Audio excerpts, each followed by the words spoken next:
Deep Work: Rules for Focused Success in a Distracted World. Written by Cal Newport. Introduction. In the Swiss canton of St. Gallen, near the northern banks of Lake Zurich, is a village named Balingen. In 1922, the psychiatrist Carl Jung chose this spot to begin building a retreat. He began with a basic two-story stone house he called the Tower. After returning from a trip to India, where he observed the practice of adding meditation rooms to homes, he expanded the complex to include a private office. "In my retiring room, I am by myself," Jung said of the space. "I keep the key with me all the time. No one else is allowed in there except with my permission." In his book Daily Rituals, journalist Mason Curry sorted through various sources on Jung to recreate the psychiatrist's work habits at the Tower. Jung would rise at 7 a.m., Curry reports, and after a big breakfast, he would spend 2 hours of undistracted writing time in his private office. His afternoons would often consist of meditation or long walks in the surrounding countryside. There was no electricity at the Tower, so as day gave way to night, light came from oil lamps and heat from the fireplace. Jung would retire to bed by 10 p.m. "The feeling of repose and renewal that I had in this tower was intense from the start," he said. Though it's tempting to think of Balingen Tower as a vacation home, if we put it into the context of Jung's career at this point, it's clear that the lakeside retreat was not built as an escape from work. In 1922, when Jung bought the property, he could not afford to take a vacation. Only 1 year earlier, in 1921, he had published Psychological Types, a seminal book that solidified many differences that had been long developing between Jung's thinking and the ideas of his one-time friend and mentor, Sigmund Freud. To disagree with Freud in the 1920s was a bold move. To back up his book, Jung needed to stay sharp and produce a stream of smart articles and books further supporting and establishing analytical psychology, the eventual name for his new school of thought. Jung's lectures and counseling practice kept him busy in Zurich, this is clear. But he wasn't satisfied with busyness alone. He wanted to change the way we understood the unconscious, and this goal required deeper, more careful thought than he could manage amid his hectic city lifestyle. Jung retreated to Balingen, not to escape his professional life, but instead to advance it. Carl Jung went on to become one of the most influential thinkers of the 20th century. There are, of course, many reasons for his eventual success. In this book, however, I'm interested in his commitment to the following skill, which almost certainly played a key role in his accomplishments. Deep work. Professional activities performed in a state of distraction-free concentration that push your cognitive capabilities to their limit. These efforts create new value, improve your skill, and are hard to replicate. Deep work is necessary to wring every last drop of value out of your current intellectual capacity. We now know from decades of research in both psychology and neuroscience that the state of mental strain that accompanies deep work is also necessary to improve your abilities. Deep work, in other words, was exactly the type of effort needed to stand out in a cognitively demanding field like academic psychiatry in the early 20th century. The term deep work is my own and is not something Carl Jung would have used, but his actions during this period were those of someone who understood the underlying concept. Jung built a tower out of stone in the woods to promote deep work in his professional life, a task that required time, energy, and money. It also took him away from more immediate pursuits. As Mason Curry writes, Jung's regular journeys to Balingen reduced the time he spent on his clinical work, noting, Although he had many patients who relied on him, Jung was not shy about taking time off. Deep work, though a burden to prioritize, was crucial for his goal of changing the world. Indeed, if you study the lives of other influential figures from both distant and recent history, you'll find that a commitment to deep work is a common theme. The 16th century essayist Michel de Montaigne, for example, prefigured Jung by working in a private library he built in the southern tower guarding the stone walls of his French chateau, while Mark Twain wrote much of the adventures of Tom Sawyer in a shed on the property of the Quarry Farm in New York where he was spending the summer. Twain's study was so isolated from the main house that his family took to blowing a horn to attract his attention for meals. Moving forward in history, consider the screenwriter and director Woody Allen. In the 44-year period between 1969 and 2013, Woody Allen wrote and directed 44 films that received 23 Academy Award nominations, an absurd rate of artistic productivity. Throughout this period, Allen never owned a computer, instead completing all his writing free from electronic distraction on a German Olympia SM3 manual typewriter. Allen is joined in his rejection of computers by Peter Higgs, a theoretical physicist who performs his work in such disconnected isolation that journalists couldn't find him after it was announced he had won the Nobel Prize. J.K. Rowling, on the other hand, does use a computer, but was famously absent from social media during the writing of her Harry Potter novels, even though this period coincided with the rise of the technology and its popularity among media figures. Rowling's staff finally started a Twitter account in her name in the fall of 2009 as she was working on The Casual Vacancy, and for the first year and a half, her only tweet read, "This is the real me, but you won't be hearing from me often, I'm afraid, as pen and paper is my priority at the moment." Deep work, of course, is not limited to the historical or technophobic. Microsoft CEO Bill Gates famously conducted Think Weeks twice a year, during which he would isolate himself, often in a lakeside cottage, to do nothing but read and think big thoughts. It was during a 1995 Think Week that Gates wrote his famous Internet tidal wave memo that turned Microsoft's attention to an upstart company called Netscape Communications. And in an ironic twist, Neil Stephenson, the acclaimed cyberpunk author who helped form our popular conception of the Internet age, is near impossible to reach electronically. His website offers no email address and features an essay about why he is purposefully bad at using social media. Here's how he once explained the omission. "If I organize my life in such a way that I get lots of long, consecutive, uninterrupted time chunks, I can write novels. If I instead get interrupted a lot, what replaces it?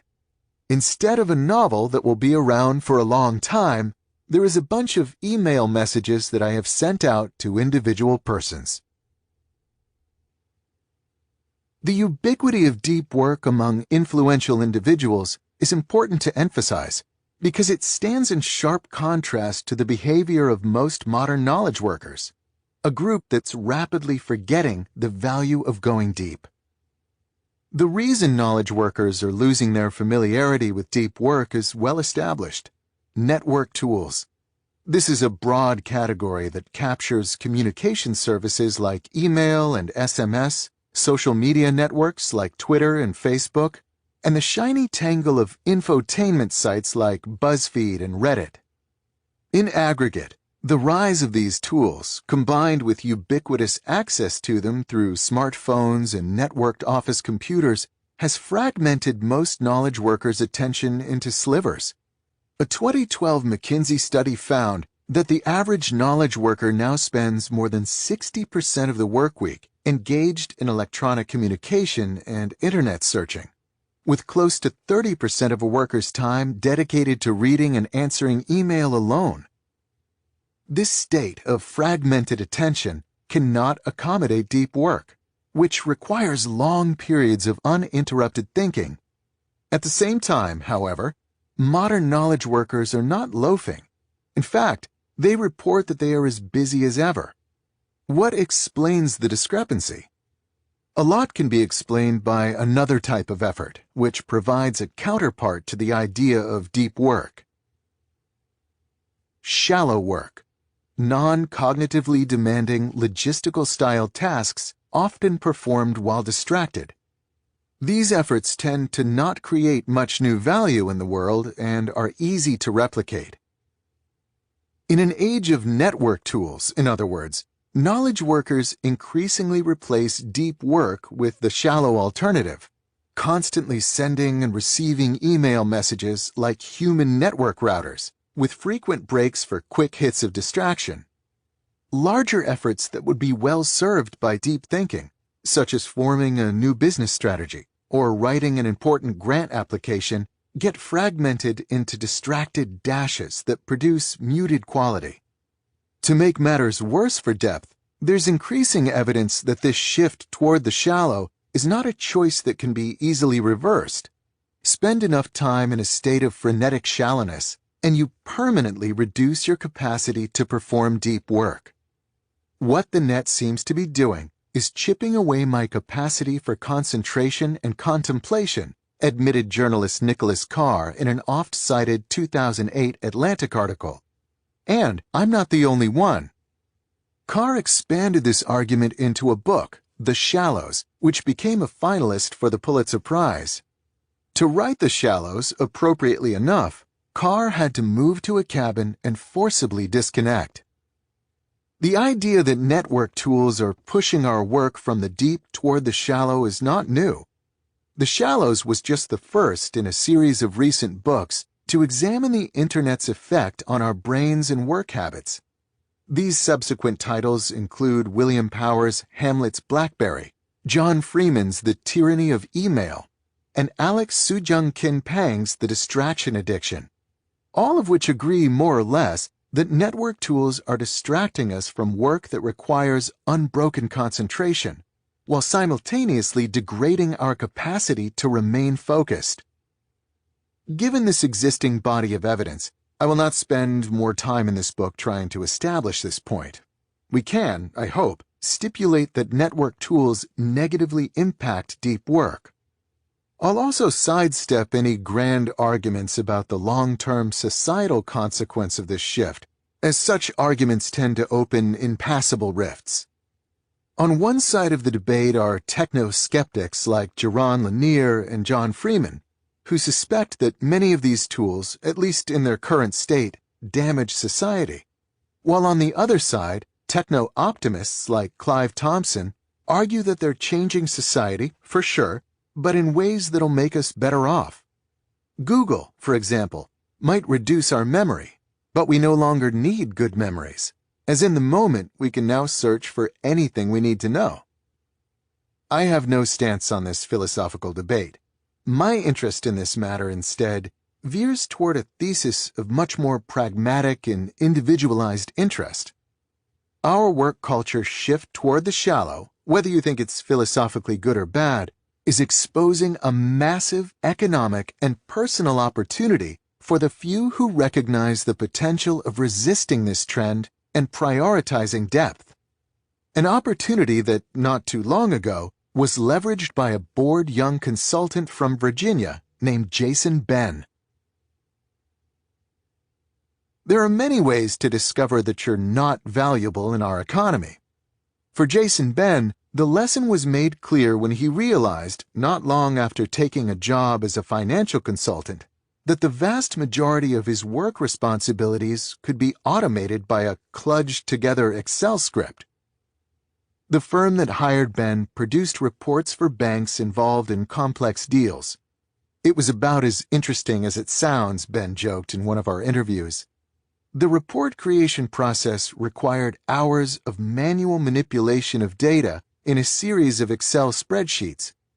When he first arrived, it took Ben up to 6 hours per report to finish this stage. The most efficient veterans at the firm could complete this task in around half the time. This didn't sit well with Ben, The way it was taught to me, the process seemed clunky and manually intensive, Ben recalls. He knew that Excel has a feature called macros that allows users to automate common tasks. Ben read articles on the topic and soon put together a new worksheet, wired up with a series of these macros that could take the 6-hour process of manual data manipulation and replace it, essentially with a button click. A report-writing process that originally took him a full workday could now be reduced to less than an hour. Ben is a smart guy. He graduated from an elite college, the University of Virginia, with a degree in economics, and, like many in his situation, he had ambitions for his career. It didn't take him long to realize that these ambitions would be thwarted so long as his main professional skills could be captured in an Excel macro. He decided, therefore, he needed to increase his value to the world. After a period of research, Ben reached a conclusion. He would, he declared to his family, quit his job as a human spreadsheet and become a computer programmer. As is often the case with such grand plans, however, there was a hitch. Jason Ben had no idea how to write code. As a computer scientist, I can confirm an obvious point. Programming computers is hard. Most new developers dedicate a 4-year college education to learning the ropes before their first job. And even then, competition for the best spots is fierce. Jason Ben didn't have this time. After his Excel epiphany, he quit his job at the financial firm and moved home to prepare for his next step. His parents were happy he had a plan, but they weren't happy about the idea that this return home might be long-term. Ben needed to learn a hard skill, and needed to do so fast. It's here that Ben ran into the same problem that holds back many knowledge workers from navigating into more explosive career trajectories. Learning something complex, like computer programming, requires intense, uninterrupted concentration on cognitively demanding concepts. The type of concentration that drove Carl Jung to the woods surrounding Lake Zurich. This task, in other words, is an act of deep work. Most knowledge workers, however, as I argued earlier in this introduction, have lost their ability to perform deep work. Ben was no exception to this trend. I was always getting on the internet and checking my email. I couldn't stop myself. It was a compulsion, Ben said, describing himself during the period leading up to his quitting his finance job. To emphasize his difficulty with depth, Ben told me about a project that a supervisor at the finance firm once brought to him. They wanted me to write a business plan, he explained. Ben didn't know how to write a business plan, so he decided he would find and read 5 different existing plans, comparing and contrasting them to understand what was needed. This was a good idea, but Ben had a problem. I couldn't stay focused. There were days during this period, he now admits, when he spent almost every minute, 98% of my time, surfing the web. The business plan project, a chance to distinguish himself early in his career, fell to the wayside. By the time he quit, Ben was well aware of his difficulties with deep work. So, when he dedicated himself to learning how to code, he knew he had to simultaneously teach his mind how to go deep. His method was drastic but effective. I locked myself in a room with no computer, just textbooks, note cards, and a highlighter. He would highlight the computer programming textbooks, transfer the ideas to note cards, and then practice them out loud. These periods, free from electronic distraction, were hard at first, but Ben gave himself no other option. He had to learn this material, and he made sure there was nothing in that room to distract him. Over time, however, he got better at concentrating, eventually getting to a point where he was regularly clocking 5 or more disconnected hours per day in the room, focused, without distraction, on learning this hard new skill. I probably read something like 18 books on the topic by the time I was done, he recalls. After 2 months locked away studying, Ben attended the notoriously difficult Dev Boot Camp. a 100-hour-a-week crash course in web application programming. While researching the program, Ben found a student with a PhD from Princeton who had described Dev as the hardest thing I've ever done in my life. Given both his preparation and his newly honed ability for deep work, Ben excelled. Some people show up not prepared, he said. They can't focus. They can't learn quickly. Only half the students who started the program with Ben ended up graduating on time. Ben not only graduated, but was also the top student in his class. The deep work paid off. Ben quickly landed a job as a developer at a San Francisco tech startup with $25 million in venture funding and its pick of employees. When Ben quit his job as a financial consultant only half a year earlier, he was making $40,000 a year. His new job as a computer developer paid $100,000, an amount that can continue to grow essentially without limit in the Silicon Valley market along with his skill level. When I last spoke with Ben, he was thriving in his new position. A newfound devotee of deep work, he rented an apartment across the street from his office, allowing him to show up early in the morning before anyone else arrived and work without distraction. On good days, I can get in 4 hours of focus before the first meeting, he told me, then maybe another 3 to 4 hours in the afternoon. And I do mean focus. No email, no hacker news, a website popular among tech types. Just programming. For someone who admitted to sometimes spending up to 98% of his day in his old job surfing the web, Jason Ben's transformation is nothing short of astonishing. Jason Ben's story highlights a crucial lesson. Deep work is not some nostalgic affectation of writers and early 20th century philosophers. It's instead a skill that has great value today. There are 2 reasons for this value. The first has to do with learning. We have an information economy that's dependent on complex systems that change rapidly. Some of the computer languages Ben learned, for example, didn't exist 10 years ago and will likely be outdated 10 years from now. Similarly, someone coming up in the field of marketing in the 1990s probably had no idea that today they'd need to master digital analytics. To remain valuable in our economy, therefore, you must master the art of quickly learning complicated things. This task requires deep work. If you don't cultivate this ability, you're likely to fall behind as technology advances. The second reason that deep work is valuable is because the impacts of the digital network revolution cut both ways. If you can create something useful, its reachable audience, e.g. employers or customers, is essentially limitless, which greatly magnifies your reward. On the other hand, if what you're producing is mediocre, then you're in trouble, as it's too easy for your audience to find a better alternative online. Whether you're a computer programmer, writer, marketer, consultant, or entrepreneur, your situation has become similar to Jung trying to outwit Freud, or Jason Ben trying to hold his own in a hot startup. To succeed, you have to produce the absolute best stuff you're capable of producing, a task that requires depth. The growing necessity of deep work is new. In an industrial economy, there was a small skilled labor and professional class for which deep work was crucial, but most workers could do just fine without ever cultivating an ability to concentrate without distraction. They were paid to crank widgets, and not much about their job would change in the decades they kept it. But as we shift to an information economy, more and more of our population are knowledge workers, and deep work is becoming a key currency, even if most haven't yet recognized this reality.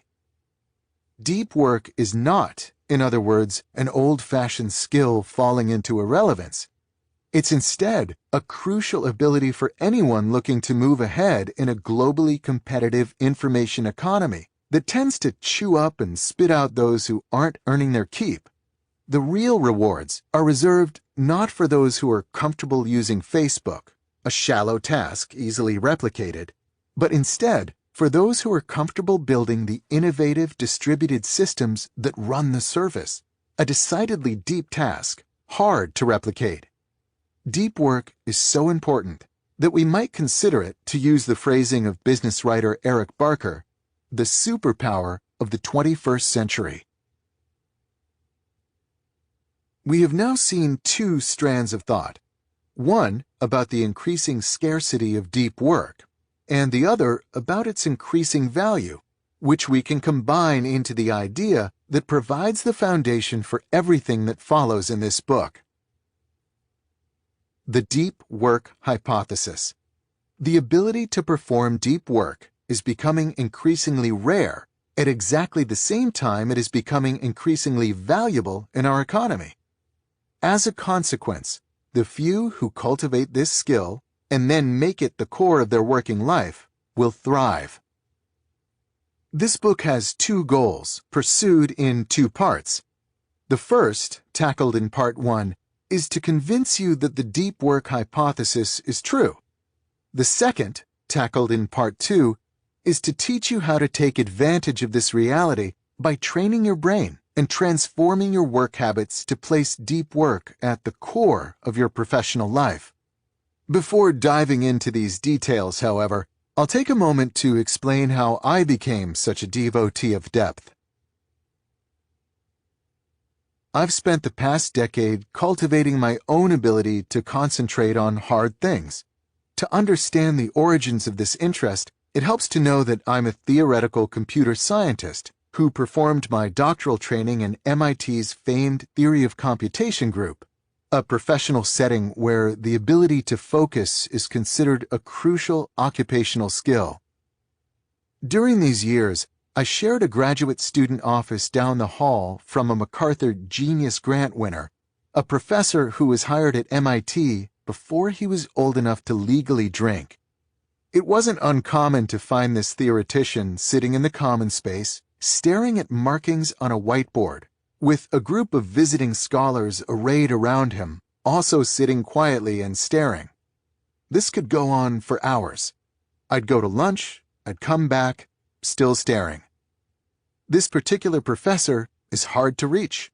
He's not on Twitter, and if he doesn't know you, he's unlikely to respond to your email. Last year, he published 16 papers. This type of fierce concentration permeated the atmosphere during my student years. Not surprisingly, I soon developed a similar commitment to depth. To the chagrin of both my friends and the various publicists I've worked with on my books, I've never had a Facebook or Twitter account, or any other social media presence outside of a blog. I don't web surf, and get most of my news from my home-delivered Washington Post and NPR. I'm also generally hard to reach. My author website doesn't provide a personal email address, and I didn't own my first smartphone until 2012, when my pregnant wife gave me an ultimatum: you have to have a phone that works before our son is born. On the other hand, my commitment to depth has rewarded me. In the 10-year period following my college graduation, I published 4 books, earned a PhD, wrote peer-reviewed academic papers at a high rate, and was hired as a tenure-track professor at Georgetown University. I maintain this voluminous production while rarely working past 5 or 6 p.m. during the work week. This compressed schedule is possible because I've invested significant effort to minimize the shallow in my life, while making sure I get the most out of the time this frees up. I build my days around a core of carefully chosen deep work, with the shallow activities I absolutely cannot avoid batched into smaller bursts at the peripheries of my schedule. 3 to 4 hours a day, 5 days a week, of uninterrupted and carefully directed concentration, it turns out, can produce a lot of valuable output. My commitment to depth has also returned non-professional benefits. For the most part, I don't touch a computer between the time when I get home from work and the next morning when the new workday begins, the main exception being blog posts, which I like to write after my kids go to bed. This ability to fully disconnect, as opposed to the more standard practice of sneaking in a few quick work email checks or giving into frequent surveys of social media sites, allows me to be present with my wife and 2 sons in the evenings and read a surprising number of books for a busy father of 2. More generally, the lack of distraction in my life tones down that background hum of nervous mental energy that seems to increasingly pervade people's daily lives. I'm comfortable being bored, and this can be a surprisingly rewarding skill, especially on a lazy DC summer night listening to a Nationals game slowly unfold on the radio. This book is best described as an attempt to formalize and explain my attraction to depth over shallowness, and to detail the types of strategies that have helped me act on this attraction. I've committed this thinking to words, in part, to help you follow my lead in rebuilding your life around deep work. But this isn't the whole story. My other interest in distilling and clarifying these thoughts is to further develop my own practice. My recognition of the deep work hypothesis has helped me thrive, but I'm convinced that I haven't yet reached my full value-producing potential. As you struggle and ultimately triumph with the ideas and rules in the chapters ahead, you can be assured that I'm following suit, ruthlessly culling the shallow and painstakingly cultivating the intensity of my depth. You'll learn how I fare in this book's conclusion. When Carl Jung wanted to revolutionize the field of psychiatry, he built a retreat in the woods. Jung's Bollingen Tower became a place where he could maintain his ability to think deeply, and then apply the skill to produce work of such stunning originality that it changed the world. In the chapters ahead, I'll try to convince you to join me in the effort to build our own personal Bollingen Towers, to cultivate an ability to produce real value in an increasingly distracted world, and to recognize a truth embraced by the most productive and important personalities of generations past. A deep life is a good life. Part 1. The Idea. Chapter 1. Deep work is valuable. As Election Day loomed in 2012, traffic at the New York Times website spiked, as is normal during moments of national importance. But this time, something was different. A wildly disproportionate fraction of this traffic, more than 70% by some reports, was visiting a single location in the sprawling domain. It wasn't a front-page breaking news story, and it wasn't commentary from one of the paper's Pulitzer Prize-winning columnists. It was instead a blog run by a baseball stats geek turned election forecaster named Nate Silver. Less than a year later, ESPN and ABC News lured Silver away from the Times, which tried to retain him by promising a staff of up to a dozen writers, in a major deal that would give Silver's operation a role in everything from sports to weather to network news segments to, improbably enough, Academy Awards telecasts.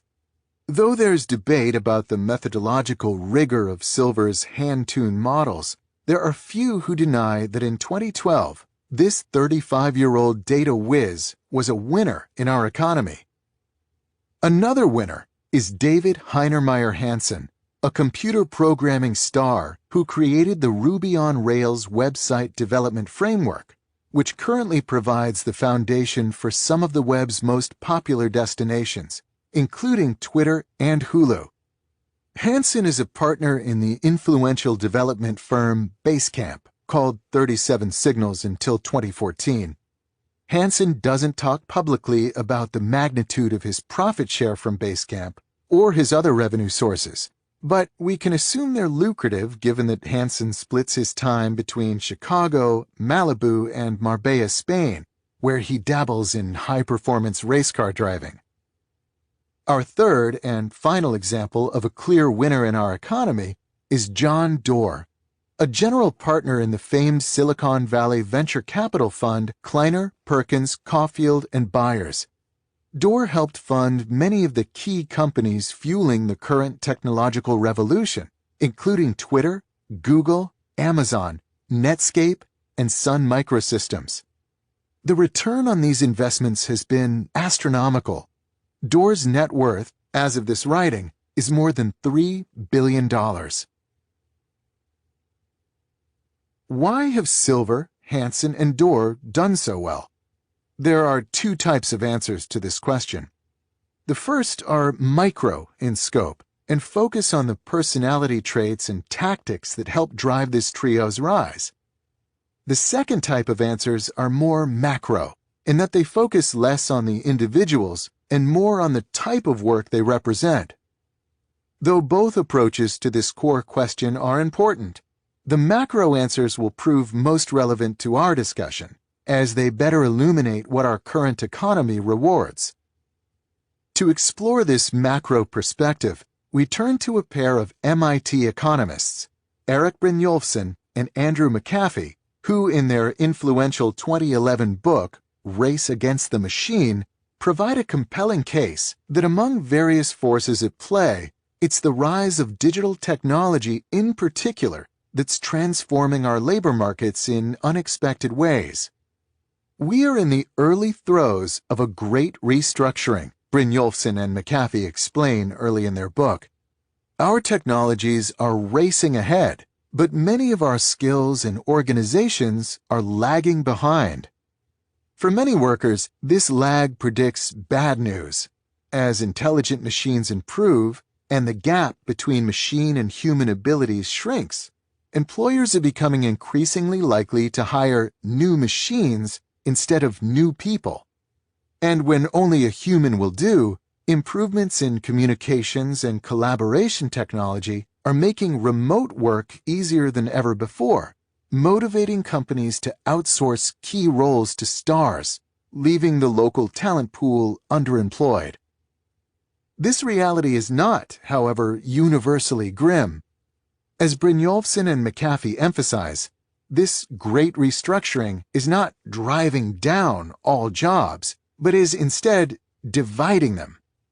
Though an increasing number of people will lose in this new economy as their skills become automatable or easily outsourced, there are others who will not only survive, but thrive, becoming more valued and therefore more rewarded than before.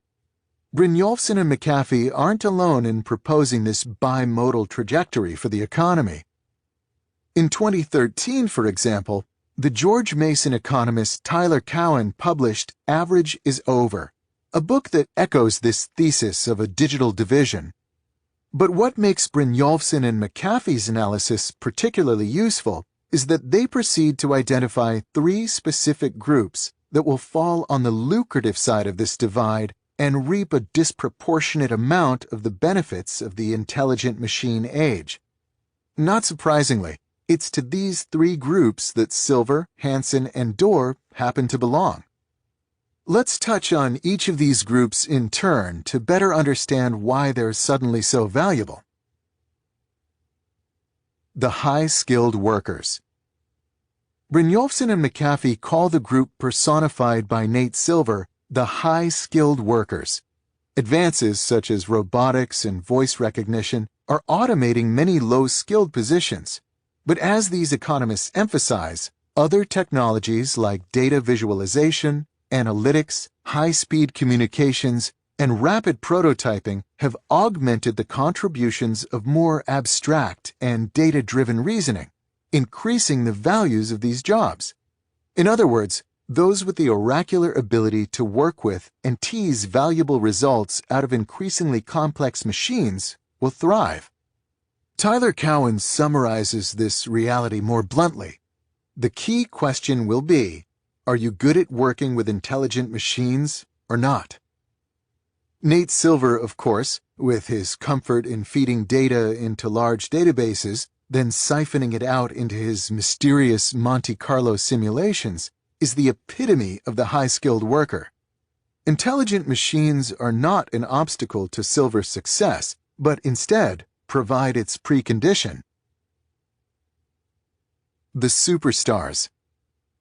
The ace programmer David Heinemeier Hansson provides an example of the second group that Brynjolfsson and McAfee predict will thrive in our new economy: superstars. High-speed data networks and collaboration tools like email and virtual meeting software have destroyed regionalism in many sectors of knowledge work. It no longer makes sense, for example, to hire a full-time programmer, put aside office space, and pay benefits, when you can instead pay one of the world's best programmers, like Hansson, for just enough time to complete the project at hand. In this scenario, you'll probably get a better result for less money, while Hansson can service many more clients per year and will therefore also end up better off. The fact that Hansson might be working remotely from Marbella, Spain, while your office is in Des Moines, Iowa, doesn't matter to your company, as advances in communication and collaboration technology make the process near seamless. This reality does matter, however, to the less skilled local programmers living in Des Moines and in need of a steady paycheck. This same trend holds for the growing number of fields where technology makes productive remote work possible: consulting, marketing, writing, design, and so on. Once the talent market is made universally accessible, those at the peak of the market thrive, while the rest suffer. In a seminal 1981 paper, the economist Sherwin Rosen worked out the mathematics behind these winner-take-all markets. One of his key insights was to explicitly model talent, labeled innocuously with the variable Q in his formulas, as a factor with imperfect substitution, which Rosen explains as follows: hearing a succession of mediocre singers does not add up to a single outstanding performance. In other words, talent is not a commodity you can buy in bulk and combine to reach the needed levels. There's a premium to being the best. Therefore, if you're in a marketplace where the consumer has access to all performers and everyone's Q value is clear, the consumer will choose the very best. Even if the talent advantage of the best is small compared to the next rung down on the skill ladder, the superstars still win the bulk of the market. In the 1980s, when Rosen studied this effect, he focused on examples like movie stars and musicians, where there existed clear markets, such as music stores and movie theaters, where an audience has access to different performers and can accurately approximate their talent before making a purchasing decision. The rapid rise of communication and collaboration technologies has transformed many other formerly local markets into a similarly universal bazaar. The small company looking for a computer programmer or public relations consultant now has access to an international marketplace of talent, in the same way that the advent of the record store allowed the small-town music fan to bypass local musicians to buy albums from the world's best bands. The superstar effect, in other words, has a broader application today than Rosen could have predicted 30 years ago. An increasing number of individuals in our economy are now competing with the rock stars of their sectors. The owners. The final group that will thrive in our new economy, the group epitomized by John Doerr, consists of those with capital to invest in the new technologies that are driving the Great Restructuring. As we've understood since Marx, access to capital provides massive advantages. It's also true, however, that some periods offer more advantages than others. As Brynjolfsson and McAfee point out, post-war Europe was an example of a bad time to be sitting on a pile of cash, as the combination of rapid inflation and aggressive taxation wiped out old fortunes with surprising speed, what we might call the Downton Abbey effect. The Great Restructuring, unlike the post-war period, is a particularly good time to have access to capital. To understand why, first recall that bargaining theory, a key component in standard economic thinking, argues that when money is made through the combination of capital investment and labor, the rewards are returned, roughly speaking, proportional to the input. As digital technology reduces the need for labor in many industries, the proportion of the rewards returned to those who own the intelligent machines is growing. A venture capitalist in today's economy can fund a company like Instagram, which was eventually sold for $1 billion, while employing only 13 people. When else in history could such a small amount of labor be involved in such a large amount of value? With so little input from labor, the proportion of this wealth that flows back to the machine owners, in this case the venture investors, is without precedent. It's no wonder that a venture capitalist I interviewed for my last book admitted to me with some concern, "Everyone wants my job." Let's pull together the threads spun so far. Current economic thinking, as I've surveyed, argues that the unprecedented growth and impact of technology are creating a massive restructuring of our economy. In this new economy, 3 groups will have a particular advantage: those who can work well and creatively with intelligent machines, those who are the best at what they do, and those with access to capital. To be clear, this great restructuring, identified by economists like Brynjolfsson, McAfee, and Cowan, is not the only economic trend of importance at the moment, and the 3 groups mentioned previously are not the only groups who will do well. But what's important for this book's argument is that these trends, even if not alone, are important, and these groups, even if they are not the only such groups, will thrive. If you can join any of these groups, therefore, you'll do well. If you cannot, you might still do well, but your position is more precarious. The question we must now face is the obvious one: how does one join these winners? At the risk of quelling your rising enthusiasm, I should first confess that I have no secret for quickly amassing capital and becoming the next John Doerr. If I had such secrets, it's unlikely I'd share them in a book. The other 2 winning groups, however, are accessible. How to access them is the goal we tackle next. How to become a winner in the new economy. I just identified 2 groups that are poised to thrive and that I claim are accessible: those who can work creatively with intelligent machines, and those who are stars in their field. What's the secret to landing in these lucrative sectors of the widening digital divide?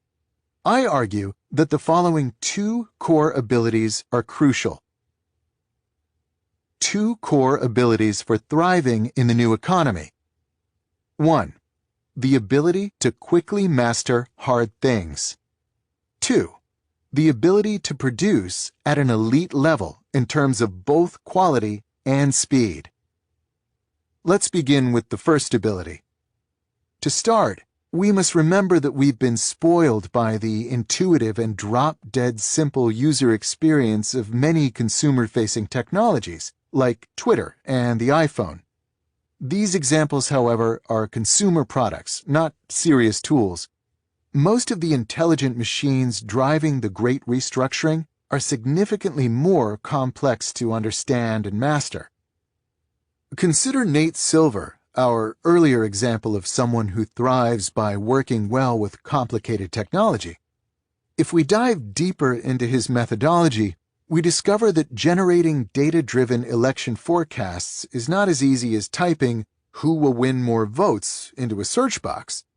He instead maintains a large database of poll results, thousands of polls, from more than 250 pollsters, that he feeds into Stata, a popular statistical analysis system produced by a company called StataCorp. These are not easy tools to master. Here, for example, is the type of command you need to understand to work with a modern database like Silver uses. Create view, cities, as select, name, population, altitude, from capitals, union select, name, population, altitude, from non-capitals. Databases of this type are interrogated in a language called SQL. You send them commands like the one I just read to interact with their stored information. Understanding how to manipulate these databases is subtle. The example command, for example, creates a view, a virtual database table that pulls together data from multiple existing tables and that can then be addressed by the SQL commands like a standard table. When to create views and how to do so well is a tricky question, one of many that you must understand and master to tease reasonable results out of real-world databases. Sticking with our Nate Silver case study, consider the other technology he relies on, Stata. This is a powerful tool, and definitely not something you can learn intuitively after some modest tinkering. Here, for example, is a description of the features added to the most recent version of this software. Stata 13 adds many new features, such as treatment effects, multi-level GLM, power and sample size, generalized SEM, forecasting, effect sizes, project manager, long strings and blobs, and much more. Silver uses this complex software with its generalized SEM and blobs to build intricate models with interlocking parts, multiple regressions conducted on custom parameters, which are then referenced as custom weights used in probabilistic expressions and so on. The point of providing these details is to emphasize that intelligent machines are complicated and hard to master. To join the group of those who can work well with these machines, therefore, requires that you hone your ability to master hard things. And because these technologies change rapidly, this process of mastering hard things never ends. You must be able to do it quickly, again and again. This ability to learn hard things quickly, of course, isn't just necessary for working well with intelligent machines. It also plays a key role in the attempt to become a superstar in just about any field, even those that have little to do with technology. To become a world-class yoga instructor, for example, requires that you master an increasingly complex set of physical skills.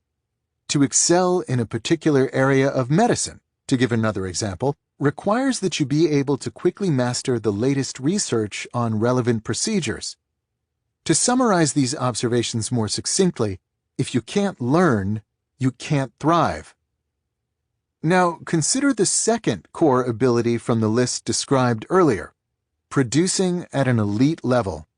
If you want to become a superstar, mastering the relevant skills is necessary, but not sufficient. You must then transform that latent potential into tangible results that people value. Many developers, for example, can program computers well, but David Hansen, our example superstar from earlier, leveraged this ability to produce Ruby on Rails, the project that made his reputation. Ruby on Rails required Hansen to push his current skills to their limit and produce unambiguously valuable and concrete results. This ability to produce also applies to those looking to master intelligent machines. It wasn't enough for Nate Silver to learn how to manipulate large data sets and run statistical analyses. He needed to then show that he could use this skill to tease information from these machines that a large audience cared about. Silver worked with many stats geeks during his days at Baseball Prospectus, but it was Silver alone who put in the effort to adapt these skills to the new and more lucrative territory of election forecasting. This provides another general observation for joining the ranks of winners in our economy. If you don't produce, you won't thrive, no matter how skilled or talented you are. Having established two abilities that are fundamental to getting ahead in our new technology-disrupted world, we can now ask the obvious follow-up question: how does one cultivate these core abilities? It's here that we arrive at a central thesis of this book. The two core abilities just described depend on your ability to perform deep work.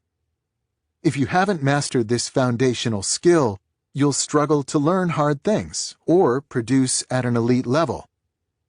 The dependence of these abilities on deep work isn't immediately obvious.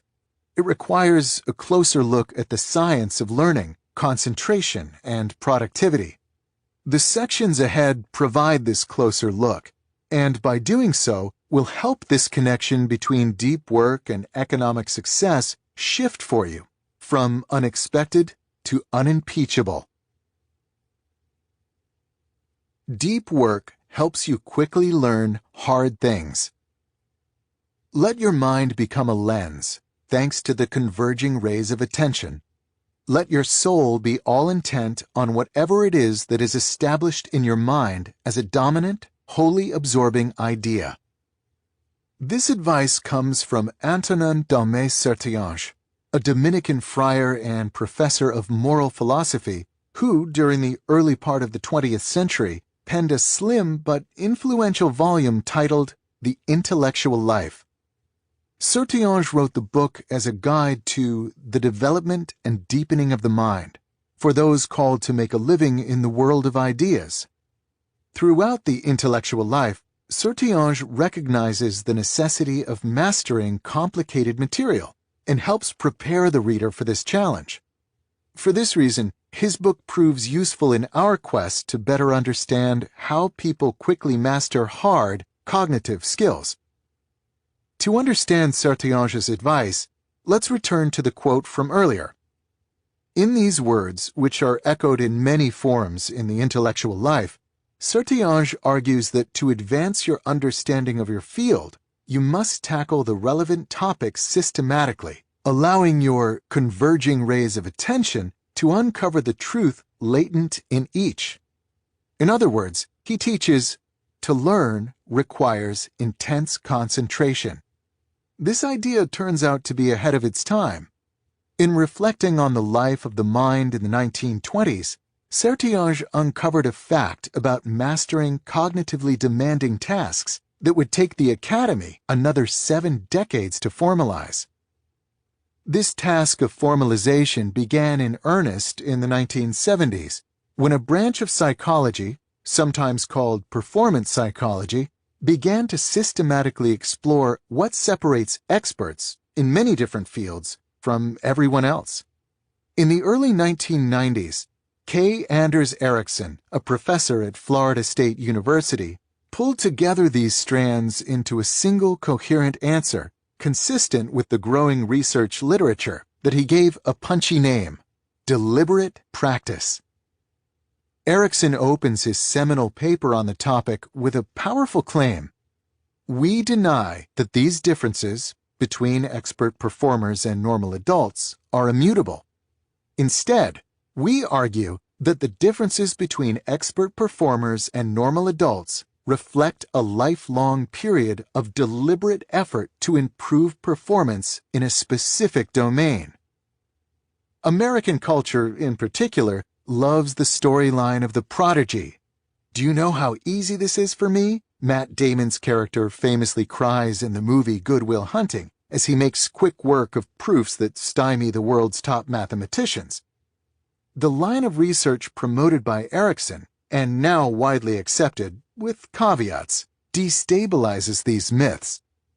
To master a cognitively demanding task requires this specific form of practice. There are few exceptions made for natural talent.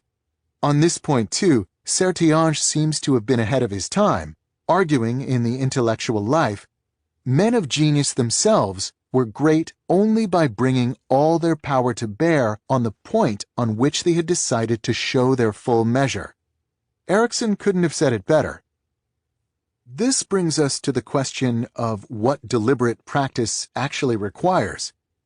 Its core components are usually identified as follows. 1. Your attention is focused tightly on a specific skill you're trying to improve or an idea you're trying to master. 2. You receive feedback so you can correct your approach to keep your attention exactly where it's most productive. The first component is of particular importance to our discussion, as it emphasizes that deliberate practice cannot exist alongside distraction, and that it instead requires uninterrupted concentration. As Ericsson emphasizes, diffused attention is almost antithetical to the focused attention required by deliberate practice. As psychologists, Erickson and the other researchers in his field are not interested in why deliberate practice works. They're just identifying it as an effective behavior. In the intervening decades since Erickson's first major papers on the topic, however, neuroscientists have been exploring the physical mechanisms that drive people's improvements on hard tasks.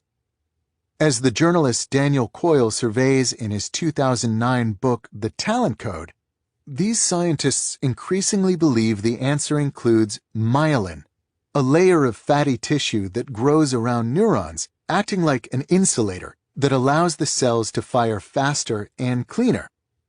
To understand the role of myelin in improvement, keep in mind that skills, be they intellectual or physical, eventually reduce down to brain circuits.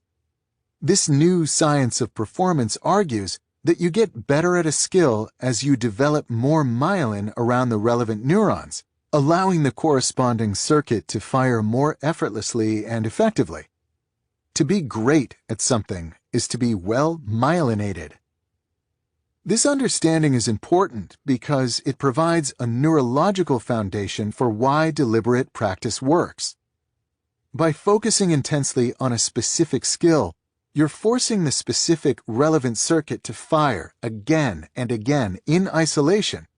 This repetitive use of a specific circuit triggers cells called oligodendrocytes to begin wrapping layers of myelin around the neurons in the circuits, effectively cementing the skill. The reason, therefore, why it's important to focus intensely on the task at hand while avoiding distraction is because this is the only way to isolate the relevant neural circuit enough to trigger useful myelination. By contrast, if you're trying to learn a complex new skill, say SQL database management, in a state of low concentration, perhaps you also have your Facebook feed open, you're firing too many circuits simultaneously and haphazardly to isolate the group of neurons you actually want to strengthen. In the century that has passed since Antonin Daume-Sertiange first wrote about using the mind like a lens to focus rays of attention, we have advanced from this elevated metaphor to a decidedly less poetic explanation, expressed in terms of oligodendrocyte cells. But this sequence of thinking about thinking points to an inescapable conclusion. To learn hard things quickly, you must focus intensely without distraction. To learn, in other words, is an act of deep work. If you're comfortable going deep, you'll be comfortable mastering the increasingly complex systems and skills needed to thrive in our economy. If you instead remain one of the many for whom depth is uncomfortable and distraction ubiquitous, you shouldn't expect these systems and skills to come easily to you. Deep work helps you produce at an elite level. Adam Grant produces at an elite level. When I met Grant in 2013, he was the youngest professor to be awarded tenure in the history of the Wharton School of Business at Penn. A year later, when I started writing this chapter and was just beginning to think about my own tenure process, the claim was updated. He's now the youngest full professor at Wharton. The reason Grant advanced so quickly in his corner of academia is simple. He produces. In 2012, Grant published 7 articles, all of them in major journals. This is an absurdly high rate for his field, in which professors tend to work alone or in small professional collaborations and do not have large teams of students and postdocs to support their research. In 2013, this count fell to 5. This is still absurdly high, but below his recent standards. He can be excused for this dip, however, because this same year he published a book titled Give and Take, which popularized some of his research on relationships in business. To say that this book was successful is an understatement. It ended up featured on the cover of the New York Times Magazine and went on to become a massive bestseller. When Grant was awarded full professorship in 2014, he'd already written more than 60 peer-reviewed publications in addition to his best-selling book. Soon after meeting Grant, my own academic career on my mind, I couldn't help but ask him about his productivity. Fortunately for me, he was happy to share his thoughts on the subject. It turns out that Grant thinks a lot about the mechanics of producing at an elite level. He sent me, for example, a collection of PowerPoint slides from a workshop he attended with several other professors in his field. The event was focused on data-driven observations about how to produce academic work at an optimum rate. These slides included detailed pie charts of time allocation per season, a flowchart capturing relationship development with co-authors, and a suggested reading list with more than 20 titles. These business professors do not live the cliché of the absent-minded academic, lost in books and occasionally stumbling on a big idea. They see productivity as a scientific problem to systematically solve, a goal Adam Grant seems to have achieved. Though Grant's productivity depends on many factors, there's one idea in particular that seems central to his method: the batching of hard but important intellectual work into long, uninterrupted stretches. Grant performs this batching at multiple levels. Within the year, he stacks his teaching into the fall semester, during which he can turn all of his attention to teaching well and being available to his students. This method seems to work, as Grant is currently the highest-rated teacher at Wharton and the winner of multiple teaching awards. By batching his teaching in the fall, Grant can then turn his attention fully to research in the spring and summer and tackle this work with less distraction. Grant also batches his attention on a smaller time scale. Within a semester dedicated to research, he alternates between periods where his door is open to students and colleagues and periods where he isolates himself to focus completely and without distraction on a single research task. He typically divides the writing of a scholarly paper into 3 discrete tasks: analyzing the data, writing a full draft, and editing the draft into something publishable. During these periods, which can last up to 3 or 4 days, he'll often put an out-of-office autoresponder on his email so correspondents will know not to expect a response. It sometimes confuses my colleagues, he told me. They say, "You're not out of office. I see you in your office right now." But to Grant, it's important to enforce strict isolation until he completes the task at hand.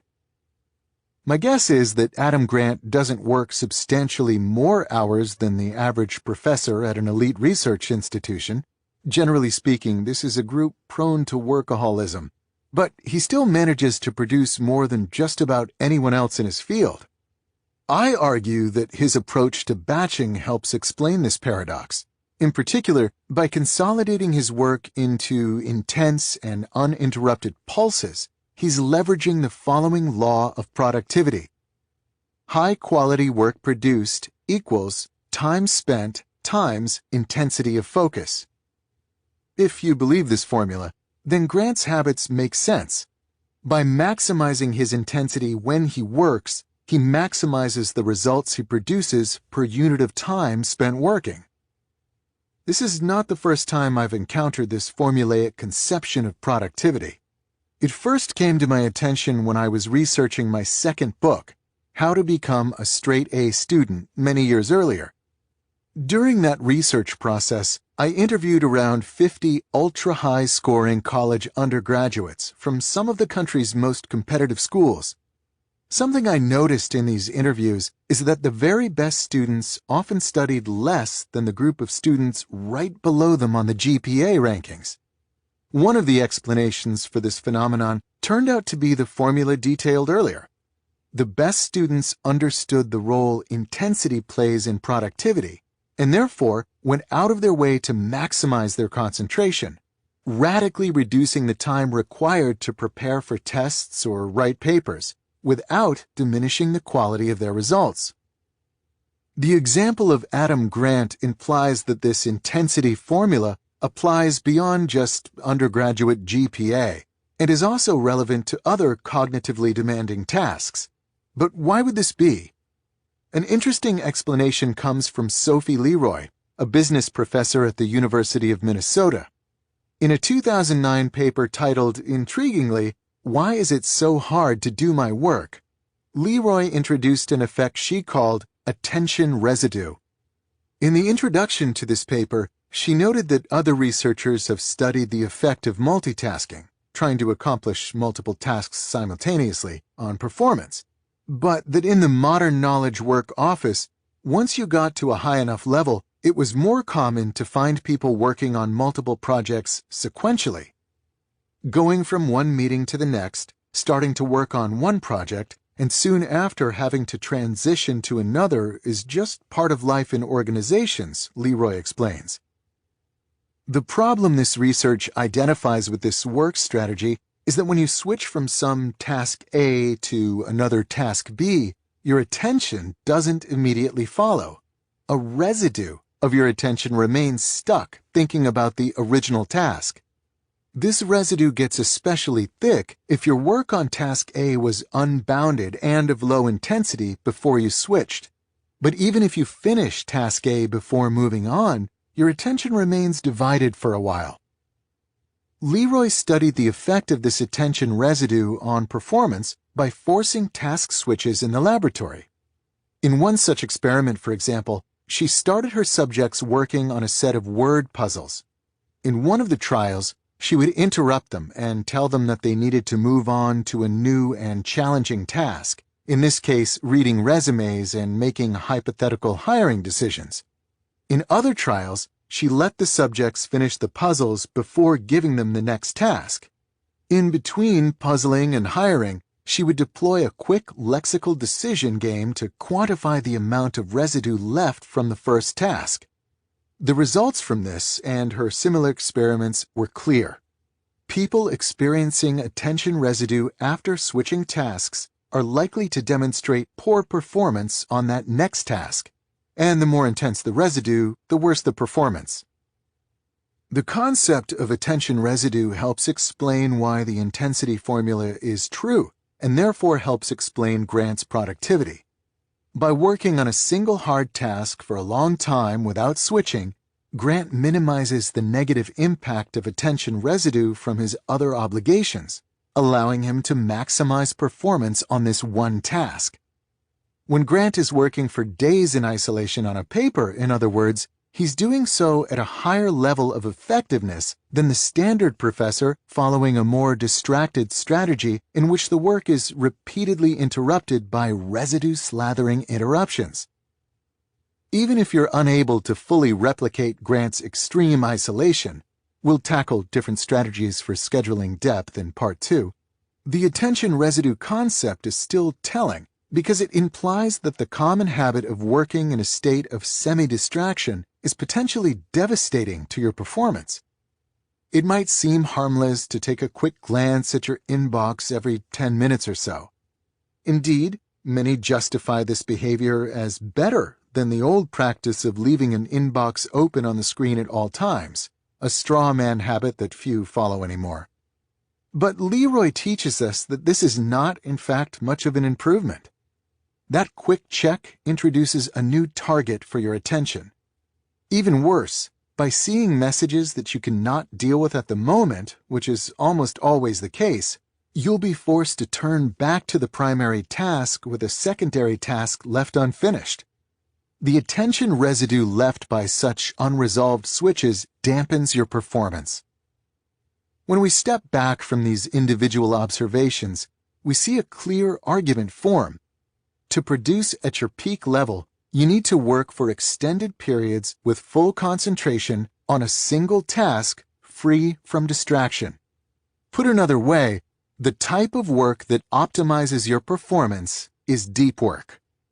If you're not comfortable going deep for extended periods of time, it'll be difficult to get your performance to the peak levels of quality and quantity increasingly necessary to thrive professionally. Unless your talent and skills absolutely dwarf those of your competition, the deep workers among them will outproduce you. What about Jack Dorsey?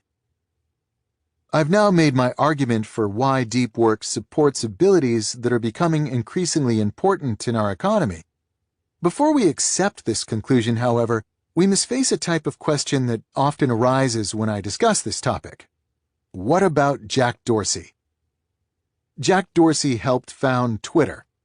After stepping down as CEO, he then launched the payment processing company Square. To quote a Forbes profile, "He is a disruptor on a massive scale and a repeat offender."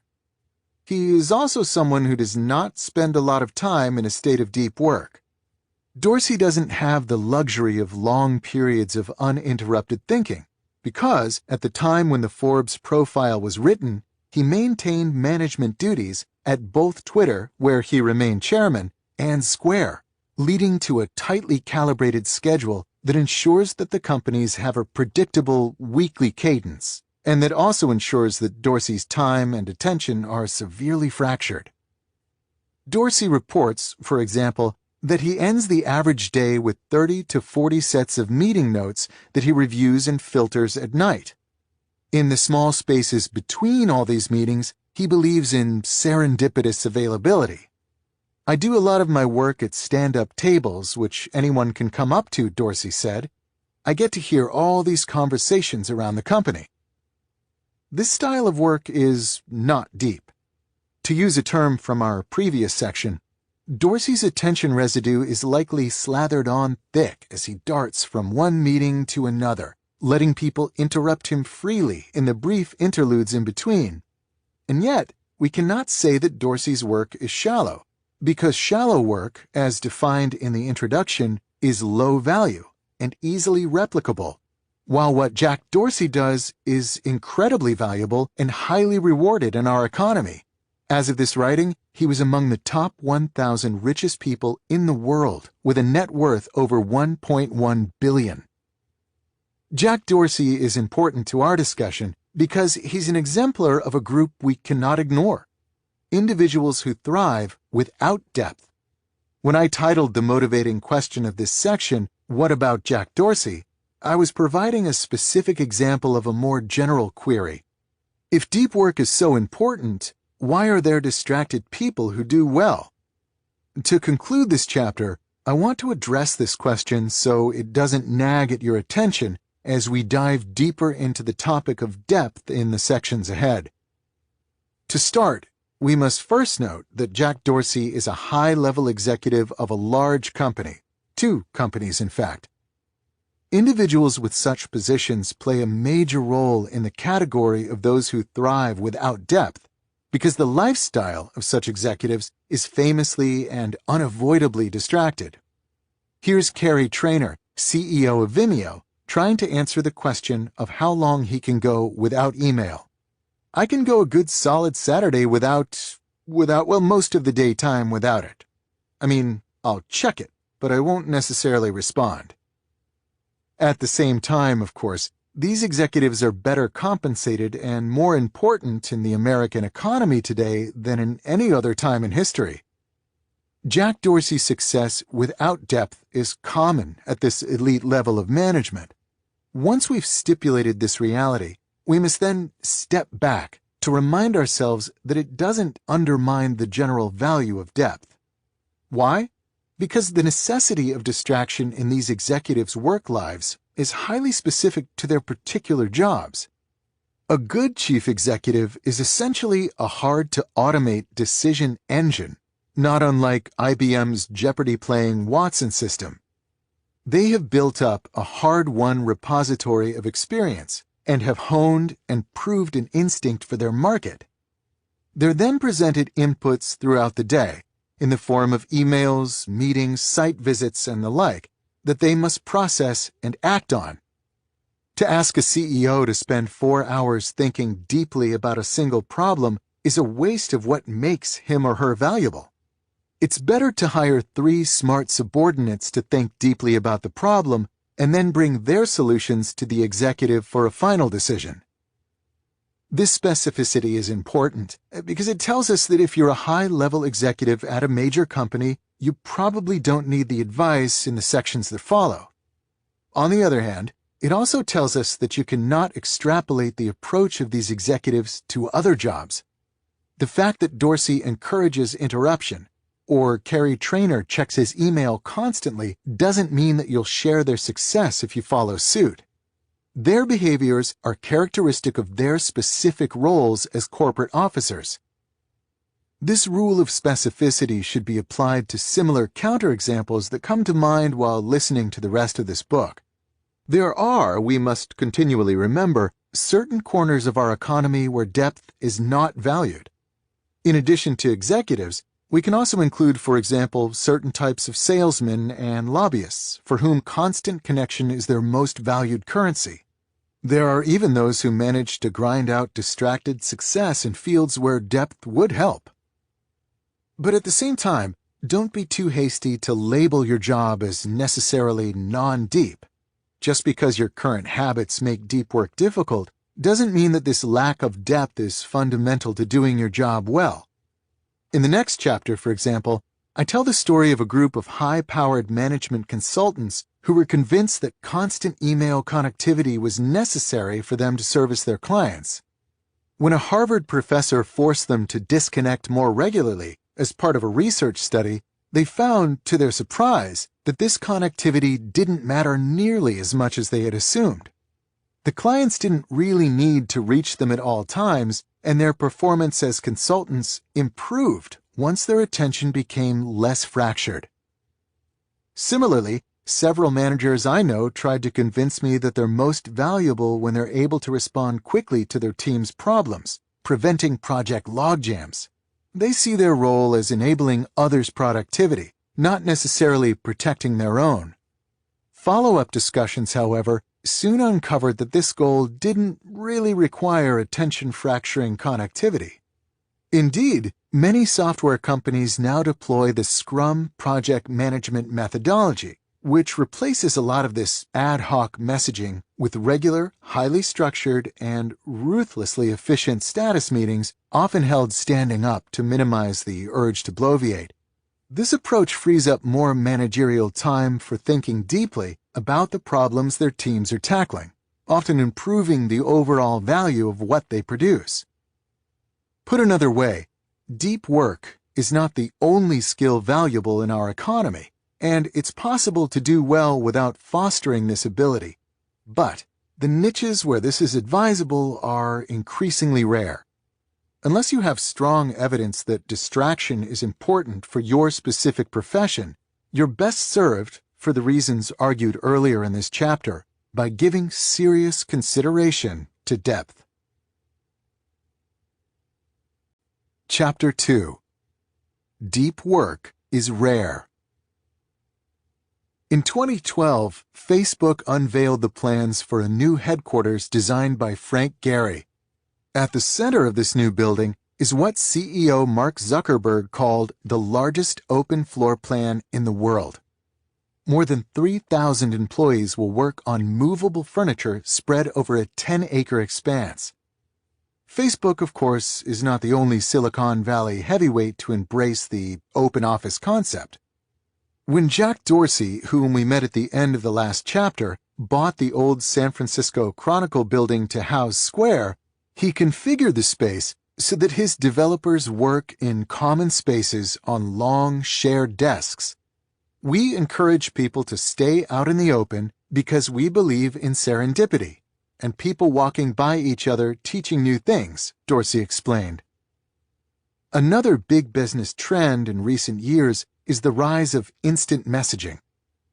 A Times article notes that this technology is no longer the province of chatty teenagers and is now helping companies benefit from new productivity gains and improvements in customer response time. A senior project manager at IBM boasts, "We send 2.5 million IMs within IBM each day." One of the more successful recent entrants into the business IM space is Hall, a Silicon Valley startup that helps employees move beyond just chat and engage in real-time collaboration.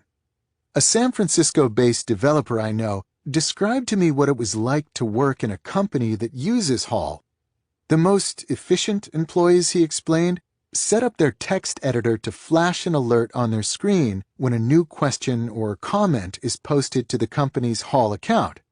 They can then, with a sequence of practiced keystrokes, jump over to Hall, type in their thoughts, and then jump back to their coding with barely a pause. My friends seemed impressed when describing their speed. A third trend is the push for content producers of all types to maintain a social media presence. The New York Times, a bastion of old-world media values, now encourages its employees to tweet, a hint taken by the more than 800 writers, editors, and photographers for the paper who now maintain a Twitter account. This is not outlier behavior. It's instead the new normal. When the novelist Jonathan Franzen wrote a piece for The Guardian calling Twitter a coercive development in the literary world, he was widely ridiculed as out of touch. The online magazine Slate called Franzen's complaints a lonely war on the internet. And fellow novelist Jennifer Weiner wrote a response in The New Republic in which she argued Franzen's a category of one, a lonely voice issuing ex cathedra edicts that can only apply to himself. The sarcastic hashtag Jonathan Franzen hates soon became a fad.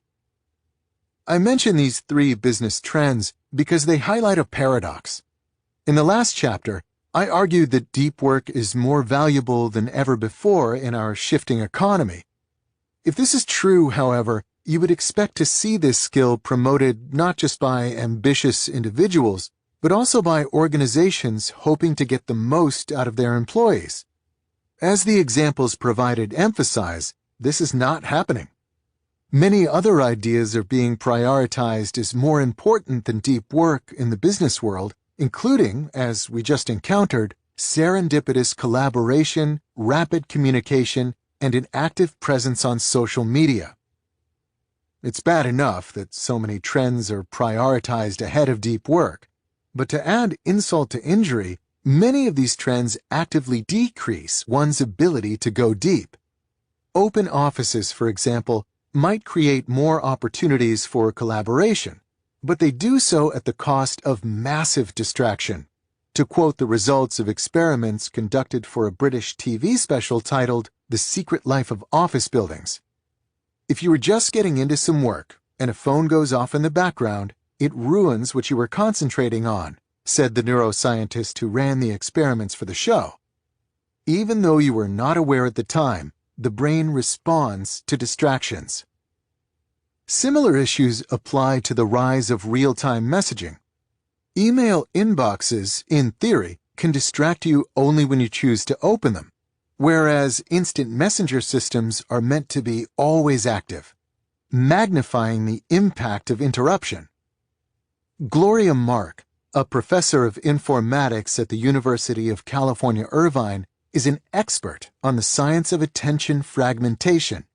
In a well-cited study, Mark and her co-authors observed knowledge workers in real offices and found that an interruption, even if short, delays the total time required to complete a task by a significant fraction.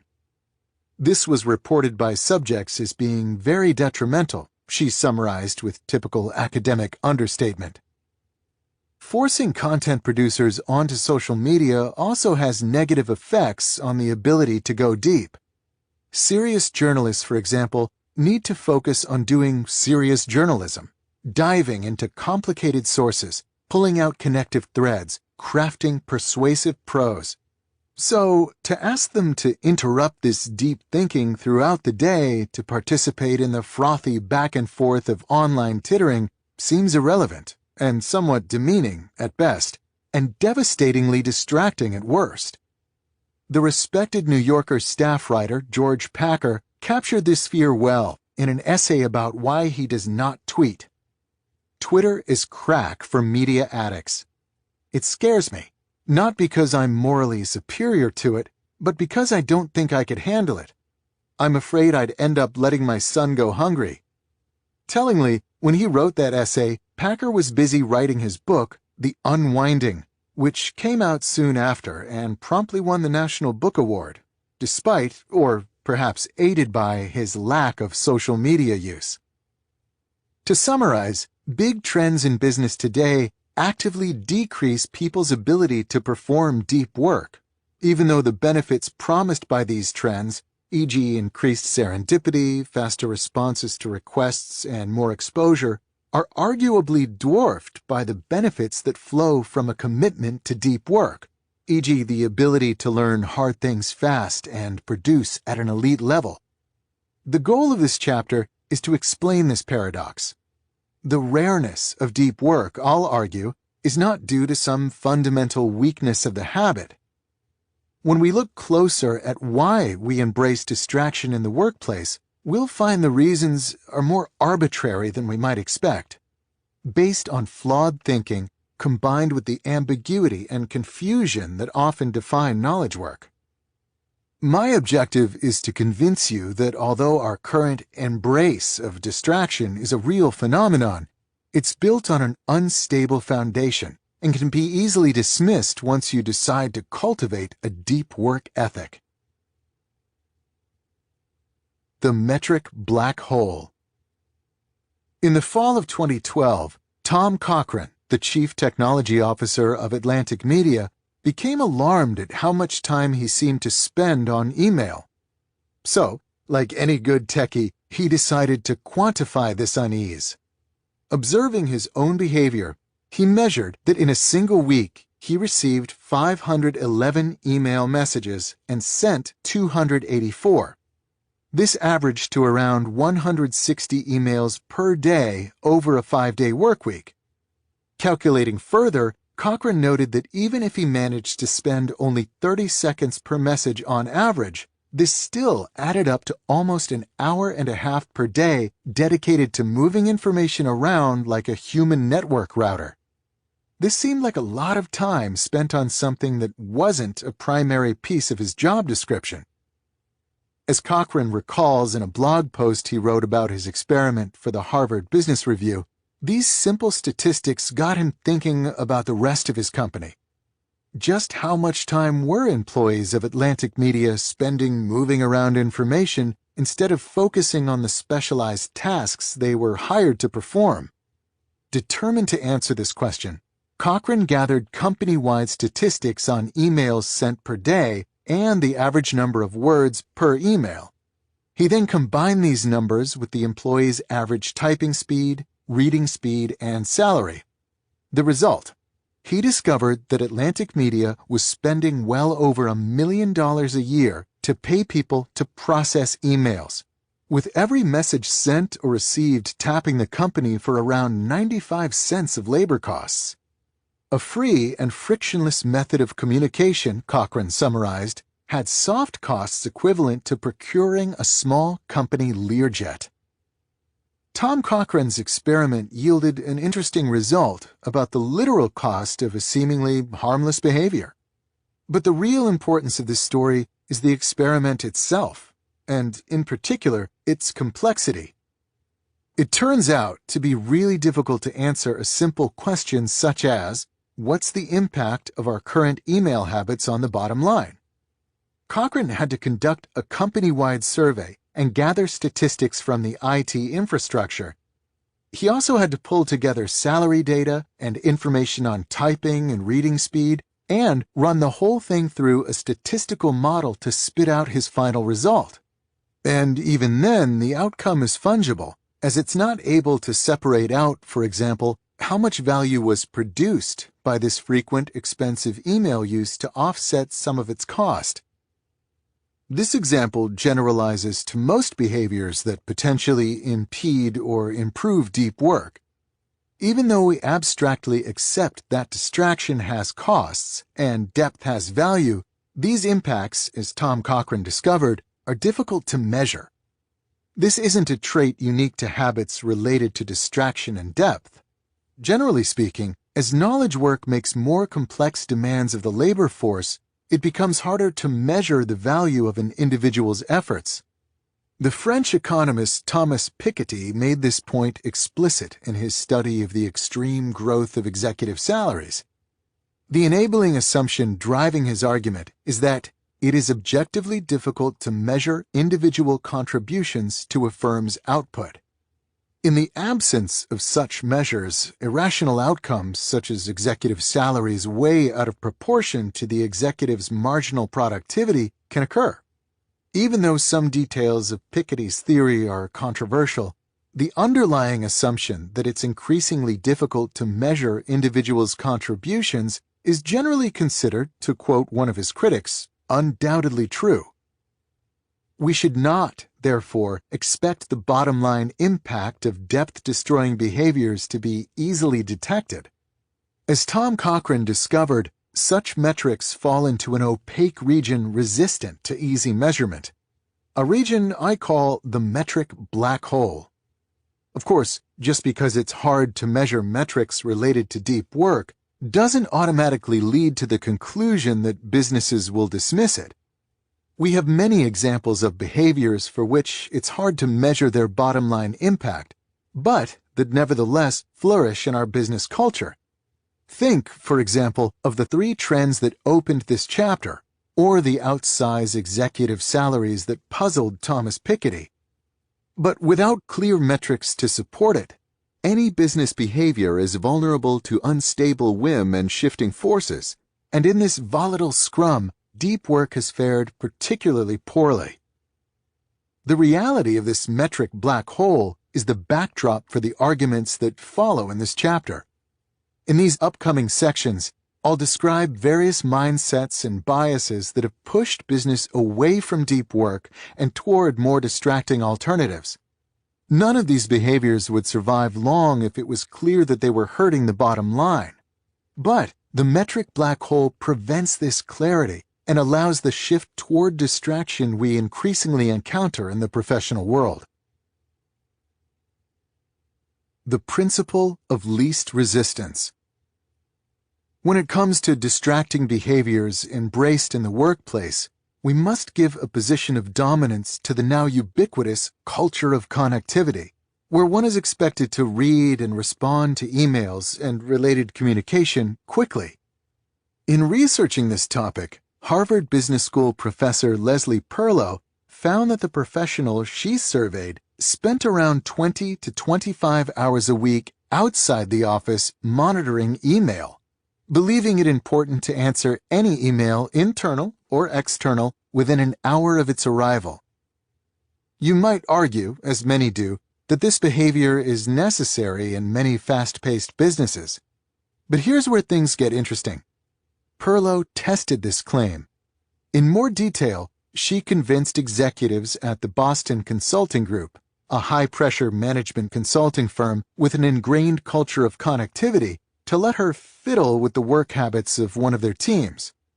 She wanted to test a simple question. Does it really help your work to be constantly connected? To do so, she did something extreme. She forced each member of the team to take one day out of the work week completely off.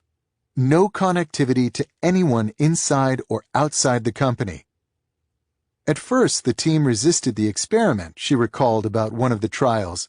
The partner in charge, who had been very supportive of the basic idea, was suddenly nervous about having to tell her client that each member of her team would be off one day a week.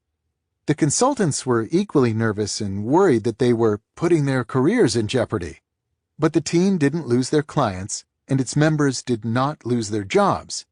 Instead, the consultants found more enjoyment in their work, better communication among themselves, more learning, as we might have predicted given the connection between depth and skill development highlighted in the last chapter, and perhaps most important, a better product delivered to the client. This motivates an interesting question. Why do so many follow the lead of the Boston Consulting Group and foster a culture of connectivity even though it's likely, as Perlow found in her study, that it hurts employees' well-being and productivity and probably doesn't help the bottom line? I think the answer can be found in the following reality of workplace behavior. The principle of least resistance. In a business setting, without clear feedback on the impact of various behaviors to the bottom line, we will tend toward behaviors that are easiest in the moment. To return to our question about why cultures of connectivity persist, the answer, according to our principle, is because it's easier. There are at least two big reasons why this is true. The first concerns responsiveness to your needs. If you work in an environment where you can get an answer to a question or a specific piece of information immediately when the need arises, this makes your life easier, at least in the moment. If you couldn't count on this quick response time, you'd instead have to do more advanced planning for your work, be more organized, and be prepared to put things aside for a while and turn your attention elsewhere while waiting for what you requested. All of this would make the day-to-day of your working life harder, even if it produced more satisfaction and a better outcome in the long term. The rise of professional instant messaging mentioned earlier in this chapter can be seen as this mindset pushed toward an extreme. If receiving an email reply within an hour makes your day easier, then getting an answer via instant message in under a minute would improve this gain by an order of magnitude. The second reason that a culture of connectivity makes life easier is that it creates an environment where it becomes acceptable to run your day out of your inbox, responding to the latest missive with alacrity while others pile up behind it, all the while feeling satisfyingly productive. More on this soon. If email were to move to the periphery of your workday, you'd be required to deploy a more thoughtful approach to figuring out what you should be working on and for how long. This type of planning is hard. Consider, for example, David Allen's Getting Things Done task management methodology, which is a well-respected system for intelligently managing competing workplace obligations. This system proposes a 15-element flowchart for making a decision on what to do next. It's significantly easier to simply chime in on the latest CC'd email thread. I'm picking on constant connectivity as a case study in this discussion, but it's just one of many examples of business behaviors that are antithetical to depth and likely reducing the bottom line value produced by the company, that nonetheless thrives because, in the absence of metrics, most people fall back on what's easiest. To name another example, consider the common practice of setting up regularly occurring meetings for projects. These meetings tend to pile up and fracture schedules to the point where sustained focus during the day becomes impossible. Why do they persist? They're easier. For many, these standing meetings become a simple but blunt form of personal organization. Instead of trying to manage their time and obligations themselves, they let the impending meeting each week force them to take some action on a given project, and more generally, provide a highly visible simulacrum of progress. Also, consider the frustratingly common practice of forwarding an email to one or more colleagues, labeled with a short, open-ended interrogative such as, "Thoughts?" These emails take the sender only a handful of seconds to write, but can command many minutes, if not hours in some cases, of time and attention from their recipients to work toward a coherent response. A little more care in crafting the message by the sender could reduce the overall time spent by all parties by a significant fraction. So, why are these easily avoidable and time-sucking emails so common? From the sender's perspective, they're easier. It's a way to clear something out of their inbox, at least temporarily, with a minimum amount of energy invested. The principle of least resistance, protected from scrutiny by the metric black hole, supports work cultures that save us from the short-term discomfort of concentration and planning at the expense of long-term satisfaction and the production of real value. By doing so, this principle drives us toward shallow work in an economy that increasingly rewards depth. It's not, however, the only trend that leverages the metric black hole to reduce depth. We must also consider the always present and always vexing demand toward productivity, the topic we'll turn our attention to next. Busyness as a proxy for productivity.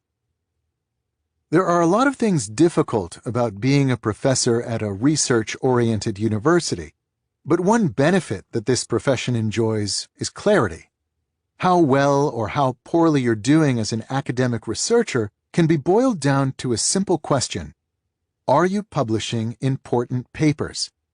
The answer to this question can even be quantified as a single number, such as the H-index, a formula named for its inventor, George Hirsch, that processes your publication and citation counts into a single value that approximates your impact on your field. In computer science, for example, an H-index score above 40 is difficult to achieve, and once reached, is considered the mark of a strong, long-term career. On the other hand, if your H-index is in single digits when your case goes up for tenure review, you're probably in trouble. Google Scholar, a tool popular among academics for finding research papers, even calculates your H-index automatically, so you can be reminded multiple times per week precisely where you stand. In case you're wondering, as of the morning when I'm writing this chapter, I'm at 21. This clarity simplifies decisions about what work habits a professor adopts or abandons. Here, for example, is the late Nobel Prize-winning physicist Richard Feynman explaining in an interview one of his less orthodox productivity strategies. To do real good physics work, you need absolute solid lengths of time. It needs a lot of concentration. If you have a job administrating anything, you don't have the time. So I have invented another myth for myself, that I'm irresponsible. I'm actively irresponsible. I tell everyone I don't do anything. If anyone asks me to be on a committee for admissions, no, I tell them, I'm irresponsible. Feynman was adamant in avoiding administrative duties because he knew they would only decrease his ability to do the one thing that mattered most in his professional life, to do real good physics work. Feynman, we can assume, was probably bad at responding to emails and would likely switch universities if you had tried to move him into an open office or demand that he tweet. Clarity about what matters provides clarity about what does not. I mention the example of professors because they're somewhat exceptional among knowledge workers, most of whom don't share this transparency regarding how well they're doing their job. Here's the social critic Matthew Crawford's description of this uncertainty. Managers themselves inhabit a bewildering psychic landscape and are made anxious by the vague imperatives that they must answer to. Though Crawford was speaking specifically to the plight of the knowledge work middle manager, the bewildering psychic landscape he references applies to many positions in this sector.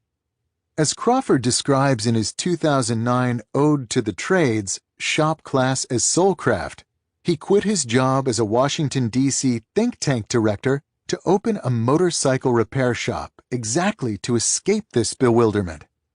The feeling of taking a broken machine, struggling with it, then eventually enjoying a tangible indication that he had succeeded, the bike driving out of the shop under its own power, provides a concrete sense of accomplishment he struggled to replicate when his day revolved vaguely around reports and communication strategies.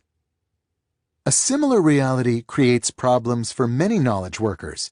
They want to prove that they're productive members of the team and are earning their keep, but they're not entirely clear what this goal constitutes. They have no rising H-index or rack of repaired motorcycles to point to as evidence of their worth. To overcome this gap, many seem to be turning back to the last time when productivity was more universally observable, the industrial age. To understand this claim, recall that with the rise of assembly lines came the rise of the efficiency movement, identified with its founder, Frederick Taylor, who would famously stand with a stopwatch monitoring the efficiency of worker movements, looking for ways to increase the speed at which they accomplished their tasks. In Taylor's era, productivity was unambiguous, widgets created per unit of time. It seems that in today's business landscape, many knowledge workers bereft of other ideas are turning toward this old definition of productivity in trying to solidify their value in the otherwise bewildering landscape of their professional lives. David Allen, for example, even uses the specific phrase cranking widgets to describe a productive workflow. Knowledge workers, I'm arguing, are tending toward increasingly visible busyness because they lack a better way to demonstrate their value. Let's give this tendency a name. Busyness as proxy for productivity. In the absence of clear indicators of what it means to be productive and valuable in their jobs, many knowledge workers turn back toward an industrial indicator of productivity, doing lots of stuff in a visible manner. This mindset provides another explanation for the popularity of many depth-destroying behaviors.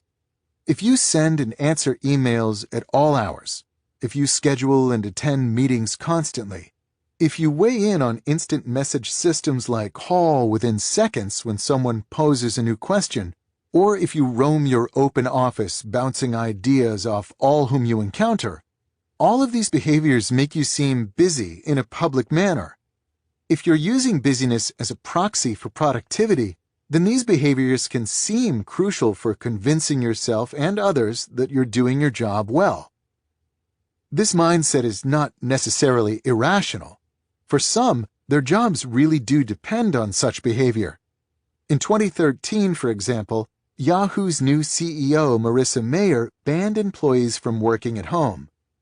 She made this decision after checking the server logs for the virtual private network that Yahoo employees use to remotely log into company servers. Mayer was upset because the employees working from home didn't sign in enough throughout the day. She was, in some sense, punishing her employees for not spending more time checking email, one of the primary reasons to log into the servers.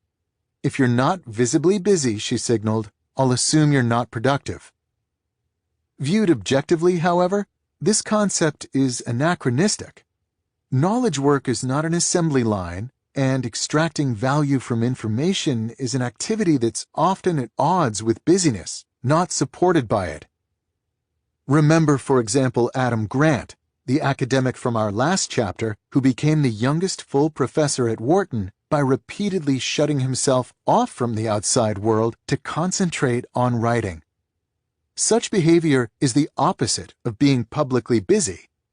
If Grant worked for Yahoo, Marissa Mayer might have fired him. But this deep strategy turned out to produce a massive amount of value. We could, of course, eliminate this anachronistic commitment to busyness if we could easily demonstrate its negative impact on the bottom line. But the metric black hole enters the scene at this point and prevents such clarity. This potent mixture of job ambiguity and lack of metrics to measure the effectiveness of different strategies allows behavior that can seem ridiculous when viewed objectively to thrive in the increasingly bewildering psychic landscape of our daily work. As we'll see next, however, even those who have a clear understanding of what it means to succeed in their knowledge work job can still be lured away from depth. All it takes is an ideology seductive enough to convince you to discard common sense. The cult of the Internet. Consider Alyssa Rubin. She's the New York Times bureau chief in Paris.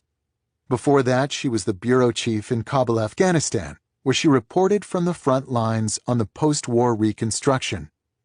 Around the time I was writing this chapter, she was publishing a series of hard-hitting articles that looked at the French government's complicity in the Rwandan genocide. Rubin, in other words, is a serious journalist who is good at her craft. She also, at what I can only assume is the persistent urging of her employer, tweets. Rubin's Twitter profile reveals a steady and somewhat desultory string of missives, one every 2 to 4 days, as if Rubin receives a regular notice from the Times social media desk, a real thing, reminding her to appease her followers.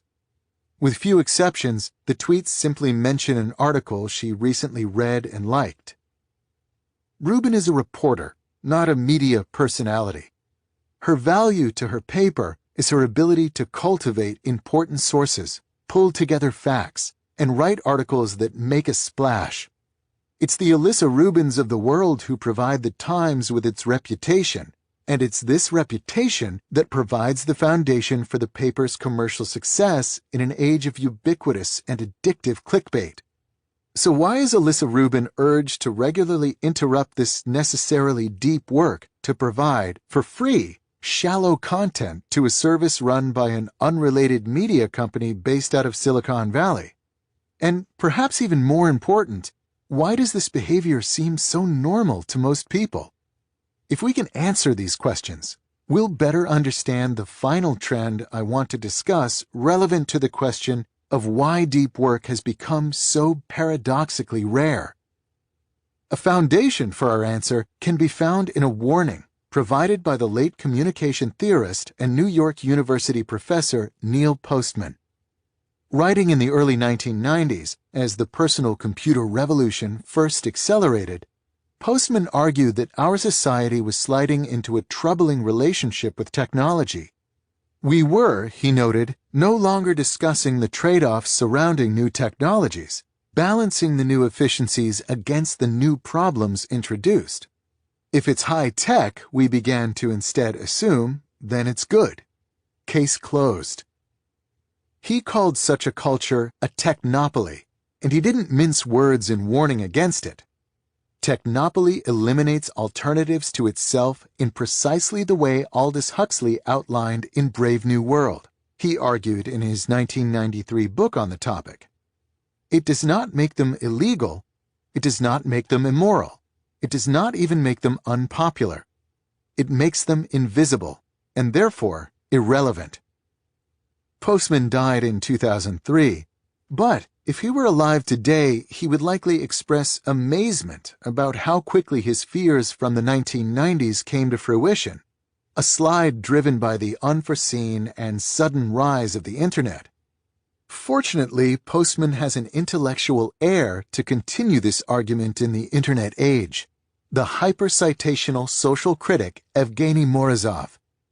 In his 2013 book, To Save Everything, Click Here, Morozov attempts to pull back the curtains on our technopolic obsession with the Internet, a term he purposefully places in scare quotes to emphasize its role as an ideology, saying it's this propensity to view the Internet as a source of wisdom and policy advice that transforms it from a fairly uninteresting set of cables and network routers into a seductive and exciting ideology. Perhaps today's Uber ideology. In Morozov's critique, we've made the Internet synonymous with the revolutionary future of business and government. To make your company more like the Internet is to be with the times, and to ignore these trends is to be the proverbial buggy whip maker in an automotive age. We no longer see Internet tools as products released by for-profit companies, funded by investors hoping to make a return, and run by 20-somethings who are often making things up as they go along. We're instead quick to idolize these digital doodads as a signifier of progress and a harbinger of a, dare I say, brave new world. This Internet centrism, to steal another Morozov term, is what technopoly looks like today. It's important that we recognize this reality because it explains the question that opened this section. The New York Times maintains a social media desk and pressures its writers, like Alyssa Rubin, toward distracting behavior, because in an Internet-centric technopoly, such behavior is not up for discussion. The alternative, to not embrace all things Internet, is, as Postman would say, invisible, and therefore irrelevant. This invisibility explains the uproar mentioned earlier that arose when Jonathan Franzen dared suggest that novelists shouldn't tweet. It riled people, not because they're well-versed in book marketing and disagreed with Franzen's conclusion, but because it surprised them that anyone serious would suggest the irrelevance of social media. In an Internet-centric technopoly, such a statement is the equivalent of a flag burning, desecration, not debate. Perhaps the near-universal reach of this mindset is best captured in an experience I had recently on my commute to the Georgetown campus where I work. Waiting for the light to change so I could cross Connecticut Avenue, I idled behind a truck from a refrigerated supply chain logistics company. Refrigerated shipping is a complex, competitive business that requires equal skill managing trade unions and route scheduling.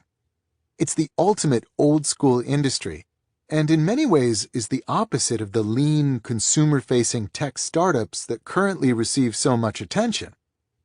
What struck me as I waited in traffic behind this truck, however, was not the complexity or scale of this company, but instead a graphic that had been commissioned and then affixed, probably at significant expense, on the back of this entire fleet of trucks. A graphic that read, "Like us on Facebook." Deep work is at a severe disadvantage in a technopoly because it builds on values like quality, craftsmanship, and mastery that are decidedly old-fashioned and non-technological. Even worse, to support deep work often requires the rejection of much of what is new and high-tech. Deep work is exiled in favor of more distracting high-tech behaviors, like the professional use of social media, not because the former is empirically inferior to the latter. Indeed, if we had hard metrics relating the impact of these behaviors on the bottom line, our current technopoly would likely crumble. But the metric black hole prevents such clarity and allows us instead to elevate all things Internet into Morozov's feared Uber ideology. In such a culture, we should not be surprised that deep work struggles to compete against the shiny thrum of tweets, likes, tagged photos, walls, posts, and all the other behaviors that we're now taught are necessary for no other reason than that they exist. Bad for business, good for you. Deep work should be a priority in today's business climate, but it's not. I've just summarized various explanations for this paradox. Among them are the realities that deep work is hard and shallow work is easier. That in the absence of clear goals for your job, the visible busyness that surrounds shallow work becomes self-preserving. And that our culture has developed a belief that if a behavior relates to the Internet, then it's good, regardless of its impact on our ability to produce valuable things. All of these trends are enabled by the difficulty of directly measuring the value of depth or the cost of ignoring it. If you believe in the value of depth, this reality spells bad news for businesses in general, as it's leading them to miss out on potentially massive increases in their value production. But for you, as an individual, good news lurks. The myopia of your peers and employers uncovers a great personal advantage. Assuming the trends outlined here continue, depth will become increasingly rare and therefore increasingly valuable. Having just established that there's nothing fundamentally flawed about deep work, and nothing fundamentally necessary about the distracting behaviors that displace it, you can therefore continue with confidence with the ultimate goal of this book, to systematically develop your personal ability to go deep, and, by doing so, reap great rewards. Chapter 3. Deep work is meaningful. Rick Furr is a blacksmith. He specializes in ancient and medieval metalworking practices, which he painstakingly recreates in his shop, Door County Forge Works. I do all my work by hand and use tools that multiply my force without limiting my creativity or interaction with the material, he explains in his artist statement. What may take me 100 blows by hand can be accomplished in one by a large swaging machine. This is the antithesis of my goal, and to that end all my work shows evidence of the two hands that made it.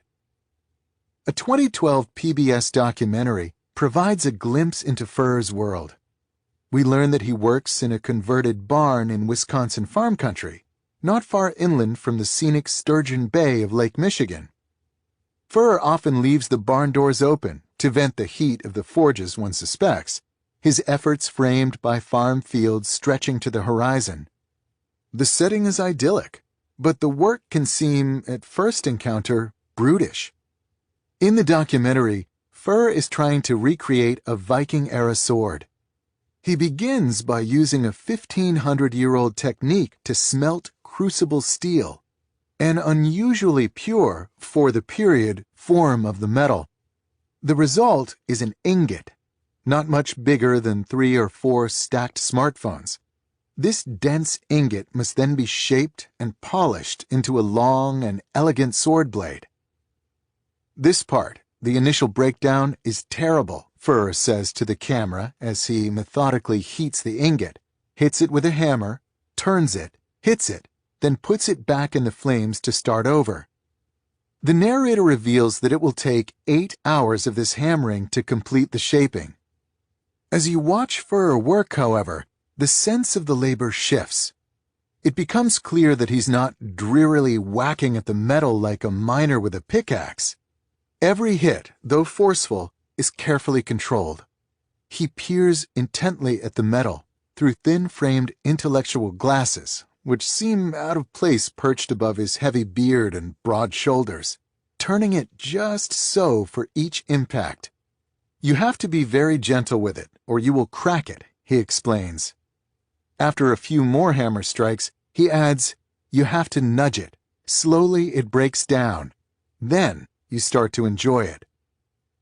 At one point, about halfway through the smithing, after Fur has finished hammering out the desired shape, he begins rotating the metal carefully in a narrow trough of burning charcoal. As he stares at the blade, something clicks. It's ready. He lifts the sword, red with heat, holding it away from his body as he strides swiftly toward a pipe filled with oil and plunges in the blade to cool it. After a moment of relief that the blade did not crack into pieces, a common occurrence at this step, Fur pulls it from the oil. The residual heat of the metal lights the fuel, engulfing the sword's full length in yellow flames. Fur holds the burning sword up above his head with a single powerful arm and stares at it a moment before blowing out the fire. During this brief pause, the flame illuminates his face, and his admiration is palpable. To do it right, it is the most complicated thing I know how to make, Fur explains, and it's that challenge that drives me. I don't need a sword, but I have to make them. Rick Fur is a master craftsman whose work requires him to spend most of his day in a state of depth. Even a small slip in concentration can ruin dozens of hours of effort. He's also someone who clearly finds great meaning in his profession. This connection between deep work and a good life is familiar and widely accepted when considering the world of craftsmen. The satisfactions of manifesting oneself concretely in the world through manual competence have been known to make a man quiet and easy, explains Matthew Crawford, and we believe him. But when we shift our attention to knowledge work, this connection is muddied. Part of the issue is clarity. Craftsmen like Fur tackle professional challenges that are simple to define but difficult to execute, a useful imbalance when seeking purpose. Knowledge work exchanges this clarity for ambiguity. It can be hard to define exactly what a given knowledge worker does and how it differs from another. On our worst days, it can seem that all knowledge work boils down to the same exhausting roil of emails and PowerPoint, with only the charts used in the slides differentiating one career from another. Fur himself identifies this blandness when he writes, "The world of information superhighways and cyberspace has left me rather cold and disenchanted." Another issue muddying the connection between depth and meaning in knowledge work is the cacophony of voices attempting to convince knowledge workers to spend more time engaged in shallow activities. As elaborated in the last chapter, we live in an era where anything internet-related is understood by default to be innovative and necessary. Depth-destroying behaviors such as immediate email responses and an active social media presence are lauded, while avoidance of these trends generates suspicion. No one would fault Rick Furr for not using Facebook, but if a knowledge worker makes this same decision, then he's labeled an eccentric, as I've learned from personal experience. Just because this connection between depth and meaning is less clear in knowledge work, however, doesn't mean that it's non-existent. The goal of this chapter is to convince you that deep work can generate as much satisfaction in an information economy as it so clearly does in a craft economy. In the sections ahead, I'll make 3 arguments to support this claim. These arguments roughly follow a trajectory from the conceptually narrow to broad, starting with a neurological perspective, moving to the psychological, and ending with the philosophical. I'll show that regardless of the angle from which you attack the issue of depth and knowledge work, it's clear that by embracing depth over shallowness, you can tap the same veins of meaning that drive craftsmen like Rick Furr. The thesis of this final chapter in Part 1, therefore, is that a deep life is not just economically lucrative, but also a life well lived. A neurological argument for depth. The science writer Winfred Gallagher stumbled onto a connection between attention and happiness after an unexpected and terrifying event, a cancer diagnosis. Not just cancer, she clarifies, but a particularly nasty, fairly advanced kind. As Gallagher recalls in her 2009 book, Wrapped, as she walked away from the hospital after the diagnosis, she formed a sudden and strong intuition. This disease wanted to monopolize my attention, but as much as possible, I would focus on my life instead. The cancer treatment that followed was exhausting and terrible, but Gallagher couldn't help noticing, in that corner of her brain honed by a career in non-fiction writing, that her commitment to focus on what was good in her life, movies, walks, and a 6:30 martini, worked surprisingly well.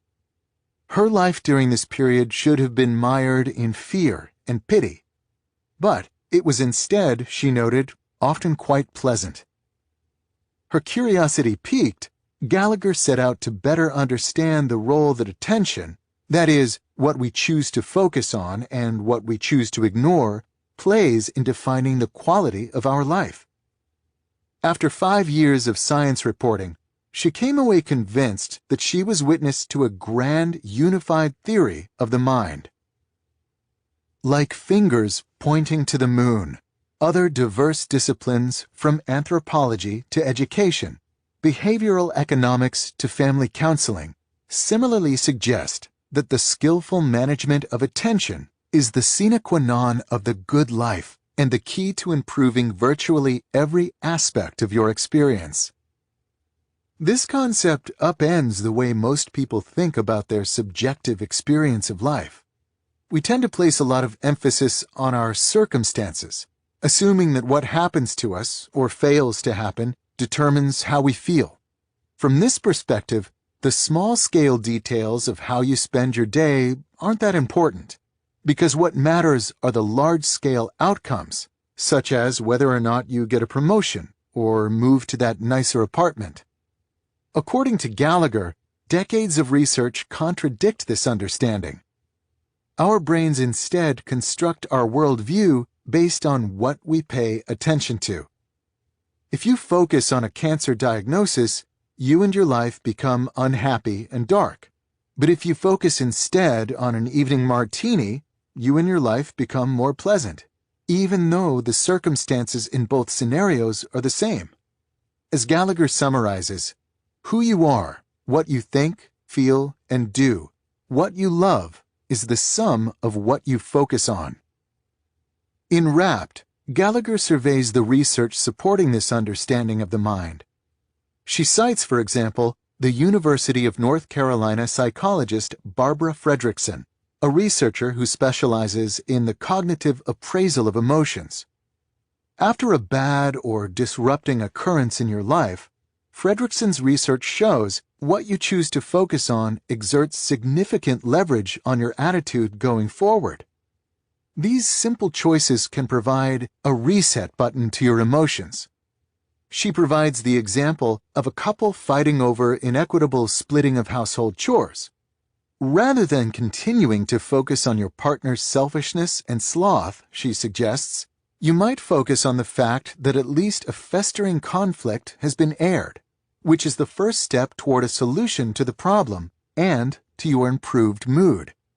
This seems like a simple exhortation to look on the bright side, but Fredrickson found that skillful use of these emotional leverage points can generate a significantly more positive outcome after negative events.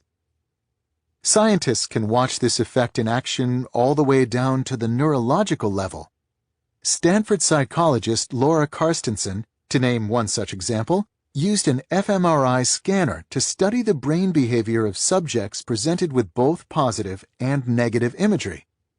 She found that for young people, their amygdala, a center of emotion, fired with activity at both types of imagery. When she instead scanned the elderly, the amygdala fired only for the positive images. Carstensen hypothesizes that the elderly subjects had trained the prefrontal cortex to inhibit the amygdala in the presence of negative stimuli. These elderly subjects were not happier because their life circumstances were better than those of the young subjects. They were instead happier because they had rewired their brains to ignore the negative and savor the positive. By skillfully managing their attention, they improve their world without changing anything concrete about it. We can now step back and use Gallagher's grand theory to better understand the role of deep work in cultivating a good life. This theory tells us that your world is the outcome of what you pay attention to. So consider, for a moment, the type of mental world constructed when you dedicate significant time to deep endeavors. There's a gravity and sense of importance inherent in deep work. Whether you're Rick Furr smithing a sword or a computer programmer optimizing an algorithm, Gallagher's theory, therefore, predicts that if you spend enough time in this state, your mind will understand your world as rich in meaning and importance. There is, however, a hidden but equally important benefit to cultivating rapt attention in your workday. Such concentration hijacks your attention apparatus, preventing you from noticing the many smaller and less pleasant things that unavoidably and persistently populate our lives. The psychologist Mihaly Csikszentmihalyi, whom we'll learn more about in the next section, explicitly identifies this advantage when he emphasizes the advantage of cultivating concentration so intense that there is no attention left over to think about anything irrelevant or to worry about problems. This danger is especially pronounced in knowledge work, which, due to its dependence on ubiquitous connectivity, generates a devastatingly appealing buffet of distraction, most of which will, if given enough attention, leach meaning and importance from the world constructed by your mind. To help make this claim more concrete, I'll use myself as a test case. Consider, for example, the last 5 emails I sent before I began writing the first draft of this chapter. Following are the subject lines of these messages, along with summaries of their contents. Urgent, Cal Newport brand registration confirmation. This message was in response to a standard scam in which a company tries to trick website owners into registering their domain in China. I was annoyed that they kept spamming me, so I lost my cool and responded, futilely, of course, by telling them their scam would be more convincing if they spelled website correctly in their emails. SR. This message was a conversation with a family member about an article he saw in the Wall Street Journal. Important advice. This email was part of a conversation about optimal retirement investment strategies. Forward, study hacks. This email was part of a conversation in which I was attempting to find a time to meet with someone I know who was visiting my city, a task complicated by his fractured schedule during his visit. Just curious. This message was part of a conversation in which a colleague and I were reacting to some thorny office politics issues of the type that are frequent and cliched in academic departments. These emails provide a nice case study of the type of shallow concerns that vie for your attention in a knowledge work setting.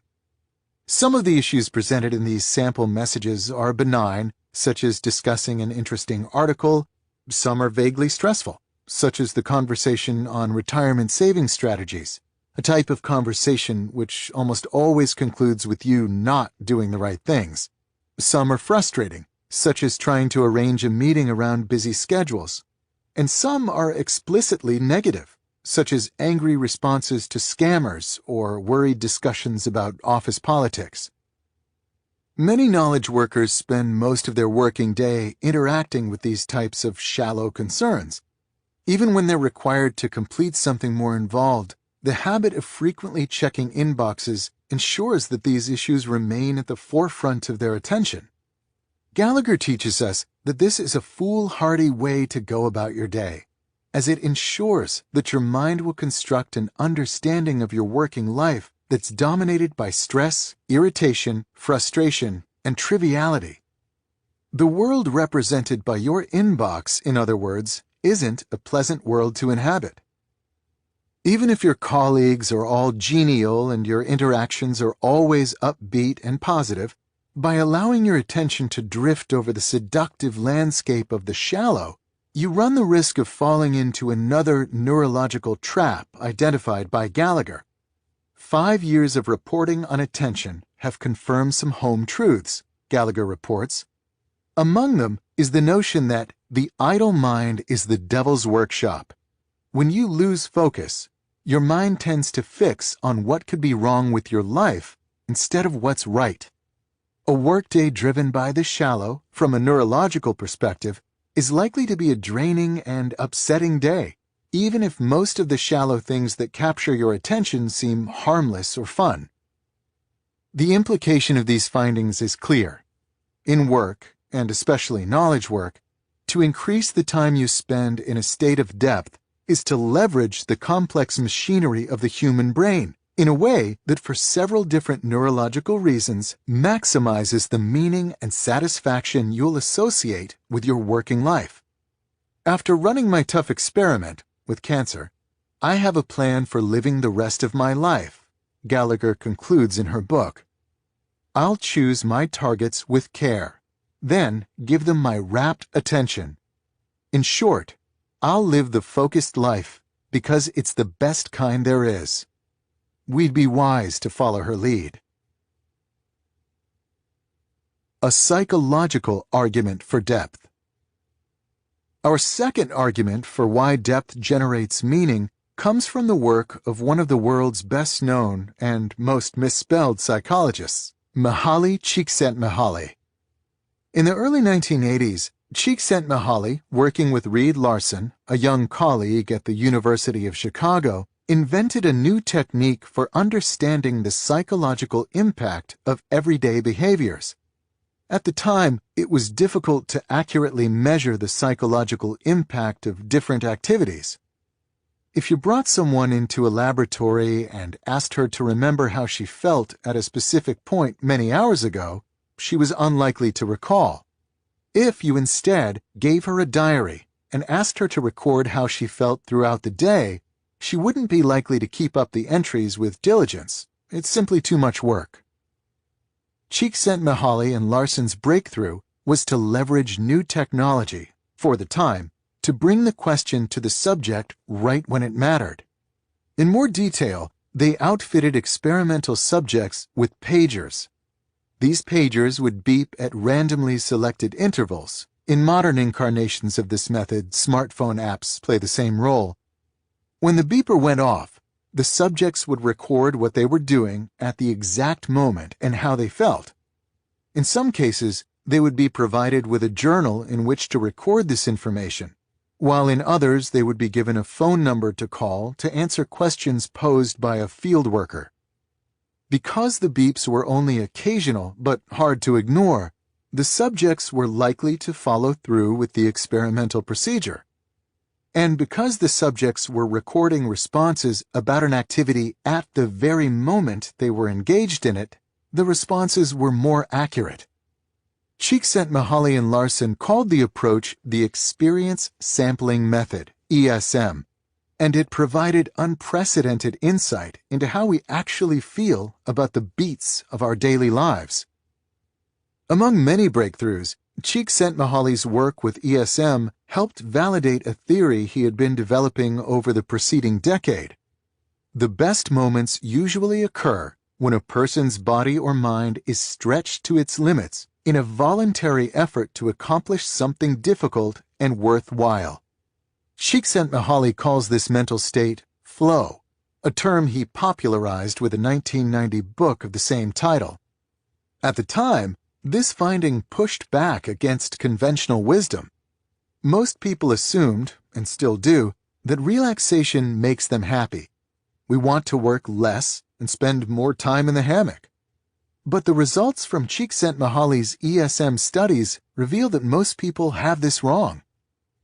Ironically, he writes, jobs are actually easier to enjoy than free time because, like flow activities, they have built-in goals, feedback rules, and challenges, all of which encourage one to become involved in one's work, to concentrate, and lose oneself in it.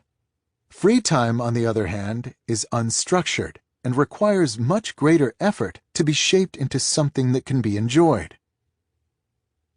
When measured empirically, people were happier at work and less happy relaxing than they suspected. And as the ESM studies confirmed, the more such flow experiences that occur in a given week, the higher the subject's life satisfaction.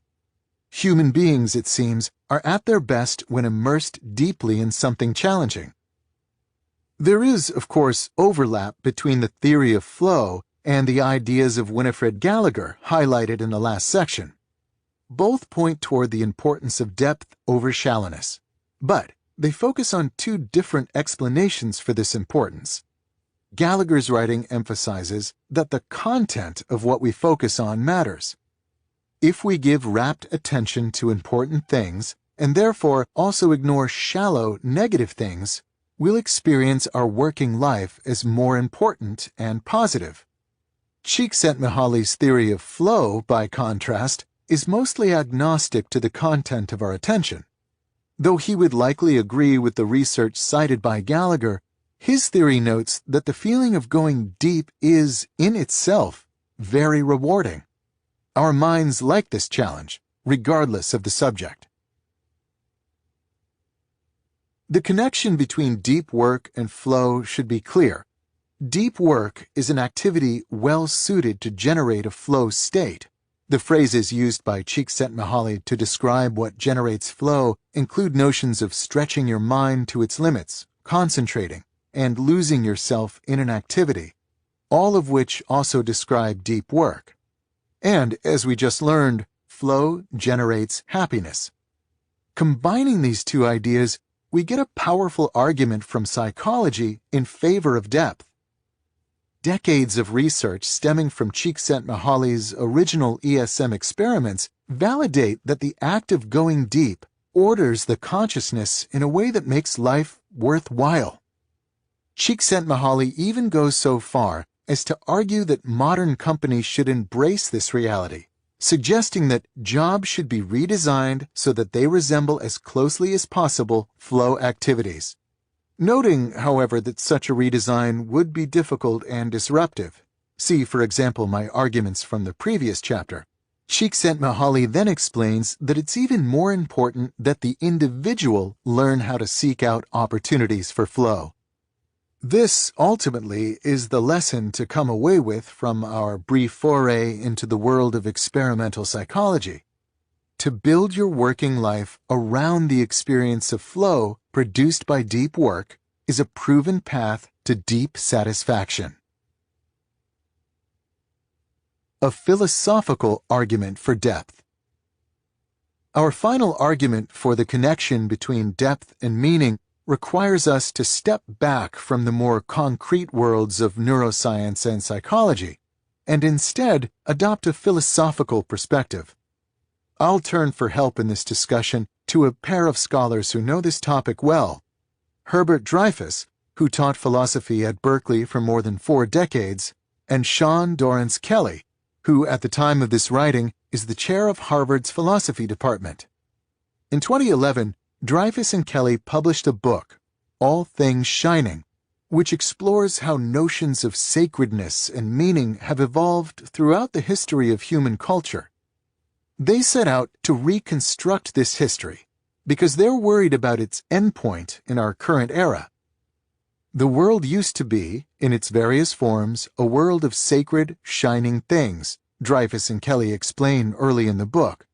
The shining things now seem far away.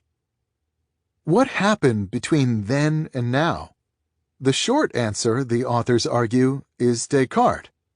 From Descartes' skepticism came the radical belief that the individual seeking certainty trumped a god or king bestowing truth. The resulting Enlightenment, of course, led to the concept of human rights and freed many from oppression. But, as Dreyfus and Kelly emphasize, for all its good in the political arena, in the domain of the metaphysical, this thinking stripped the world of the order and sacredness essential to creating meaning. In a post-Enlightenment world, we have tasked ourselves to identify what's meaningful and what's not, an exercise that can seem arbitrary and induce a creeping nihilism. The Enlightenment's metaphysical embrace of the autonomous individual leads not just to a boring life, Dreyfus and Kelly worry. It leads, almost inevitably, to a nearly unlivable one. This problem might at first seem far removed from our quest to understand the satisfaction of depth, but when we proceed to Dreyfus and Kelly's solution, we will discover rich new insights into the sources of meaning in professional pursuits. This connection should seem less surprising when it's revealed that Dreyfus and Kelly's response to modern nihilism builds on the very subject that opened this chapter, the craftsman. Craftsmanship, Dreyfus and Kelly argue in their book's conclusion, provides a key to reopening a sense of sacredness in a responsible manner. To illustrate this claim, they use an organizing example, an account of a master wheelwright, the now lost profession of shaping wooden wagon wheels. Because each piece of wood is distinct, it has its own personality, they write after a passage describing the details of the wheelwright's craft. The woodworker has an intimate relationship with the wood he works. Its subtle virtues call out to be cultivated and cared for. In this appreciation for the subtle virtues of his medium, they note, the craftsman has stumbled onto something crucial in a post-Enlightenment world, a source of meaning sited outside the individual. The wheelwright doesn't decide arbitrarily which virtues of the wood he works are valuable and which are not. This value is inherent in the wood and the task it's meant to perform. As Dreyfus and Kelly explain, such sacredness is common to craftsmanship. The task of a craftsman, they conclude, is not to generate meaning, but rather to cultivate in himself the skill of discerning the meanings that are already there. This frees the craftsman of the nihilism of autonomous individualism, providing an ordered world of meaning. At the same time, this meaning seems safer than the sources cited in previous eras. The wheelwright, the authors imply, cannot easily use the inherent quality of a piece of pine to justify a despotic monarchy. Returning to the question of professional satisfaction, Dreyfus and Kelly's interpretation of craftsmanship as a path to meaning provides a nuanced understanding of why the work of those like Rick Furr resonates with so many of us. The look of satisfaction on Furr's face as he works to extract artistry from crude metals, these philosophers would argue, is a look expressing appreciation for something elusive and valuable in modernity, a glimpse of the sacred. Once understood, we can connect this sacredness inherent in traditional craftsmanship to the world of knowledge work. To do so, there are two key observations we must first make. The first might be obvious, but requires emphasis. There's nothing intrinsic about the manual trades when it comes to generating this particular source of meaning. Any pursuit, be it physical or cognitive, that supports high levels of skill can also generate a sense of sacredness. To elaborate this point, let's jump from the old-fashioned examples of carving wood or smithing metal to the modern example of computer programming. Consider this quote from the coding prodigy Santiago Gonzalez describing his work to an interviewer. "Beautiful code is short and concise, so if you were to give that code to another programmer, they would say, 'Oh, that's well-written code.' It's much like as if you were writing a poem." Gonzalez discusses computer programming similarly to the way woodworkers discuss their craft in the passages quoted by Dreyfus and Kelly.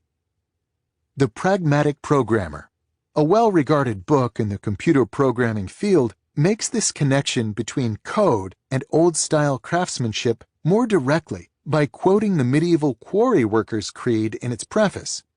"We who cut mere stones must always be envisioning cathedrals." The book then elaborates that computer programmers must see their work in the same way. Within the overall structure of a project, there is always room for individuality and craftsmanship. 100 years from now, our engineering may seem as archaic as the techniques used by medieval cathedral builders seem to today's civil engineers, while our craftsmanship will still be honored. You don't, in other words, need to be toiling in an open-air barn for your efforts to be considered the type of craftsmanship that can generate Dreyfus and Kelly's meaning. A similar potential for craftsmanship can be found in most skilled jobs in the information economy. Whether you're a writer, marketer, consultant, or lawyer, your work is craft. And if you hone your ability and apply it with respect and care, then, like the skilled wheelwright, you can generate meaning in the daily efforts of your professional life. It's here that some might respond that their knowledge work job cannot possibly become such a source of meaning, because their job subject is much too mundane. But this is flawed thinking that our consideration of traditional craftsmanship can help correct. In our current culture, we place a lot of emphasis on job description.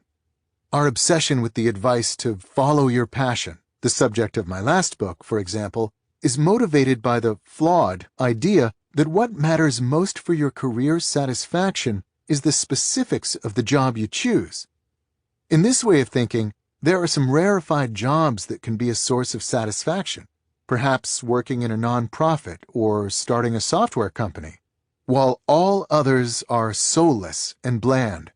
The philosophy of Dreyfus and Kelly frees us from such traps. The craftsmen they cite don't have rarefied jobs.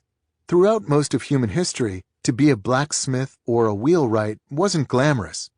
But this doesn't matter, as the specifics of the work are irrelevant. The meaning uncovered by such efforts is due to the skill and appreciation inherent in craftsmanship, not the outcomes of their work.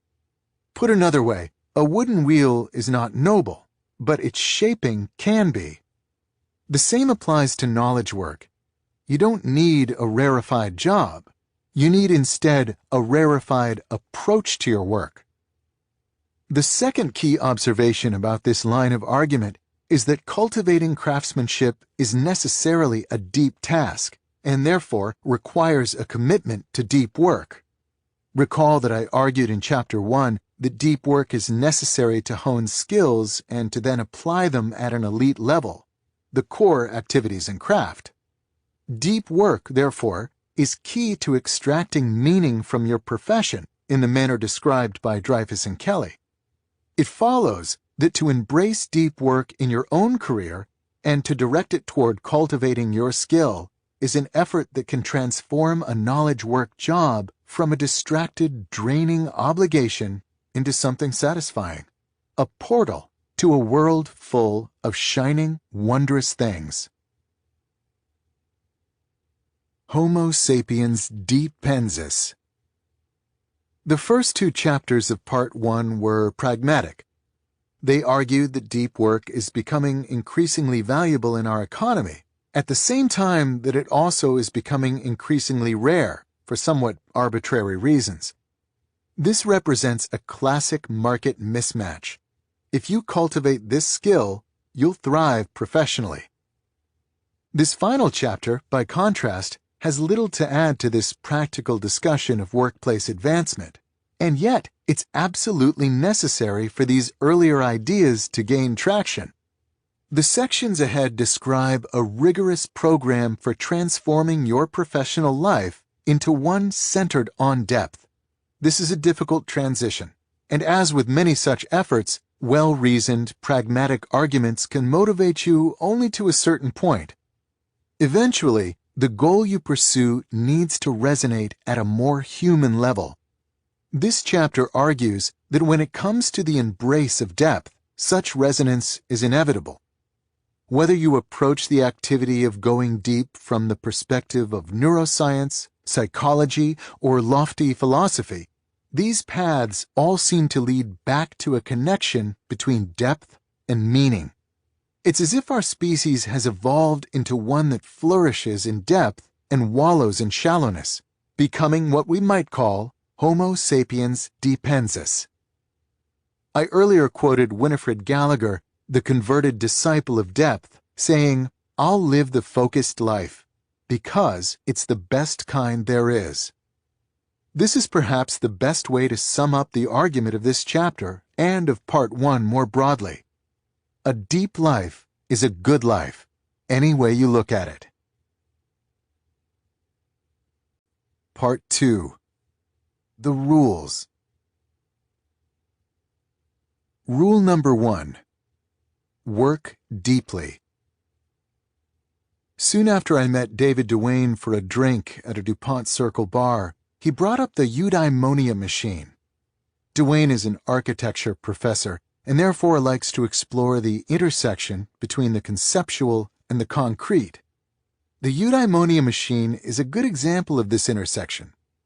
The machine, which takes its name from the ancient Greek concept of eudaimonia, a state in which you're achieving your full human potential, turns out to be a building.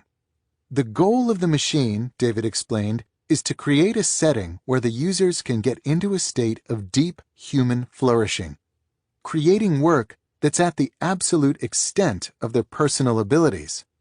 It is, in other words, a space designed for the sole purpose of enabling the deepest possible deep work. I was, as you might expect, intrigued. As Duane explained the machine to me, he grabbed a pen to sketch its proposed layout. The structure is a one-story, narrow rectangle made up of 5 rooms, placed in a line, one after the other. There's no shared hallway. You have to pass through one room to get to the next. As Duane explains, the lack of circulation is critical because it doesn't allow you to bypass any of the spaces as you get deeper into the machine. The first room you enter when coming off the street is called the gallery. In Duane's plan, this room would contain examples of deep work produced in the building. It's meant to inspire the users of the machine, creating a culture of healthy stress and peer pressure. As you leave the gallery, you next enter the salon. In here, Duane imagines access to high-quality coffee and perhaps even a full bar. There are also couches and Wi-Fi. The salon is designed to create a mood that hovers between intense curiosity and argumentation. This is a place to debate, brood, and in general work through the ideas that you'll develop deeper in the machine. Beyond the salon, you enter the library. This room stores a permanent record of all work produced in the machine, as well as the books and other resources used in this previous work. There will be copiers and scanners for gathering and collecting the information you need for your project. Duane describes the library as the hard drive of the machine. The next room is the office space. It contains a standard conference room with a whiteboard and some cubicles with desks. The office, Duane explains, is for low-intensity activity. To use our terminology, this is the space to complete the shallow efforts required by your project. Duane imagines an administrator with a desk in the office who could help its users improve their work habits to optimize their efficiency. This brings us to the final room of the machine, a collection of what Duane calls deep work chambers. He adopted the term deep work from my articles on the topic. Each chamber is conceived to be 6 by 10 feet and protected by thick, soundproof walls. Duane's plans call for 18 inches of insulation. The purpose of the deep work chamber is to allow for total focus and uninterrupted workflow, Duane explains. He imagines a process in which you spend 90 minutes inside, take a 90-minute break, and repeat 2 or 3 times, at which point your brain will have achieved its limit of concentration for the day. For now, the eudaimonia machine exists only as a collection of architectural drawings, but even as a plan, its potential to support impactful work excites Duane. This design remains, in my mind, the most interesting piece of architecture I've ever produced, he told me. In an ideal world, one in which the true value of deep work is accepted and celebrated, we'd all have access to something like the eudaimonia machine. Perhaps not David Duane's exact design, but more generally speaking, a work environment and culture designed to help us extract as much value as possible from our brains. Unfortunately, this vision is far from our current reality. We instead find ourselves in distracting open offices where inboxes cannot be neglected and meetings are incessant. A setting where colleagues would rather you respond quickly to their latest email than produce the best possible results. As a listener of this book, in other words, you're a disciple of depth in a shallow world. This rule, the first of 4 such rules in Part 2 of this book, is designed to reduce this conflict. You might not have access to your own eudaimonia machine, but the strategies that follow will help you simulate its effects in your otherwise distracted professional life. They'll show you how to transform deep work from an aspiration into a regular and significant part of your daily schedule. Rules number 2 through number 4 will then help you get the most out of this deep work habit by presenting, among other things, strategies for training your concentration ability and fighting back encroaching distractions. Before proceeding to these strategies, however, I want to first address a question that might be nagging you. Why do we need such involved interventions? Put another way, once you accept that deep work is valuable, isn't it enough to just start doing more of it?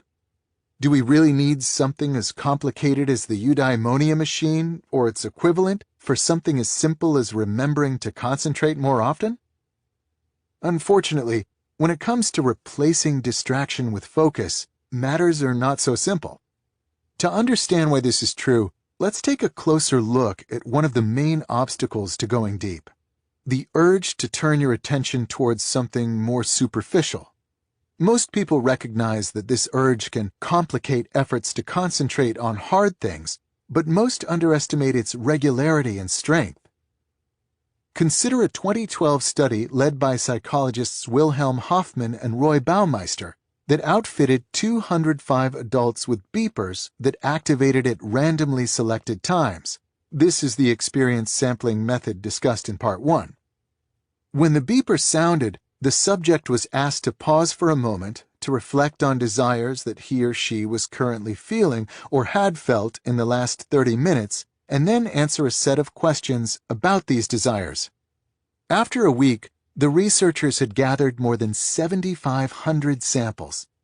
Here's the short version of what they found. People fight desires all day long. As Baumeister summarized in his subsequent book, Willpower, co-authored with the science writer John Tierney, desire turned out to be the norm, not the exception. The 5 most common desires these subjects fought include, not surprisingly, eating, sleeping, and sex. But the top 5 list also included desires for taking a break from hard work, checking email and social networking sites, surfing the web, listening to music, or watching television. The lure of the internet and television proved especially strong. The subjects succeeded in resisting these particularly addictive distractions only around half the time. These results are bad news for this rule's goal of helping you cultivate a deep work habit. They tell us that you can expect to be bombarded with the desire to do anything but work deeply throughout the day. And if you're like the German subjects from the Hoffman and Baumeister study, these competing desires will often win out. You might respond at this point that you will succeed where these subjects failed, because you understand the importance of depth and will therefore be more rigorous in your will to remain concentrated. This is a noble sentiment, but the decades of research that preceded this study underscore its futility. A now voluminous line of inquiry, initiated in a series of pioneering papers also written by Roy Baumeister, has established the following important and, at the time, unexpected truth about willpower. You have a finite amount of willpower that becomes depleted as you use it. Your will, in other words, is not a manifestation of your character that you can deploy without limit. It's instead like a muscle that tires. This is why the subjects in the Hoffman and Baumeister study had such a hard time fighting desires. Over time, these distractions drained their finite pool of willpower until they could no longer resist. The same will happen to you, regardless of your intentions, unless, that is, you're smart about your habits. This brings me to the motivating idea behind the strategies that follow. The key to developing a deep work habit is to move beyond good intentions and add routines and rituals to your working life designed to minimize the amount of your limited willpower necessary to transition into and maintain a state of unbroken concentration. If you suddenly decide, for example, in the middle of a distracted afternoon spent web browsing, to switch your attention to a cognitively demanding task, you'll draw heavily from your finite willpower to wrest your attention away from the online shininess. Such attempts will therefore frequently fail. On the other hand, if you deployed smart routines and rituals, perhaps a set time and quiet location used for your deep tasks each afternoon, you'd require much less willpower to start and keep going. In the long run, you'd therefore succeed with these deep efforts far more often. With this in mind, the 6 strategies that follow can be understood as an arsenal of routines and rituals designed with the science of limited willpower in mind to maximize the amount of deep work you consistently accomplish in your schedule. Among other things, they'll ask you to commit to a particular pattern for scheduling this work and develop rituals to sharpen your concentration before starting each session. Some of these strategies will deploy simple heuristics to hijack your brain's motivation center, while others are designed to recharge your willpower reserves at the fastest possible rate. You could just try to make deep work a priority, but supporting this decision with the strategies that follow, or strategies of your own devising that are motivated by the same principles, will significantly increase the probability that you succeed in making deep work a crucial part of your professional life. Decide on your depth philosophy. The famed computer scientist Donald Knuth cares about deep work. As he explains on his website, "What I do takes long hours of studying and uninterruptible concentration." A doctoral candidate named Brian Chappell, who is a father with a full-time job, also values deep work, as it's the only way he can make progress on his dissertation given his limited time. Chappell told me that his first encounter with the idea of deep work was an emotional moment. I mention these examples because although Knuth and Chappell agree on the importance of depth, they disagree on their philosophies for integrating this depth into their work lives. As I'll detail in the next section, Knuth deploys a form of monasticism that prioritizes deep work by trying to eliminate or minimize all other types of work. Chappell, by contrast, deploys a rhythmic strategy in which he works for the same hours, 5 to 7:30 a.m., every weekday morning without exception, before beginning a workday punctuated by standard distractions. Both approaches work, but not universally. Knuth's approach might make sense for someone whose primary professional obligation is to think big thoughts, but if Chappell adopted a similar rejection of all things shallow, he'd likely lose his job. You need your own philosophy for integrating deep work into your professional life. As argued in this rule's introduction, attempting to schedule deep work in an ad hoc fashion is not an effective way to manage your limited willpower. But this example highlights a general warning about this selection. You must be careful to choose a philosophy that fits your specific circumstances, as a mismatch here can derail your deep work habit before it has a chance to solidify. This strategy will help you avoid this fate by presenting 4 different depth philosophies that I've seen work exceptionally well in practice. The goal is to convince you that there are many different ways to integrate deep work into your schedule, and it's therefore worth taking the time to find an approach that makes sense for you. The monastic philosophy of deep work scheduling. Let's return to Donald Knuth. He's famous for many innovations in computer science, including, notably, the development of a rigorous approach to analyzing algorithm performance. Among his peers, however, Knuth also maintains an aura of infamy for his approach to electronic communication. If you visit Knuth's website at Stanford with the intention of finding his email address, you'll instead discover the following note. I have been a happy man ever since January 1st, 1990, when I no longer had an email address. I'd used email since about 1975, and it seems to me that 15 years of email is plenty for one lifetime. Email is a wonderful thing for people whose role in life is to be on top of things, but not for me. My role is to be on the bottom of things. What I do takes long hours of studying and uninterruptible concentration. Knuth goes on to acknowledge that he doesn't intend to cut himself off completely from the world. He notes that writing his books requires communication with thousands of people, and that he wants to be responsive to questions and comments. His solution? He provides an address, a postal mailing address. He says that his administrative assistant will sort through any letters arriving at that address and put aside those that she thinks irrelevant. Anything that's truly urgent she'll bring to Knuth promptly, and everything else he'll handle in a big batch once every 3 months or so. Knuth deploys what I call the monastic philosophy of deep work scheduling. This philosophy attempts to maximize deep efforts by eliminating or radically minimizing shallow obligations. Practitioners of the monastic philosophy tend to have a well-defined and highly valued professional goal that they're pursuing, and the bulk of their professional success comes from doing this one thing exceptionally well. It's this clarity that helps them eliminate the thicket of shallow concerns that tend to trip up those whose value proposition in the working world is more varied. Knuth, for example, explains his professional goal as follows. I try to learn certain areas of computer science exhaustively.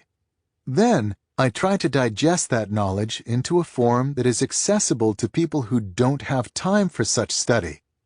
Trying to pitch Knuth on the intangible returns of building an audience on Twitter or the unexpected opportunities that might come through a more liberal use of email will fail, as these behaviors don't directly aid his goal to exhaustively understand specific corners of computer science and then write about them in an accessible manner. Another person committed to monastic deep work is the acclaimed science fiction writer Neal Stephenson.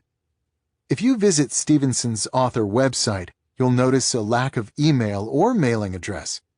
We can gain insight into this omission from a pair of essays that Stevenson posted on his early website, hosted on The Well, back in the early 2000s, and which have been preserved by the Internet Archive.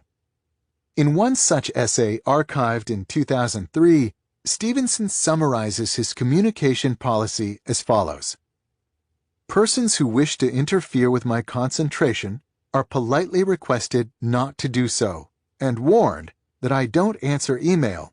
Lest my communication policy's key message get lost in the verbiage, I will put it here succinctly.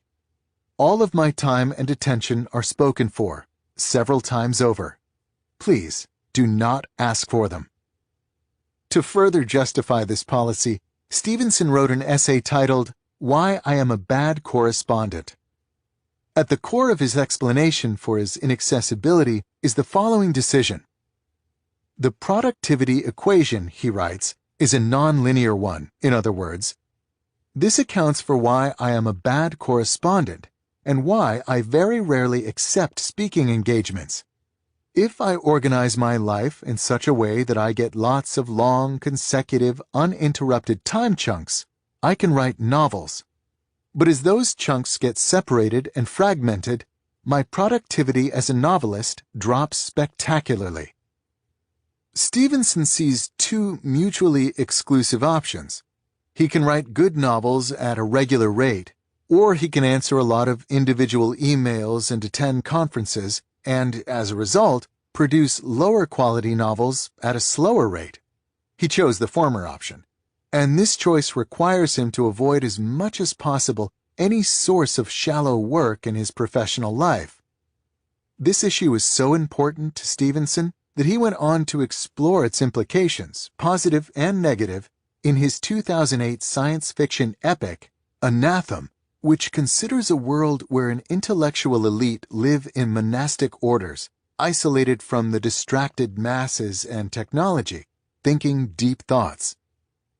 In my experience, the monastic philosophy makes many knowledge workers defensive. The clarity with which its adherents identify their value to the world, I suspect, touches a raw nerve for those whose contribution to the information economy is more complex. Notice, of course, that more complex does not mean lesser.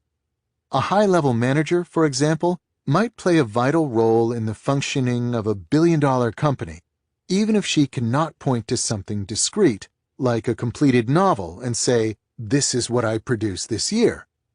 Therefore, the pool of individuals to whom the monastic philosophy applies is limited, and that's okay. If you're outside this pool, its radical simplicity shouldn't evince too much envy. On the other hand, if you're inside this pool, someone whose contribution to the world is discrete, clear, and individualized, then you should give this philosophy serious consideration, as it might be the deciding factor between an average career and one that will be remembered. The Bimodal Philosophy of Deep Work Scheduling. This book opened with a story about the revolutionary psychologist and thinker Carl Jung. In the 1920s, at the same time that Jung was attempting to break away from the strictures of his mentor Sigmund Freud, he began regular retreats to a rustic stone house he built in the woods outside the small town of Bollingen. When there, Jung would lock himself every morning into a minimally appointed room to write without interruption. He would then meditate and walk in the woods to clarify his thinking in preparation for the next day's writing. These efforts, I argued, were aimed at increasing the intensity of Jung's deep work to a level that would allow him to succeed in intellectual combat with Freud and his many supporters. In recalling this story, I want to emphasize something important. Jung did not deploy a monastic approach to deep work. Donald Knuth and Neil Stephenson, our examples from earlier, attempted to completely eliminate distraction and shallowness from their professional lives. Jung, by contrast, sought this elimination only during the periods he spent at his retreat. The rest of Jung's time was spent in Zurich, where his life was anything but monastic. He ran a busy clinical practice that often had him seeing patients until late at night. He was an active participant in the Zurich coffeehouse culture, and he gave and attended many lectures in the city's respected universities. Einstein received his doctorate from one university in Zurich and later taught at another. He also, interestingly enough, knew Jung, and the two shared several dinners to discuss the key ideas of Einstein's special relativity. Jung's life in Zurich, in other words, is similar in many ways to the modern archetype of the hyper-connected digital age knowledge worker.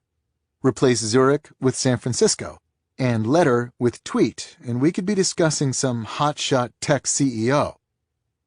Jung's approach is what I call the bimodal philosophy of deep work.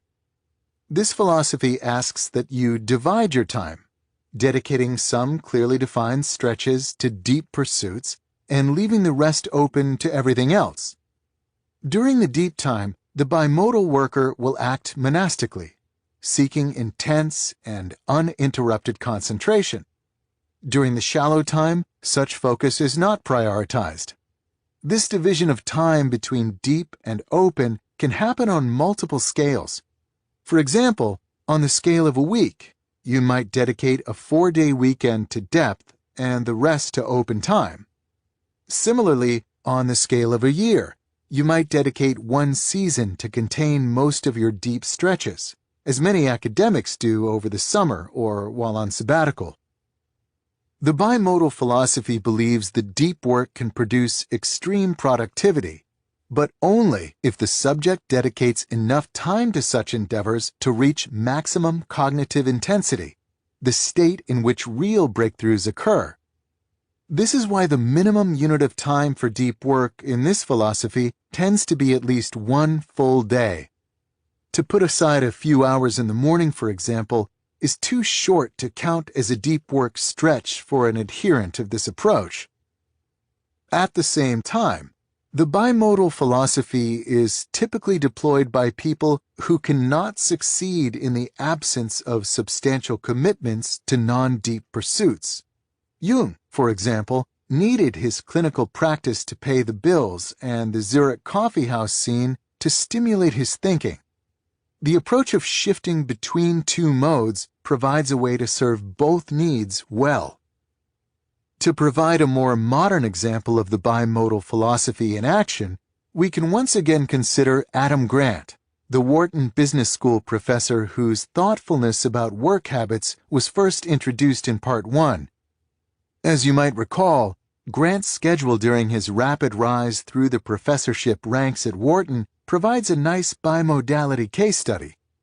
On the scale of the academic year, he stacked his courses into one semester so that he could focus the other two on deep work.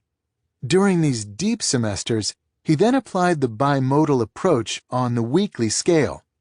He would, perhaps once or twice a month, take a period of 2 to 4 days to become completely monastic.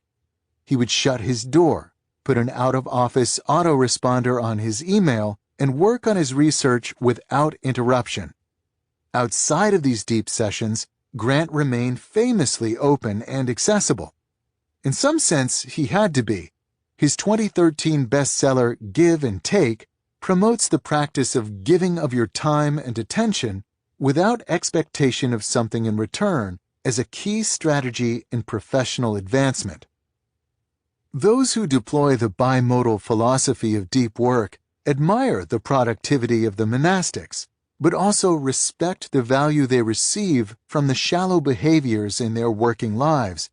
Perhaps the biggest obstacle to implementing this philosophy is that even short periods of deep work require a flexibility that many fear they lack in their current positions.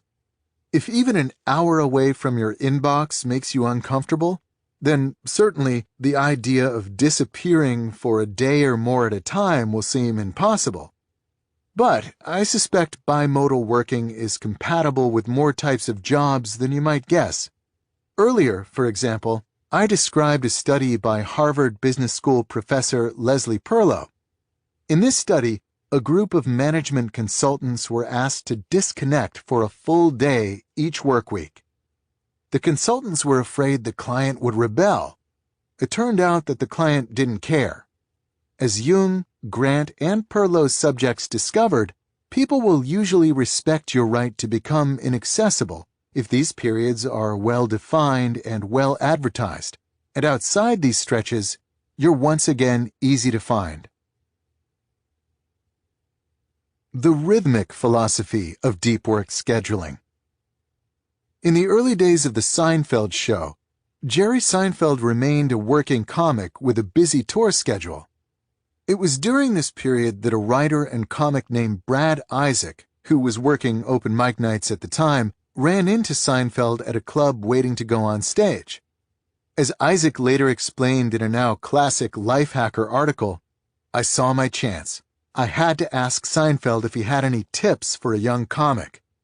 What he told me was something that would benefit me for a lifetime."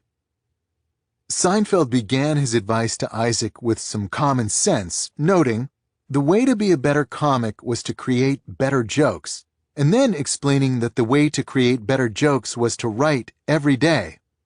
Seinfeld continued by describing a specific technique he used to help maintain this discipline.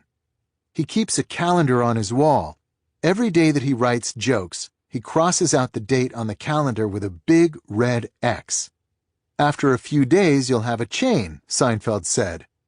Just keep at it, and the chain will grow longer every day. You'll like seeing that chain, especially when you get a few weeks under your belt. Your only job next is to not break the chain. This chain method, as some now call it, soon became a hit among writers and fitness enthusiasts, communities that thrive on the ability to do hard things consistently. For our purposes, it provides a specific example of a general approach to integrating depth into your life, the rhythmic philosophy. This philosophy argues that the easiest way to consistently start deep work sessions is to transform them into a simple, regular habit. The goal, in other words, is to generate a rhythm for this work that removes the need for you to invest energy in deciding if and when you're going to go deep. The chain method is a good example of the rhythmic philosophy of deep work scheduling because it combines a simple scheduling heuristic, do the work every day, with an easy way to remind yourself to do the work, the big red X's on the calendar.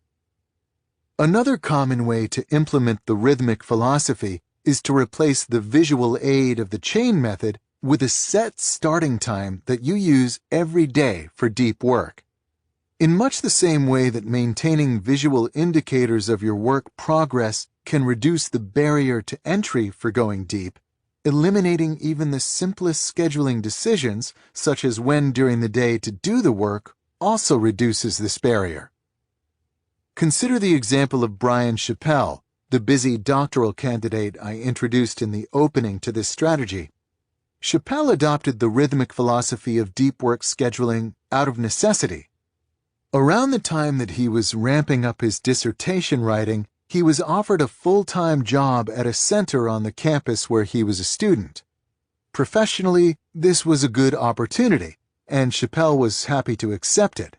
But academically, a full-time job, especially when coupled with the recent arrival of Chappell's first child, made it difficult to find the depth needed to write thesis chapters.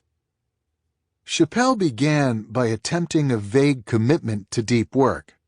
He made a rule that deep work needed to happen in 90-minute chunks, recognizing correctly that it takes time to ease into a state of concentration, and he decided he would try to schedule these chunks in an ad hoc manner whenever appropriate openings in his schedule arose. Not surprisingly, this strategy didn't yield much productivity. In a dissertation boot camp Chappell had attended the year before, he'd managed to produce a full thesis chapter in a single week of rigorous deep work. After he accepted his full-time job, he managed to produce only a single additional chapter in the entire first year he was working. It was the glacial writing progress during this year that drove Chappelle to embrace the rhythmic method. He made a rule that he would wake up and start working by 5:30 every morning. He would then work until 7:30, make breakfast, and go to work already done with his dissertation obligations for the day. Pleased by early progress, he soon pushed his wake-up time to 4:45 to squeeze out even more morning depth. When I interviewed Chappelle for this book, he described his rhythmic approach to deep work scheduling as both astronomically productive and guilt-free.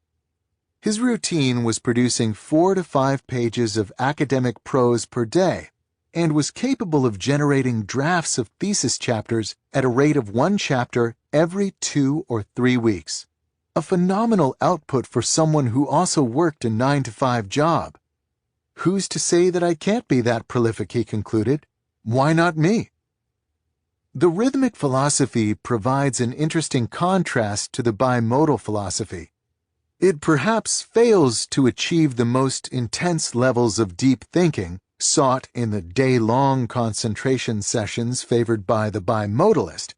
The trade-off, however, is that this approach works better with the reality of human nature.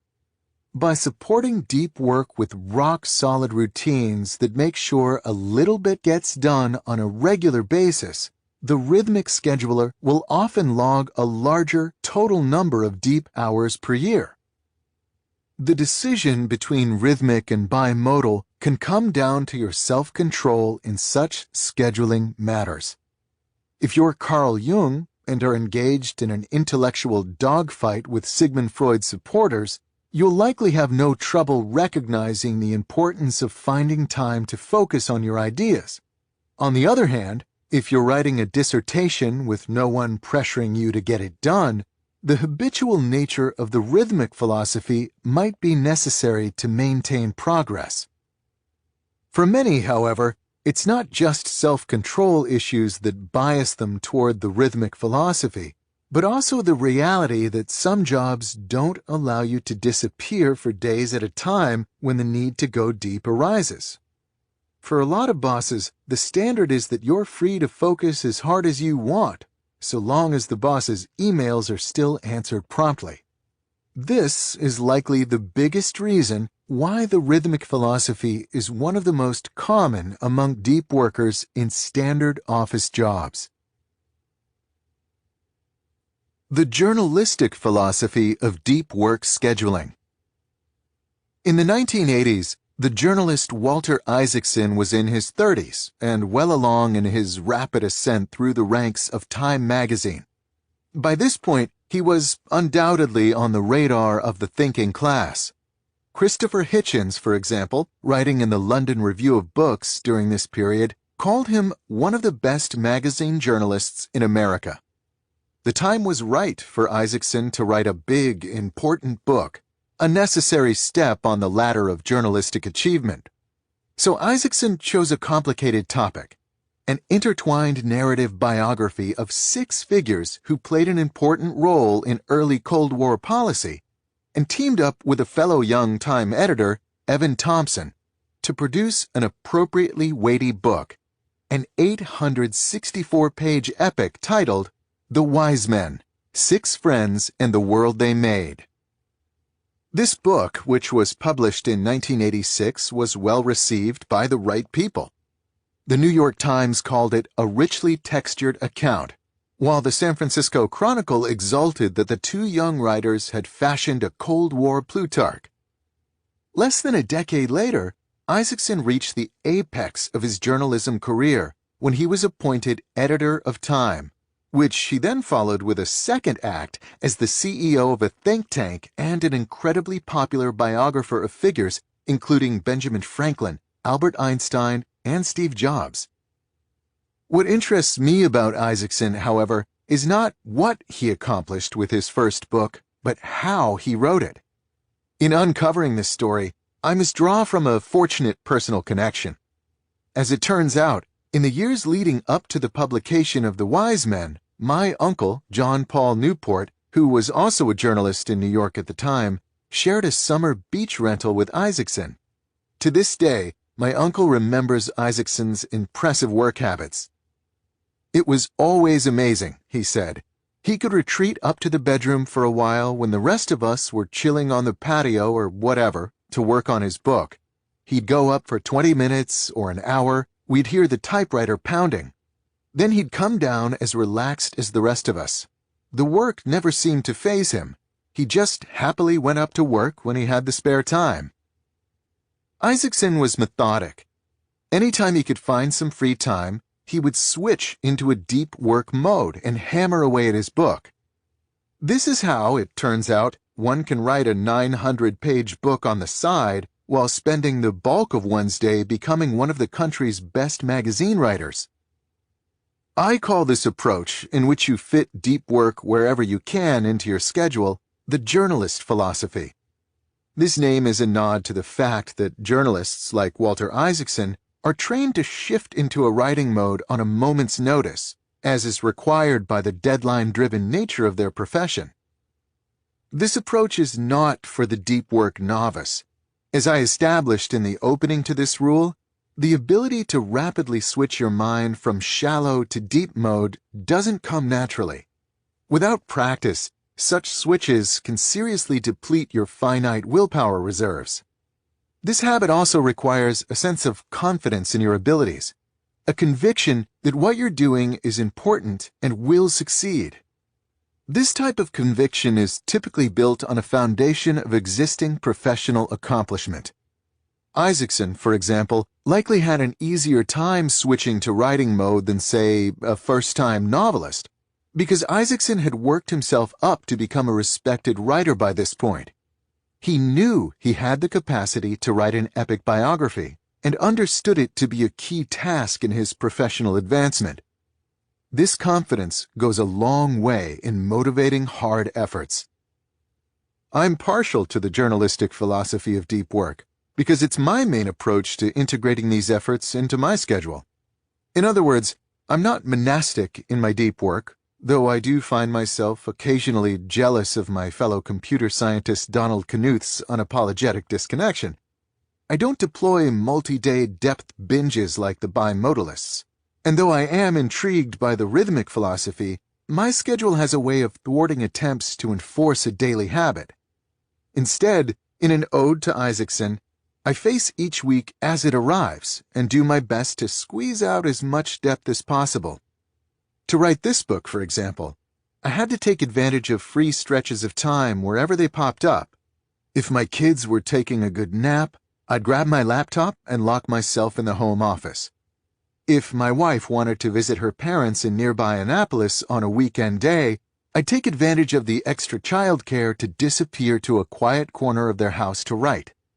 If a meeting at work was canceled or an afternoon left open, I might retreat to one of my favorite libraries on campus to squeeze out a few hundred more words, and so on. I should admit that I'm not pure in my application of the journalist philosophy. I don't, for example, make all my deep work decisions on a moment-to-moment basis. I instead tend to map out when I'll work deeply during each week at the beginning of the week, and then refine these decisions as needed at the beginning of each day. See rule number 3 for more details on my scheduling routines. By reducing the need to make decisions about deep work moment by moment, I can preserve more mental energy for the deep thinking itself. In the final accounting, the journalistic philosophy of deep work scheduling remains difficult to pull off. But if you're confident in the value of what you're trying to produce and practiced in the skill of going deep, a skill we will continue to develop in the strategies that follow, it can be a surprisingly robust way to squeeze out large amounts of depth from an otherwise demanding schedule. Ritualize. An often overlooked observation about those who use their minds to create valuable things is that they're rarely haphazard in their work habits. Consider the Pulitzer Prize-winning biographer Robert Caro. As revealed in a 2009 magazine profile, every inch of Caro's New York office is governed by rules. Where he places his books, how he stacks his notebooks, what he puts on his wall, even what he wears to the office. Everything is specified by a routine that has varied little over Caro's long career. I trained myself to be organized, he explained.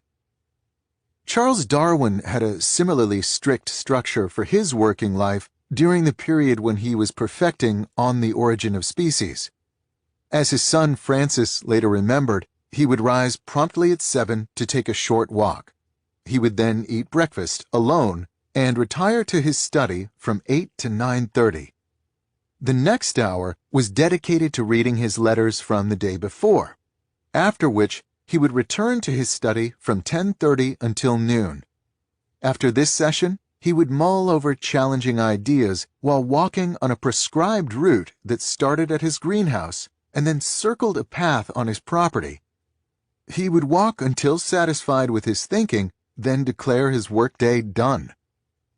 The journalist Mason Curry, who spent half a decade cataloging the habits of famous thinkers and writers, and from whom I learned the previous two examples, summarized this tendency toward systemization as follows. There is a popular notion that artists work from inspiration, that there is some strike or bolt or bubbling up of creative mojo from who knows where.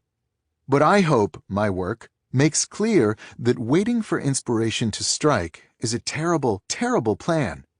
In fact, perhaps the single best piece of advice I can offer to anyone trying to do creative work is to ignore inspiration.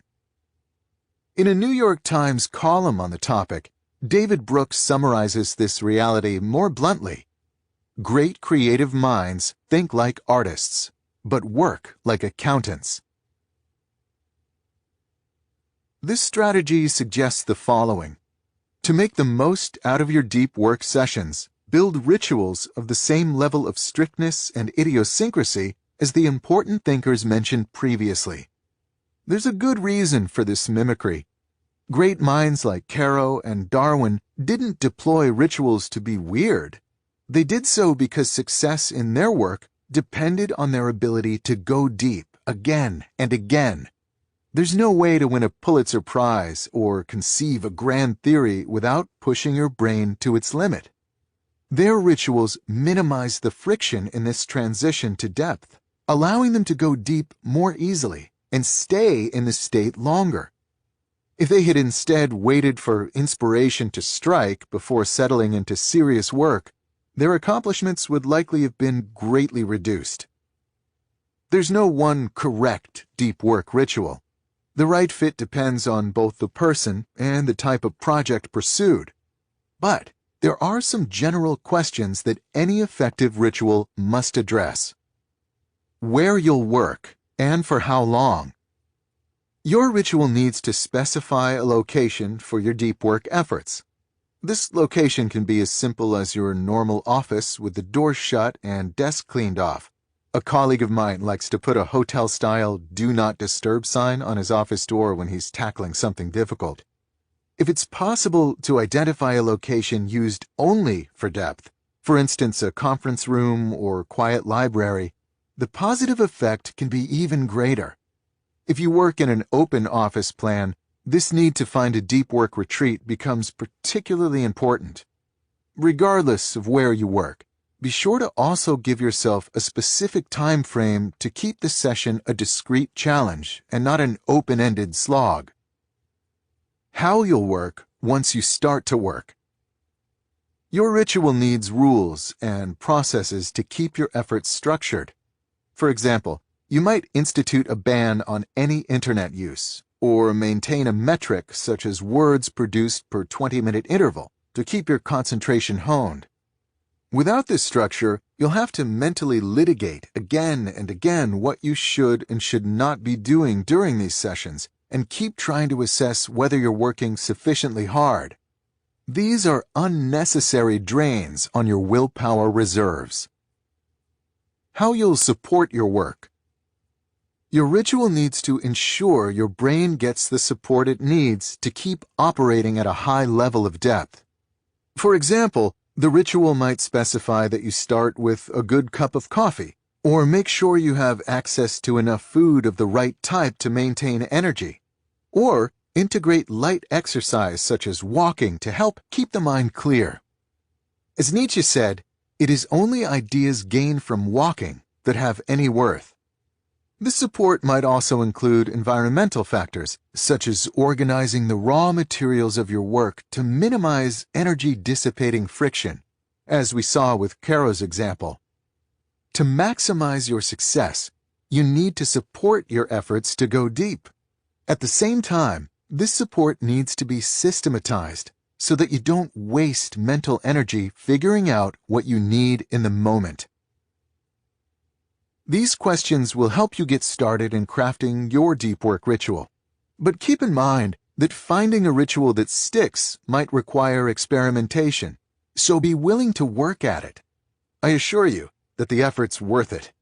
Once you've evolved something that feels right, the impact can be significant.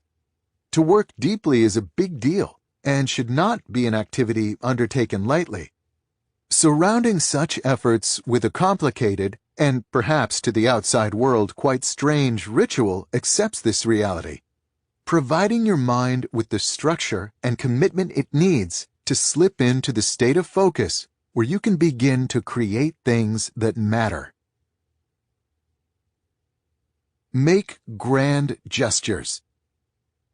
In the early winter of 2007, J.K. Rowling was struggling to complete The Deathly Hallows, the final book in her Harry Potter series.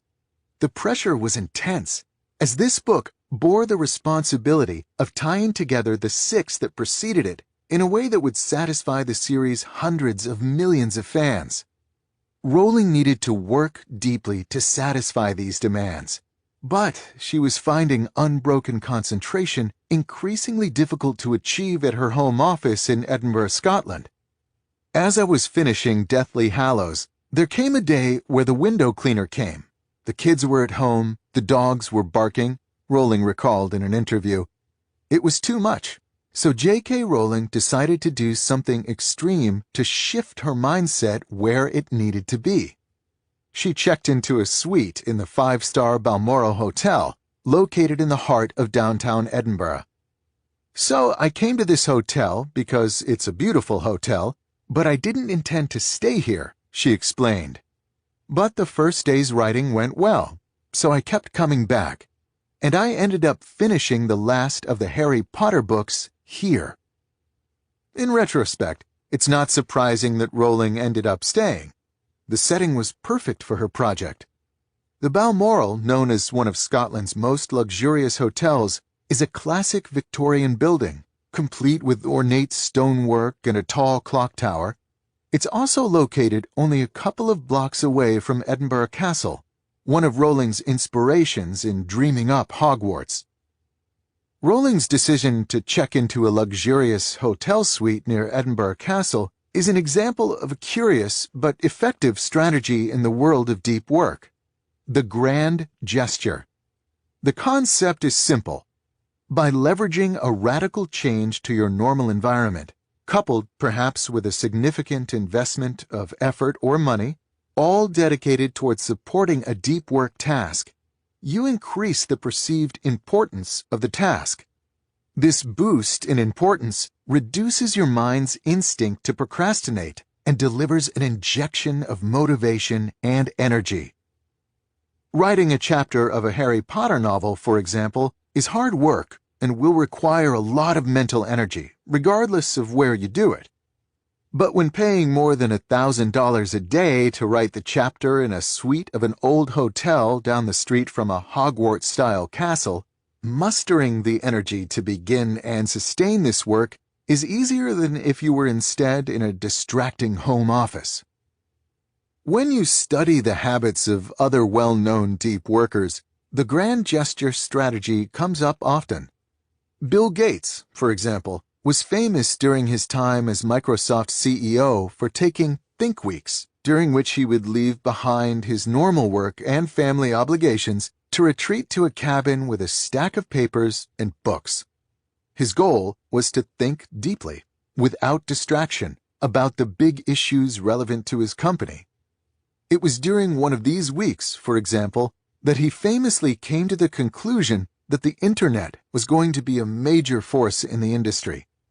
There was nothing physically stopping Gates from thinking deeply in his office in Microsoft's Seattle headquarters, but the novelty of his week-long retreat helped him achieve the desired levels of concentration. The MIT physicist and award-winning novelist Alan Lightman also leverages grand gestures. In his case, he retreats each summer to a tiny island in Maine to think deeply and recharge. At least as of 2000, when he described this gesture in an interview, the island not only lacked internet, but didn't even have phone service. As he then justified, "It's really about 2.5 months that I'll feel like I can recover some silence in my life, which is so hard to find."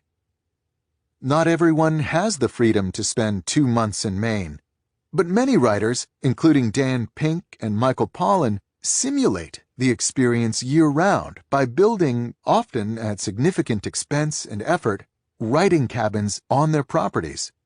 Pollan, for his part, even wrote a book about his experience building his cabin in the woods behind his former Connecticut home.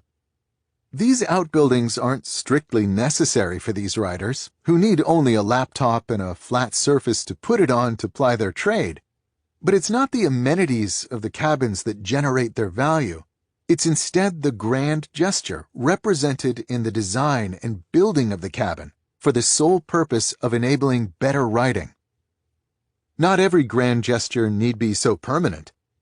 After the pathologically competitive Bell Labs physicist William Shockley was scooped in the invention of the transistor, as I detail in the next strategy, 2 members of his team made the breakthrough at a time when Shockley was away working on another project. He locked himself in a hotel room in Chicago, where he had traveled ostensibly to attend a conference. He didn't emerge from the room until he had ironed out the details for a better design that had been rattling around in his mind. When he finally did leave the room, he airmailed his notes back to Murray Hill, New Jersey, so that a colleague could paste them into his lab notebook and sign them to timestamp the innovation. The junction form of the transistor that Shockley worked out in this burst of depth ended up earning him a share of the Nobel Prize subsequently awarded for the invention. An even more extreme example of a one-time grand gesture yielding results is a story involving Peter Shankman, an entrepreneur and social media pioneer. As a popular speaker, Shankman spends much of his time flying. He eventually realized that 30,000 feet was an ideal environment for him to focus. As he explained in a blog post, "Locked in a seat with nothing in front of me, nothing to distract me, nothing to set off my, ooh, shiny DNA, I have nothing to do but be at one with my thoughts." It was some time after this realization that Shankman signed a book contract that gave him only 2 weeks to finish the entire manuscript. Meeting this deadline would require incredible concentration. To achieve this state, Shankman did something unconventional. He booked a round-trip business-class ticket to Tokyo. He wrote during the whole flight to Japan, drank an espresso in the business-class lounge once he arrived in Japan, then turned around and flew back, once again writing the whole way. Arriving back in the States only 30 hours after he first left, with a completed manuscript now in hand. The trip cost $4,000 and was worth every penny, he explained.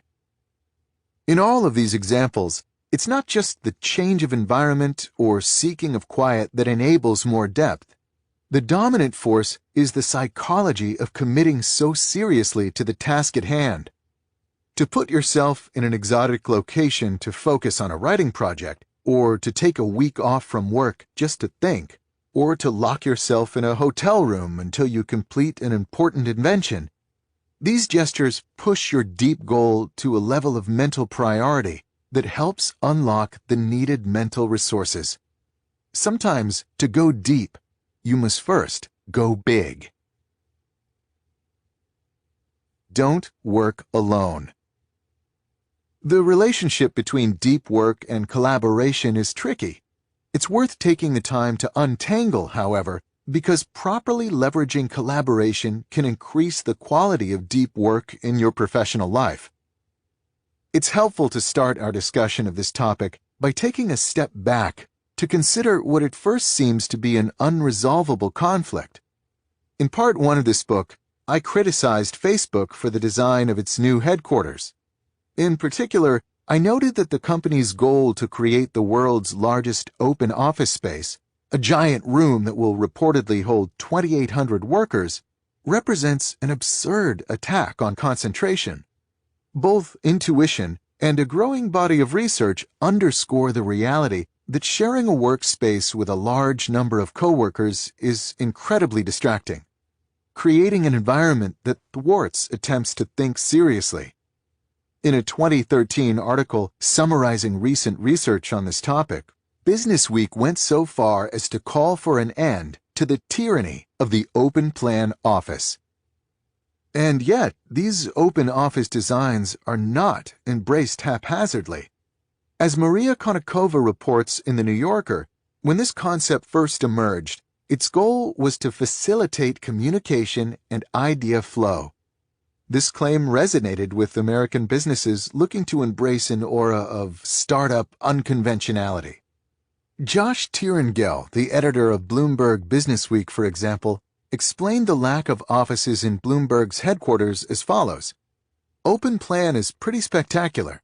It ensures that everyone is attuned to the broad mission, and it encourages curiosity between people who work in different disciplines.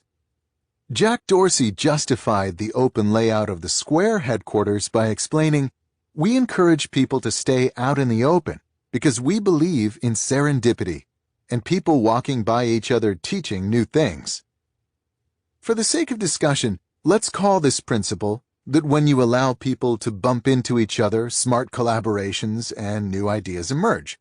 The theory of serendipitous creativity. When Mark Zuckerberg decided to build the world's largest office, we can reasonably conjecture this theory helped drive his decision, just as it has driven many of the moves toward open workspaces elsewhere in Silicon Valley and beyond. Other less exalted factors like saving money and increasing supervision also play a role, but they're not as sexy and are therefore less emphasized. This decision between promoting concentration and promoting serendipity seems to indicate that deep work, an individual endeavor, is incompatible with generating creative insights, a collaborative endeavor. This conclusion, however, is flawed. It's based, I argue, on an incomplete understanding of the theory of serendipitous creativity. To support this claim, let's consider the origins of this particular understanding of what spurs breakthroughs. The theory in question has many sources, but I happen to have a personal connection to one of the more well-known. During my 7 years at MIT, I worked on the site of the Institute's famed Building 20. This structure, located at the intersection of Main and Vassar Streets in East Cambridge, and eventually demolished in 1998, was thrown together as a temporary shelter during World War II, meant to house the overflow from the school's bustling radiation laboratory. As noted by a 2012 New Yorker article, the building was initially seen as a failure. Ventilation was poor, and hallways were dim. The walls were thin, the roof leaked, and the building was broiling in the summer and freezing in the winter. When the war ended, however, the influx of scientists to Cambridge continued. MIT needed space, so instead of immediately demolishing Building 20 as they had promised local officials in exchange for lax permitting, they continued using it as an overflow space. The result was that a mismatch of different departments, from nuclear science to linguistics to electronics, shared the low-slung building alongside more esoteric tenants such as a machine shop and a piano repair facility. Because the building was cheaply constructed, these groups felt free to rearrange space as needed. Walls and floors could be shifted, and equipment bolted to the beams. In recounting the story of Gerald Zacharias' work on the first atomic clock, The aforementioned New Yorker article points to the importance of his ability to remove 2 floors from his Building 20 lab so he could install the 3-story cylinder needed for his experimental apparatus.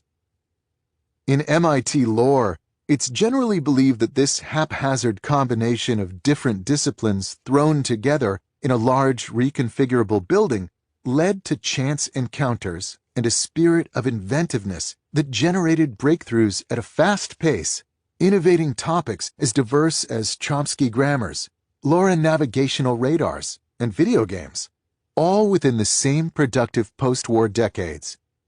When the building was finally demolished to make way for the $300 million Frank Gehry-designed Stata Center, where I spent my time, its loss was mourned. In tribute to the plywood palace it replaced, the interior design of the Stata Center includes boards of unfinished plywood and exposed concrete with construction markings left intact. Around the same time that Building 20 was hastily constructed, a more systematic pursuit of serendipitous creativity was underway 200 miles to the southwest in Murray Hill, New Jersey. It was here that Bell Labs director Mervyn Kelly guided the construction of a new home for the lab that would purposefully encourage interaction between its diverse mix of scientists and engineers.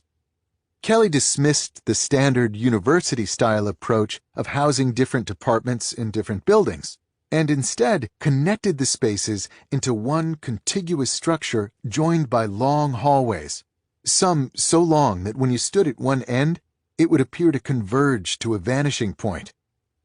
As Bell Labs chronicler John Gertner notes about this design, traveling the hall's length without encountering a number of acquaintances, problems, diversions, and ideas was almost impossible. A physicist on his way to lunch in the cafeteria was like a magnet rolling past iron filings. This strategy, mixed with Kelly's aggressive recruitment of some of the world's best minds, yielded some of the most concentrated innovation in the history of modern civilization. In the decades following the Second World War, the lab produced, among other achievements, the first solar cell, laser, communication satellite, cellular communication system, and fiber optic networking. At the same time, their theorists formulated both information theory and coding theory. Their astronomers won the Nobel Prize for empirically validating the Big Bang theory. And perhaps most important of all, their physicists invented the transistor. The theory of serendipitous creativity, in other words, seems well justified by the historical record. The transistor, we can argue with some confidence, probably required Bell Labs and its ability to put solid-state physicists, quantum theorists, and world-class experimentalists in one building where they could serendipitously encounter one another and learn from their varied expertise. This was an invention unlikely to come from a lone scientist thinking deeply in the academic equivalent of Carl Jung's Stone Tower. But it's here that we must embrace more nuance in understanding what really generated innovation in sites such as Building 20 and Bell Labs. To do so, let's return once again to my own experience at MIT. When I arrived as a new PhD student in the fall of 2004, I was a member of the first incoming class to be housed in the new Stata Center, which, as mentioned, replaced Building 20. Because the center was new, incoming students were given tours that touted its features. Frank Gehry, we learned, arranged the offices around common spaces and introduced open stairwells between adjacent floors, all in an effort to support the type of serendipitous encounters that had defined its predecessor. But what struck me at the time was a feature that hadn't occurred to Gehry, but had been recently added at the faculty's insistence: special gaskets installed into the office door jambs to improve soundproofing. The professors at MIT, some of the most innovative technologists in the world, wanted nothing to do with an open office-style workspace. They instead demanded the ability to close themselves off. This combination of soundproofed offices connected to large common areas yields a hub-and-spoke architecture of innovation, in which both serendipitous encounter and isolated deep thinking are supported. It's a setup that straddles a spectrum where on one extreme we find the solo thinker, isolated from inspiration but free from distraction. And on the other extreme, we find the fully collaborative thinker in an open office, flush with inspiration, but struggling to support the deep thinking needed to build on it. If we turn our attention back to Building 20 and Bell Labs, we see that this is the architecture they deployed as well. Neither building offered anything resembling a modern open office plan. They were instead constructed using the standard layout of private offices connected to shared hallways. Their creative mojo had more to do with the fact that these offices shared a small number of long connecting spaces, forcing researchers to interact whenever they needed to travel from one location to another. These mega hallways, in other words, provided highly effective hubs. We can, therefore, still dismiss the depth-destroying open office concept without dismissing the innovation-producing theory of serendipitous creativity. The key is to maintain both in a hub-and-spoke style arrangement. Expose yourself to ideas in hubs on a regular basis, but maintain a spoke in which to work deeply on what you encounter. This division of efforts, however, is not the full story, as even when one returns to a spoke, solo work is still not necessarily the best strategy. Consider, for example, the previously mentioned invention of the point contact transistor at Bell Labs.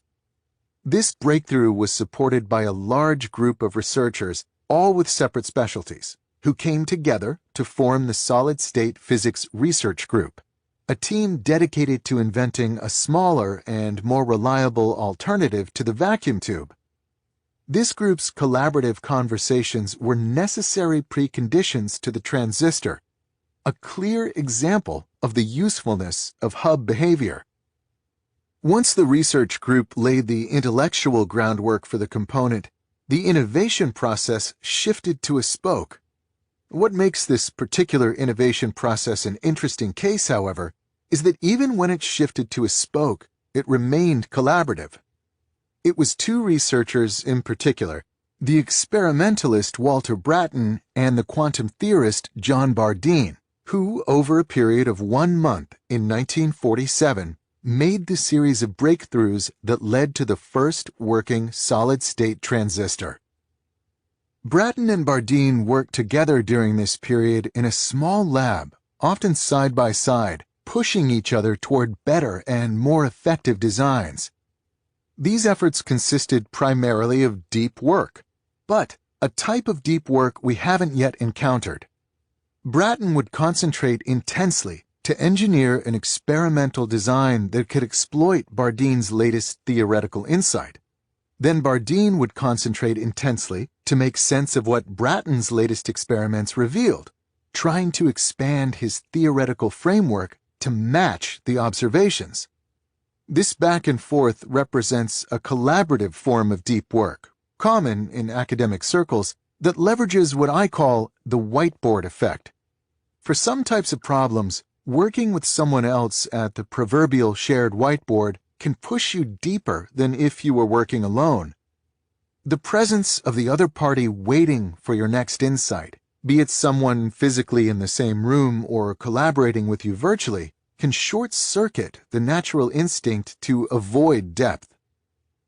We can now step back and draw some practical conclusions about the role of collaboration in deep work. The success of Building 20 and Bell Labs indicates that isolation is not required for productive deep work. Indeed, their example indicates that for many types of work, especially when pursuing innovation, collaborative deep work can yield better results. This strategy, therefore, asks that you consider this option in contemplating how best to integrate depth into your professional life. In doing so, however, keep the following 2 guidelines in mind. First, distraction remains a destroyer of depth. Therefore, the hub and spoke model provides a crucial template. Separate your pursuit of serendipitous encounters from your efforts to think deeply and build on these inspirations. You should try to optimize each effort separately, as opposed to mixing them together into a sludge that impedes both goals. Second, even when you retreat to a spoke to think deeply, when it's reasonable to leverage the whiteboard effect, do so. By working side by side with someone on a problem, you can push each other toward deeper levels of depth, and therefore toward the generation of more and more valuable output as compared to working alone. When it comes to deep work, in other words, consider the use of collaboration when appropriate, as it can push your results to a new level. At the same time, don't lionize this quest for interaction and positive randomness to the point where it crowds out the unbroken concentration ultimately required to wring something useful out of the swirl of ideas all around us. Execute like a business. The story has become lore in the world of business consulting. In the mid-1990s, Harvard Business School professor Clayton Christensen received a call from Andy Grove, the CEO and chairman of Intel. Grove had encountered Christensen's research on disruptive innovation and asked him to fly out to California to discuss the theory's implications for Intel. On arrival, Christensen walked through the basics of disruption.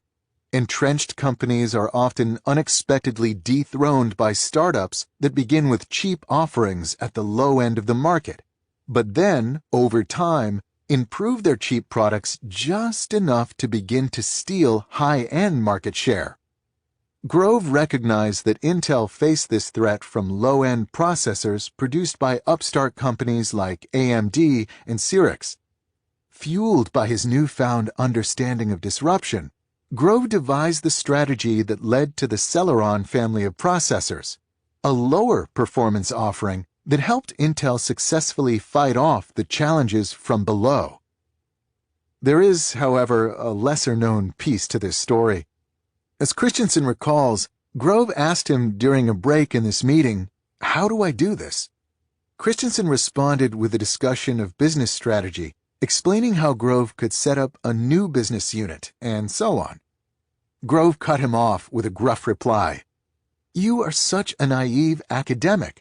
I asked you how to do it, and you told me what I should do. I know what I need to do. I just don't know how to do it." As Christensen later explained, this division between what and how is crucial, but is overlooked in the professional world. It's often straightforward to identify a strategy needed to achieve a goal, but what trips up companies is figuring out how to execute the strategy once identified. I came across this story in a foreword Christensen wrote for a book titled The 4 Disciplines of Execution, which built on extensive consulting case studies to describe 4 disciplines, abbreviated 4DX, for helping companies successfully implement high-level strategies. What struck me as I read was that this gap between what and how was relevant to my personal quest to spend more time working deeply. Just as Andy Grove had identified the importance of competing in the low-end processor market, I had identified the importance of prioritizing depth. What I needed was help figuring out how to execute this strategy. Intrigued by these parallels, I set out to adapt the 4DX framework to my personal work habits and ended up surprised by how helpful they proved in driving me toward effective action on my goal of working deeply. These ideas may have been forged for the world of big business, but the underlying concepts seem to apply anywhere that something important needs to get done against the backdrop of many competing obligations and distractions. With this in mind, I've summarized in the following sections the 4 disciplines of the 4DX framework, and for each I describe how I adapted it to the specific concerns of developing a deep work habit. Discipline number 1. Focus on the wildly important. As the authors of the 4 disciplines of execution explain, the more you try to do, the less you actually accomplish. They elaborate that execution should be aimed at a small number of wildly important goals. This simplicity will help focus an organization's energy to a sufficient intensity to ignite real results. For an individual focused on deep work, the implication is that you should identify a small number of ambitious outcomes to pursue with your deep work hours. The general exhortation to spend more time working deeply doesn't spark a lot of enthusiasm. To instead have a specific goal that would return tangible and substantial professional benefits will generate a steadier stream of enthusiasm. In a 2014 column titled The Art of Focus, David Brooks endorsed this approach of letting ambitious goals drive focused behavior, explaining, "If you want to win the war for attention, don't try to say no to the trivial distractions you find on the information smorgasbord. Try to say yes to the subject that arouses a terrifying longing, and let the terrifying longing crowd out everything else." For example, when I first began experimenting with 4DX, I set the specific important goal of publishing 5 high-quality peer-reviewed papers in the upcoming academic year. This goal was ambitious, as it was more papers than I had been publishing, and there were tangible rewards attached to it. Tenure review was looming. Combined, these two properties helped the goal stoke my motivation. Discipline number 2. Act on the lead measures. Once you've identified a wildly important goal, you need to measure your success. In 4DX, there are 2 types of metrics for this purpose: lag measures and lead measures. Lag measures describe the thing you're ultimately trying to improve. For example, if your goal is to increase customer satisfaction in your bakery, then the relevant lag measure is your customer satisfaction scores. As the 4DX authors explain, the problem with lag measures is that they come too late to change your behavior. When you receive them, the performance that drove them is already in the past. Lead measures, on the other hand, measure the new behaviors that will drive success on the lag measures. In the bakery example, a good lead measure might be the number of customers who receive free samples. This is a number you can directly increase by giving out more samples. As you increase this number, your lag measures will likely eventually improve as well. In other words, lead measures turn your attention to improving the behaviors you directly control in the near future that will then have a positive impact on your long-term goals. For an individual focused on deep work, it's easy to identify the relevant lead measure: time spent in a state of deep work dedicated toward your wildly important goal. Returning to my example, this insight had an important impact on how I directed my academic research. I used to focus on lag measures, such as papers published per year. These measures, however, lacked influence on my day-to-day behavior because there was nothing I could do in the short term that could immediately generate a noticeable change to this long-term metric. When I shifted to tracking deep work hours, suddenly these measures became relevant to my day-to-day. Every hour extra of deep work was immediately reflected in my tally. Discipline number 3. Keep a compelling scorecard. People play differently when they're keeping score, the 4DX authors explain. They then elaborate that when attempting to drive your team's engagement toward your organization's wildly important goal, it's important that they have a public place to record and track their lead measures. This scoreboard creates a sense of competition that drives them to focus on these measures even when other demands vie for their attention. It also provides a reinforcing source of motivation. Once the team notices their success with a lead measure, they become invested in perpetuating this performance. In the preceding discipline, I argued that for an individual focused on deep work, hours spent working deeply should be the lead measure. It follows, therefore, that the individual's scoreboard should be a physical artifact in the workspace that displays the individual's current deep work hour count. In my early experiments with 4DX, I settled on a simple but effective solution for implementing the scorecard. I took a piece of cardstock and divided it into rows, one for each week of the current semester. I then labeled each row with the dates of the week and taped it to the wall next to my computer monitor, where it couldn't be ignored. As each week progressed, I kept track of the hours spent in deep work that week with a simple tally of tick marks in that week's row. To maximize the motivation generated by this scorecard, whenever I reached an important milestone in an academic paper, i.e. solving a key proof, I would circle the tally mark corresponding to the hour where I finished the result. This served two purposes. First, it allowed me to connect at a visceral level accumulated deep work hours and tangible results. Second, it helped calibrate my expectations for how many hours of deep work were needed per result. This reality, which was larger than I first assumed, helped spur me to squeeze more such hours into each week. Discipline number 4. Create a cadence of accountability. The 4DX authors elaborate that the final step to help maintain a focus on lead measures is to put in place a rhythm of regular and frequent meetings of any team that owns a wildly important goal. During these meetings, the team members must confront their scoreboard, commit to specific actions to help improve the score before the next meeting, and describe what happened with the commitments they made at the last meeting. They note that this review can be condensed to only a few minutes, but it must be regular for its effect to be felt. The authors argue that it's this discipline where execution really happens. For an individual focused on his or her own deep work habit, there's likely no team to meet with, but this doesn't exempt you from the need for regular accountability. In multiple places throughout this book, I discuss and recommend the habit of a weekly review in which you make a plan for the work week ahead. See rule number 4.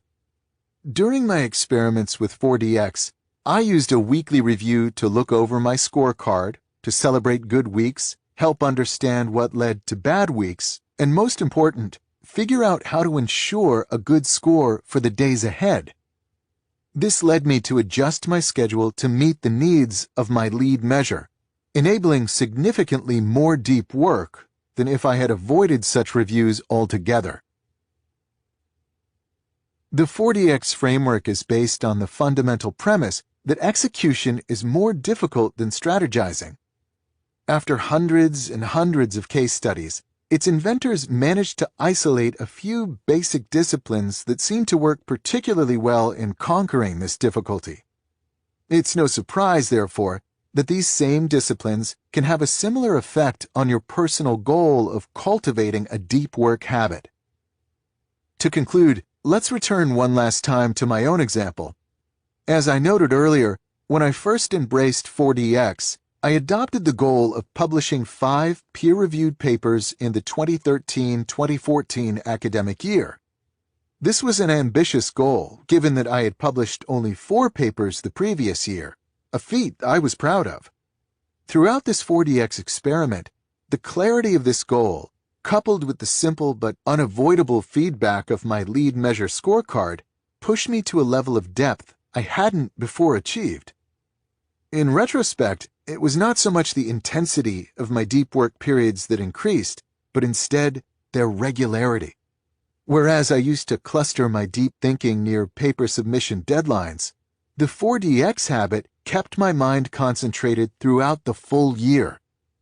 It ended up, I must admit, an exhausting year, especially given that I was writing this book at the same time, but it also turned out to produce a convincing endorsement for the 4DX framework. By the summer of 2014, I had 9 full papers accepted for publication, more than doubling what I had managed to accomplish in any preceding year. Be lazy.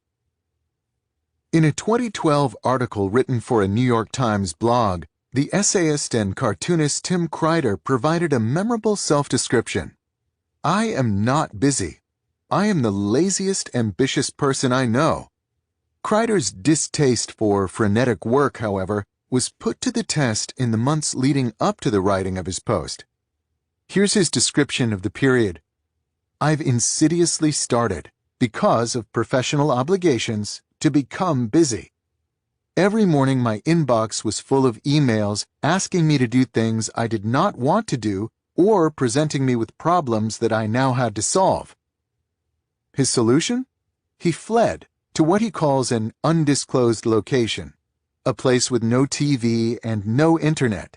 Going online requires a bike ride to the local library, and where he could remain non-responsive to the pinprick onslaught of small obligations that seem harmless in isolation but aggregate to serious injury to his deep work habit.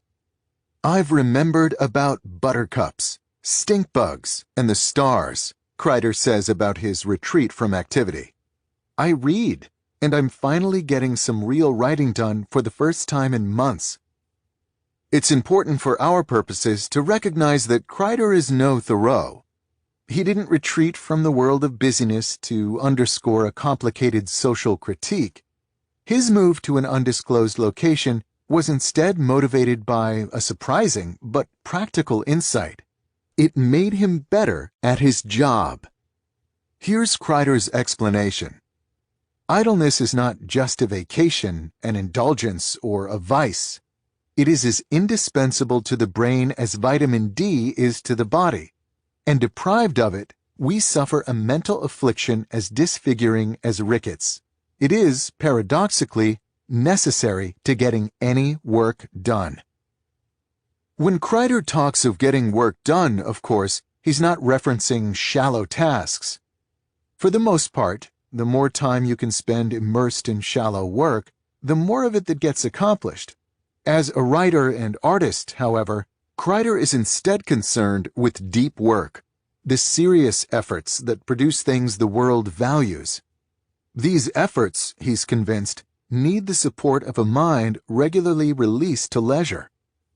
This strategy argues that you should follow Kreider's lead by injecting regular and substantial freedom from professional concerns into your day, providing you with the idleness paradoxically required to get deep work done. There are many ways to accomplish this goal. You could, for example, use Kreider's approach of retreating from the world of shallow tasks altogether by hiding out in an undisclosed location. But this isn't practical for most people. Instead, I want to suggest a more applicable but still quite powerful heuristic. At the end of the workday, shut down your consideration of work issues until the next morning. No after-dinner email check, no mental replays of conversations, and no scheming about how you'll handle an upcoming challenge. Shut down work thinking completely. If you need more time, then extend your workday. But once you shut down, your mind must be left free to encounter Kreider's buttercups, stink bugs, and stars. Before describing some tactics that support this strategy, I want to first explore why a shutdown will be profitable to your ability to produce valuable output.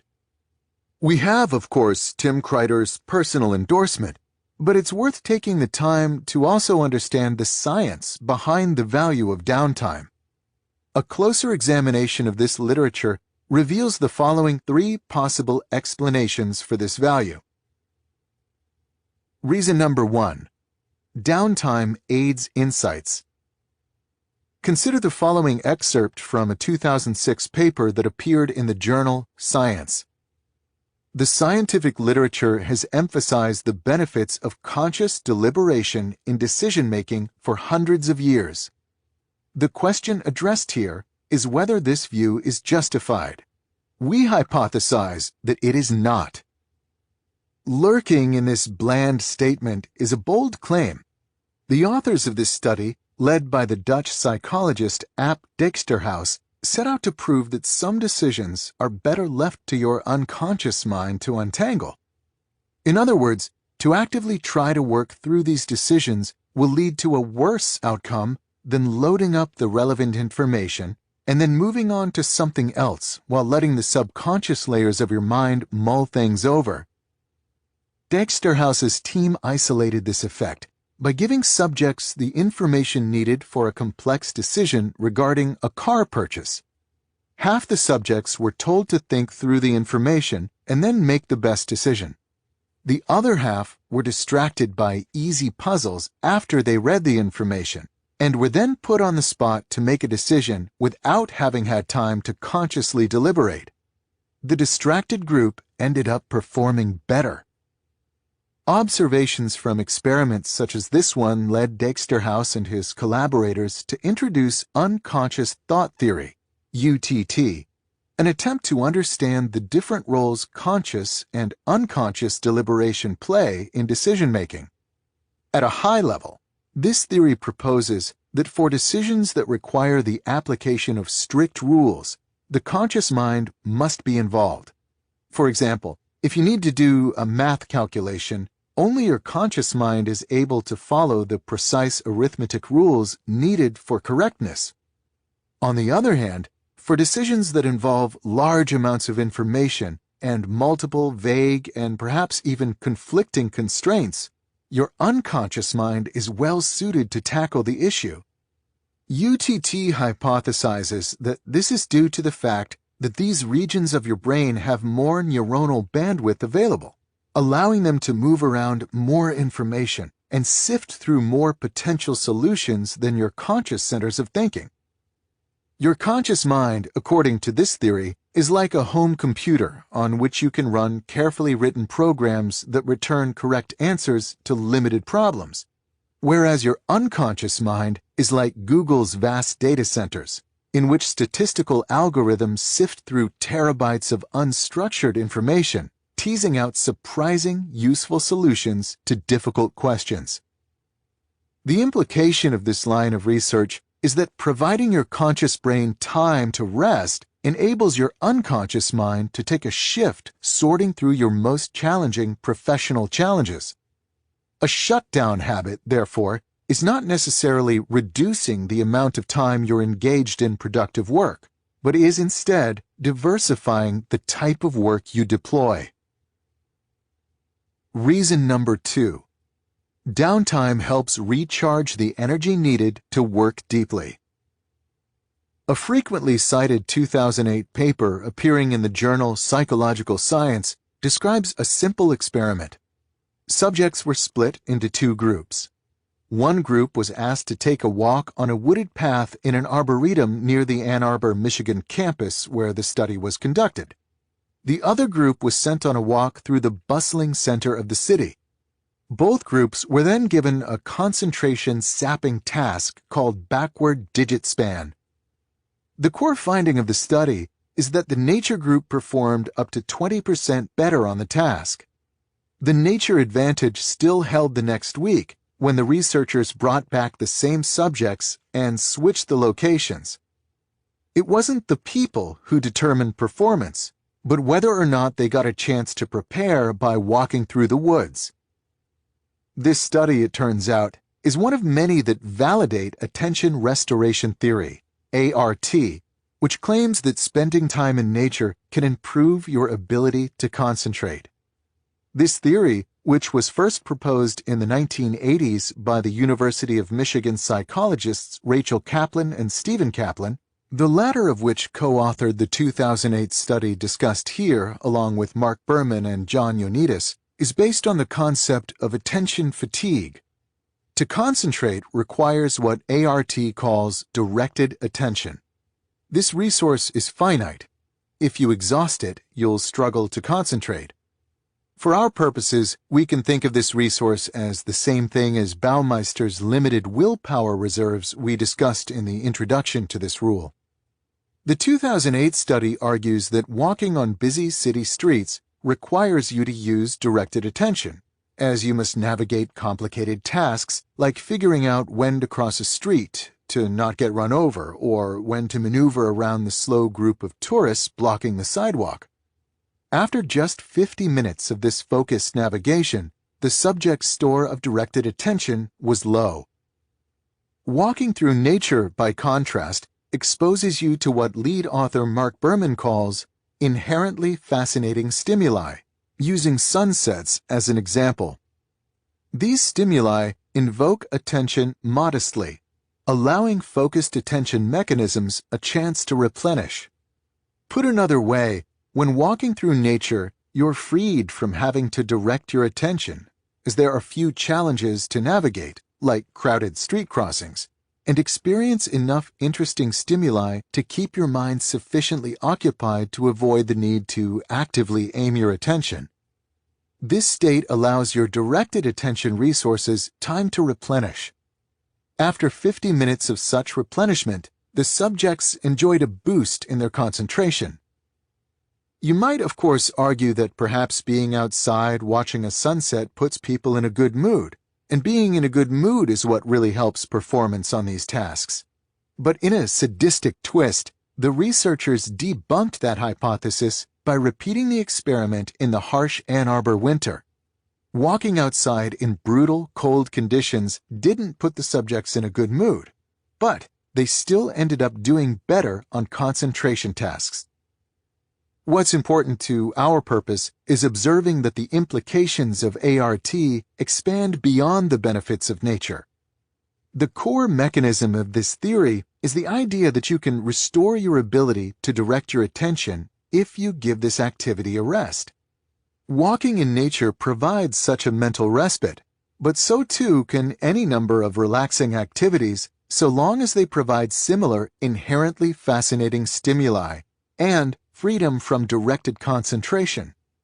Having a casual conversation with a friend, listening to music while making dinner, playing a game with your kids, going for a run.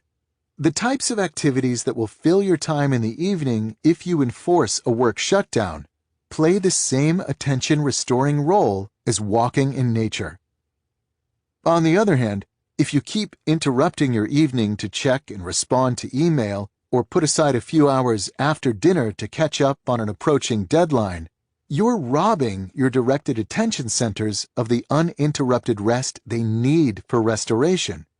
Even if these work dashes consume only a small amount of time, they prevent you from reaching the levels of deeper relaxation in which attention restoration can occur. Only the confidence that you're done with work until the next day can convince your brain to downshift to the level where it can begin to recharge for the next day to follow.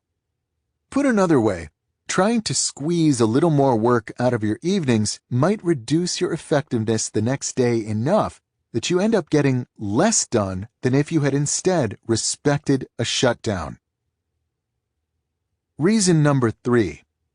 The work that evening downtime replaces is usually not that important. The final argument for maintaining a clear endpoint to your workday requires us to return briefly to Anders Ericsson, the inventor of deliberate practice theory. As you might recall from Part 1, deliberate practice is the systematic stretching of your ability for a given skill. It is the activity required to get better at something. Deep work and deliberate practice, as I've argued, overlap substantially. For our purposes here, we can use deliberate practice as a general-purpose stand-in for cognitively demanding efforts. In Ericsson's seminal 1993 paper on the topic, titled The Role of Deliberate Practice in the Acquisition of Expert Performance, he dedicates a section to reviewing what the research literature reveals about an individual's capacity for cognitively demanding work.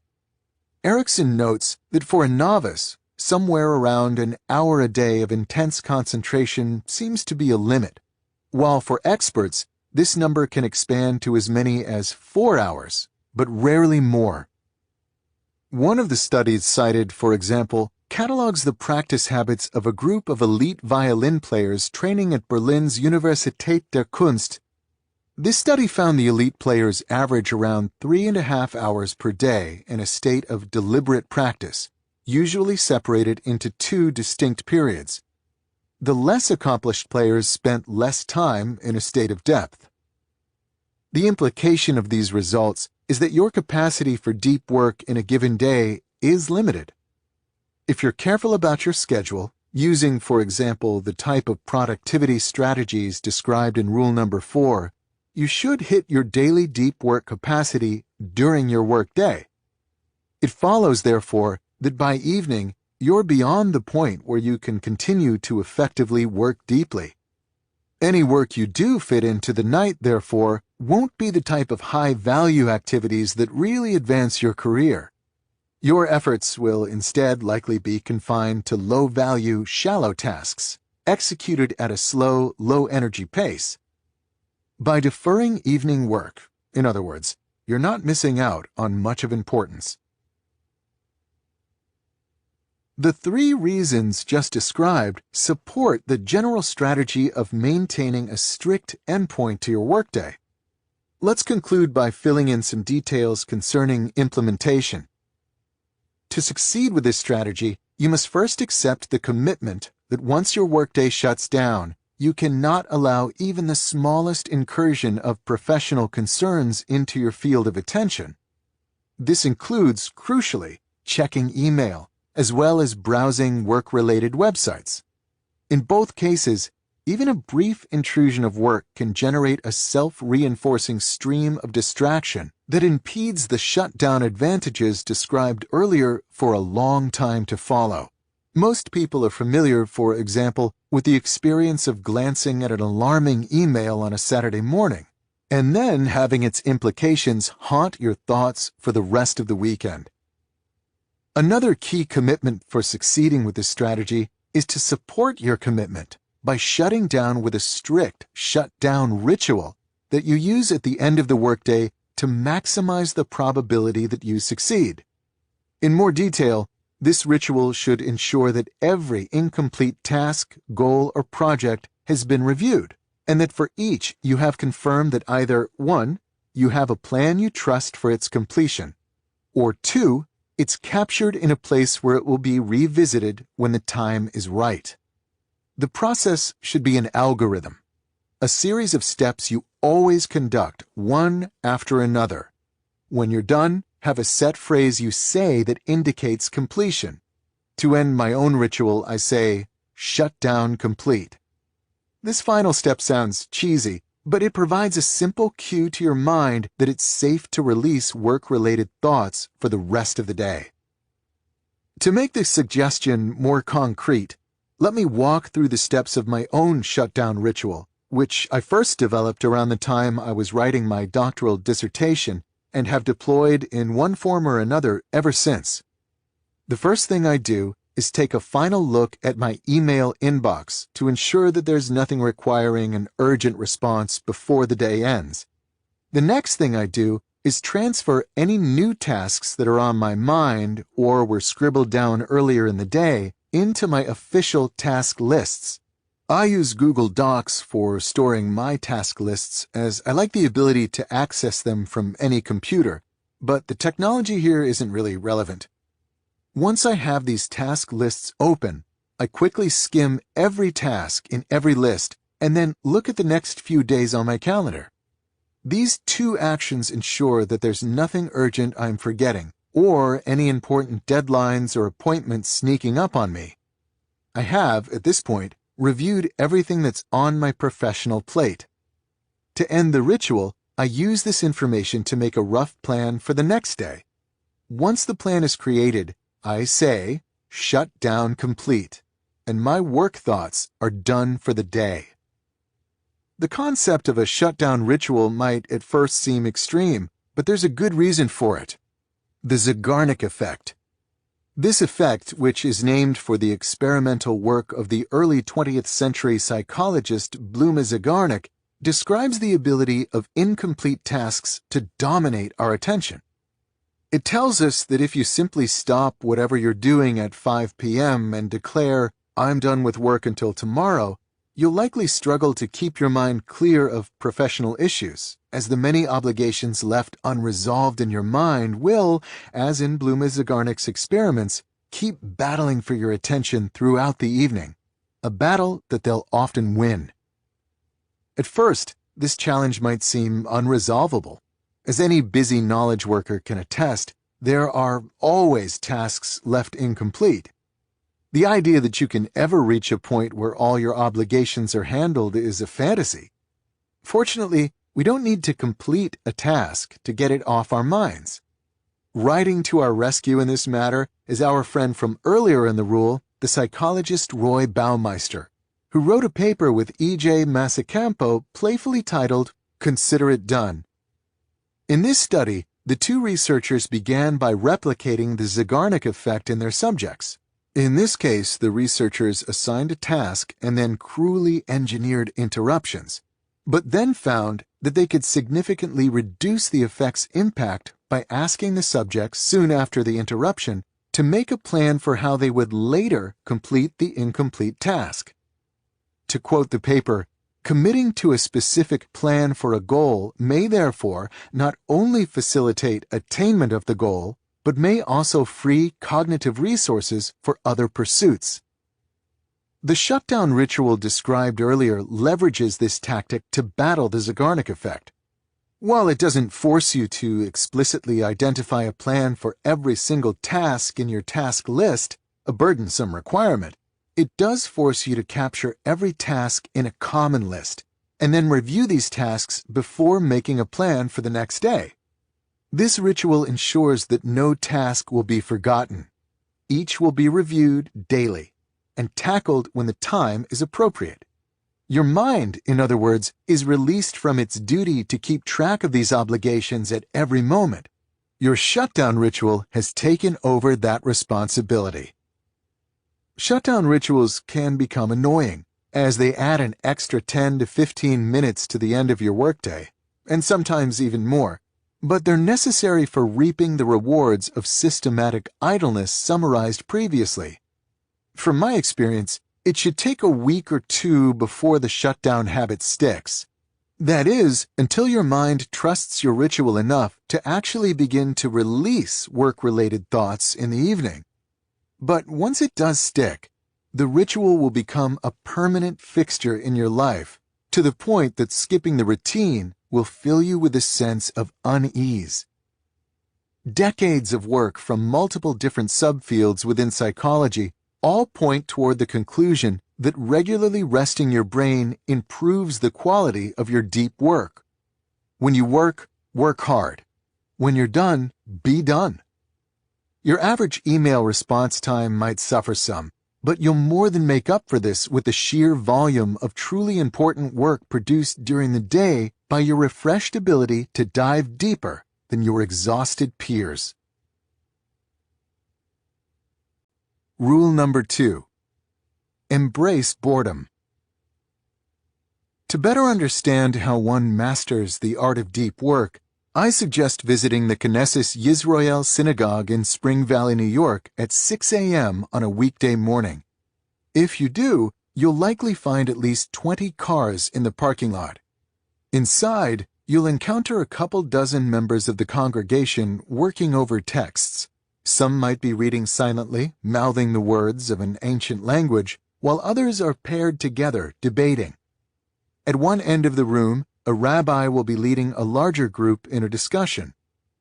This early morning gathering in Spring Valley represents just a small fraction of the hundreds of thousands of Orthodox Jews who will wake up early that morning, as they do every weekday morning, to practice a central tenet of their faith: to spend time every day studying the complex written traditions of Rabbinic Judaism. I was introduced to this world by Adam Marlin, a member of the Knesset Yisroel congregation and one of the regulars at its morning study group. As Marlin explained to me, his goal with this practice is to decipher one Talmud page each day, though he sometimes fails to make it even this far, often working with a shavruta, study partner, to push his understanding closer to his cognitive limit. What interests me about Marlin is not his knowledge of ancient texts, but instead the type of effort required to gain this knowledge. When I interviewed him, he emphasized the mental intensity of his morning ritual. It's an extreme and serious discipline, consisting mostly of the deep work stuff you write about, he explained. I run a growing business, but this is often the hardest brain strain I do. This strain is not unique to Marlon, but is instead ingrained in the practice. As his rabbi once explained to him, "You cannot consider yourself as fulfilling this daily obligation unless you have stretched to the reaches of your mental capacity." Unlike many Orthodox Jews, Marlon came late to his faith, not starting his rigorous Talmud training until his 20s. This bit of trivia proves useful to our purposes because it allows Marlon a clear before and after comparison concerning the impact of these mental calisthenics, and the results surprised him. Though Marlon was exceptionally well educated when he began the practice, he holds 3 different Ivy League degrees, he soon met fellow adherents who had only ever attended small religious schools but could still dance intellectual circles around him. A number of these people are highly successful professionally, he explained to me, but it wasn't some fancy school that pushed their intellect higher. It became clear it was instead their daily study that started as early as the 5th grade. After a while, Marlon began to notice positive changes in his own ability to think deeply. "I've recently been making more highly creative insights in my business life," he told me. "I'm convinced it's related to this daily mental practice. This consistent strain has built my mental muscle over years and years. This was not the goal when I started, but it is the effect." Adam Marlin's experience underscores an important reality about deep work. The ability to concentrate intensely is a skill that must be trained. This idea might sound obvious once it's pointed out, but it represents a departure from how most people understand such matters. In my experience, it's common to treat undistracted concentration as a habit, like flossing, something that you know how to do and know is good for you, but that you've been neglecting due to a lack of motivation. This mindset is appealing because it implies you can transform your working life from distracted to focused overnight if you can simply muster enough motivation. But this understanding ignores the difficulty of focus and the hours of practice necessary to strengthen your mental muscle. The creative insights that Adam Marlin now experiences in his professional life, in other words, have little to do with a one-time decision to think deeper, and much to do with a commitment to training this ability early every morning. There is, however, an important corollary to this idea. Efforts to deepen your focus will struggle if you don't simultaneously wean your mind from a dependence on distraction. Much in the same way that athletes must take care of their bodies outside of their training sessions, you'll struggle to achieve the deepest levels of concentration if you spend the rest of your time fleeing the slightest hint of boredom. We can find evidence for this claim in the research of Clifford Nass, the late Stanford communications professor who was well known for his study of behavior in the digital age. Among other insights, Nass's research revealed that constant attention switching online has a lasting negative effect on your brain. Here's Nass summarizing these findings in a 2010 interview with NPR's Ira Flatow. "So we have scales that allow us to divide up people into people who multitask all the time and people who rarely do, and the differences are remarkable. People who multitask all the time can't filter out irrelevancy. They can't manage a working memory. They're chronically distracted. They initiate much larger parts of their brain that are irrelevant to the task at hand. They're pretty much mental wrecks." At this point, Flatow asks Nass whether the chronically distracted recognize this rewiring of their brain. "The people we talk with continually said, 'Look, when I really have to concentrate, I turn off everything and I am laser focused.' And unfortunately, they've developed habits of mind that make it impossible for them to be laser-focused. They're suckers for irrelevancy. They just can't keep on task." Once your brain has become accustomed to on-demand distraction, Nass discovered, it's hard to shake the addiction, even when you want to concentrate. To put this more concretely, if every moment of potential boredom in your life, say having to wait 5 minutes in line, or sit alone in a restaurant until a friend arrives, is relieved with a quick glance at your smartphone, then your brain has likely been rewired to a point where, like the mental wrecks in NASA's research, it's not ready for deep work, even if you regularly schedule time to practice this concentration. Rule number 1 taught you how to integrate deep work into your schedule and support it with routines and rituals designed to help you consistently reach the current limit of your concentration ability.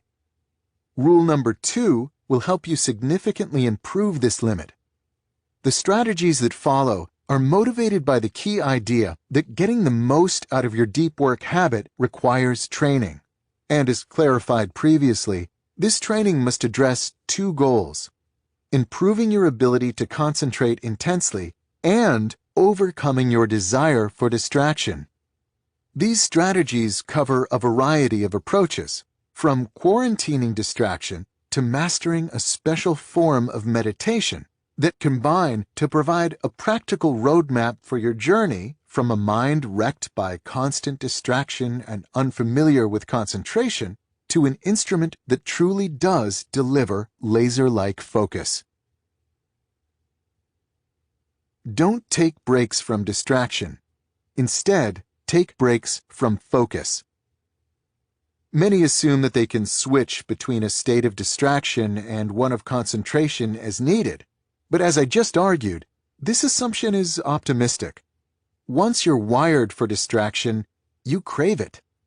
Motivated by this reality, this strategy is designed to help you rewire your brain to a configuration better suited to staying on task.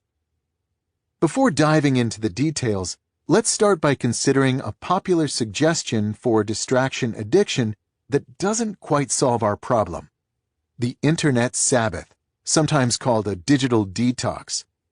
In its basic form, this ritual asks you to put aside regular time, typically 1 day a week, where you refrain from network technology. In the same way that the Sabbath in the Hebrew Bible induces a period of quiet and reflection well suited to appreciate God and His works, the Internet Sabbath is meant to remind you of what you miss when you are glued to a screen. It's unclear who first introduced the Internet Sabbath concept, but credit for popularizing the idea often goes to the journalist William Powers, who promoted the practice in his 2010 reflection on technology and human happiness, Hamlet's BlackBerry. As Powers later summarizes in an interview, "Do what Thoreau did, which is learn to have a little disconnectedness within the connected world. Don't run away." A lot of advice for the problem of distraction follows this general template of finding occasional time to get away from the clatter. Some put aside 1 or 2 months a year to escape these tethers. Others follow Powers' 1 day a week advice, while others put aside an hour or 2 every day for the same purpose. All forms of this advice provide some benefit, but once we see the distraction problem in terms of brain wiring, it becomes clear that an Internet Sabbath cannot by itself cure a distracted brain. If you eat healthy just 1 day a week, you're unlikely to lose weight, as the majority of your time is still spent gorging. Similarly, if you spend just 1 day a week resisting distraction, you're unlikely to diminish your brain's craving for these stimuli, as most of your time is still spent giving into it. I propose an alternative to the Internet Sabbath. Instead of scheduling the occasional break from distraction so you can focus, you should instead schedule the occasional break from focus to give in to distraction. To make this suggestion more concrete, let's make the simplifying assumption that Internet use is synonymous with seeking distracting stimuli. You can, of course, use the Internet in a way that's focused and deep, but for a distraction addict, this is a difficult task. Similarly, let's consider working in the absence of the Internet to be synonymous with more focused work. You can, of course, find ways to be distracted without a network connection, but these tend to be easier to resist. With these rough categorizations established, the strategy works as follows. Schedule in advance when you'll use the Internet, and then avoid it altogether outside these times. I suggest that you keep a notepad near your computer at work. On this pad, record the next time you're allowed to use the internet. Until you arrive at that time, absolutely no network connectivity is allowed, no matter how tempting. The idea motivating this strategy is that the use of a distracting service does not, by itself, reduce your brain's ability to focus. It's instead the constant switching from low stimuli, high-value activities to high stimuli, low-value activities at the slightest hint of boredom or cognitive challenge that teaches your mind to never tolerate an absence of novelty. This constant switching can be understood analogously as weakening the mental muscles responsible for organizing the many sources vying for your attention. By segregating internet use, and therefore segregating distractions, you're minimizing the number of times you give in to distraction, and by doing so, you let these attention-selecting muscles strengthen. For example, if you've scheduled your next internet block 30 minutes from the current moment, and you're beginning to feel bored and crave distraction, the next 30 minutes of resistance become a session of concentration calisthenics. A full day of scheduled distraction, therefore, becomes a full day of similar mental training. While the basic idea behind this strategy is straightforward, putting it into practice can be tricky. To help you succeed, here are 3 important points to consider. Point number 1. This strategy works even if your job requires lots of internet use and/or prompt email replies. If you're required to spend hours every day online or answer emails quickly, that's fine. This simply means that your internet blocks will be more numerous than those of someone whose job requires less connectivity. The total number or duration of your internet blocks doesn't matter nearly as much as making sure that the integrity of your offline blocks remains intact. Imagine, for example, that over a 2-hour period between meetings, you must schedule an email check every 15 minutes. Further imagine that these checks require, on average, 5 minutes. It's sufficient, therefore, to schedule an internet block every 15 minutes through this 2-hour stretch, with the rest of the time dedicated to offline blocks. In this example, you'll end up spending around 90 minutes out of this 2-hour period in a state where you're offline and actively resisting distraction. This works out to be a large amount of concentration training that's achieved without requiring you to sacrifice too much connectivity. Point number 2. Regardless of how you schedule your internet blocks, you must keep the time outside these blocks absolutely free from internet use. This objective is easy to state in principle, but quickly becomes tricky in the messy reality of the standard workday. An inevitable issue you'll face when executing this strategy is realizing early on in an offline block that there's some crucial piece of information online that you need to retrieve to continue making progress on your current task. If your next internet block doesn't start for a while, you might end up stuck. The temptation in this situation is to quickly give in, look up the information, then return to your offline block. You must resist this temptation. The internet is seductive.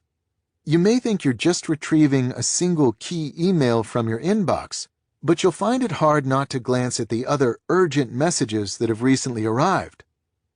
It doesn't take many of these exceptions before your mind begins to treat the barrier between internet and offline blocks as permeable, diminishing the benefits of this strategy.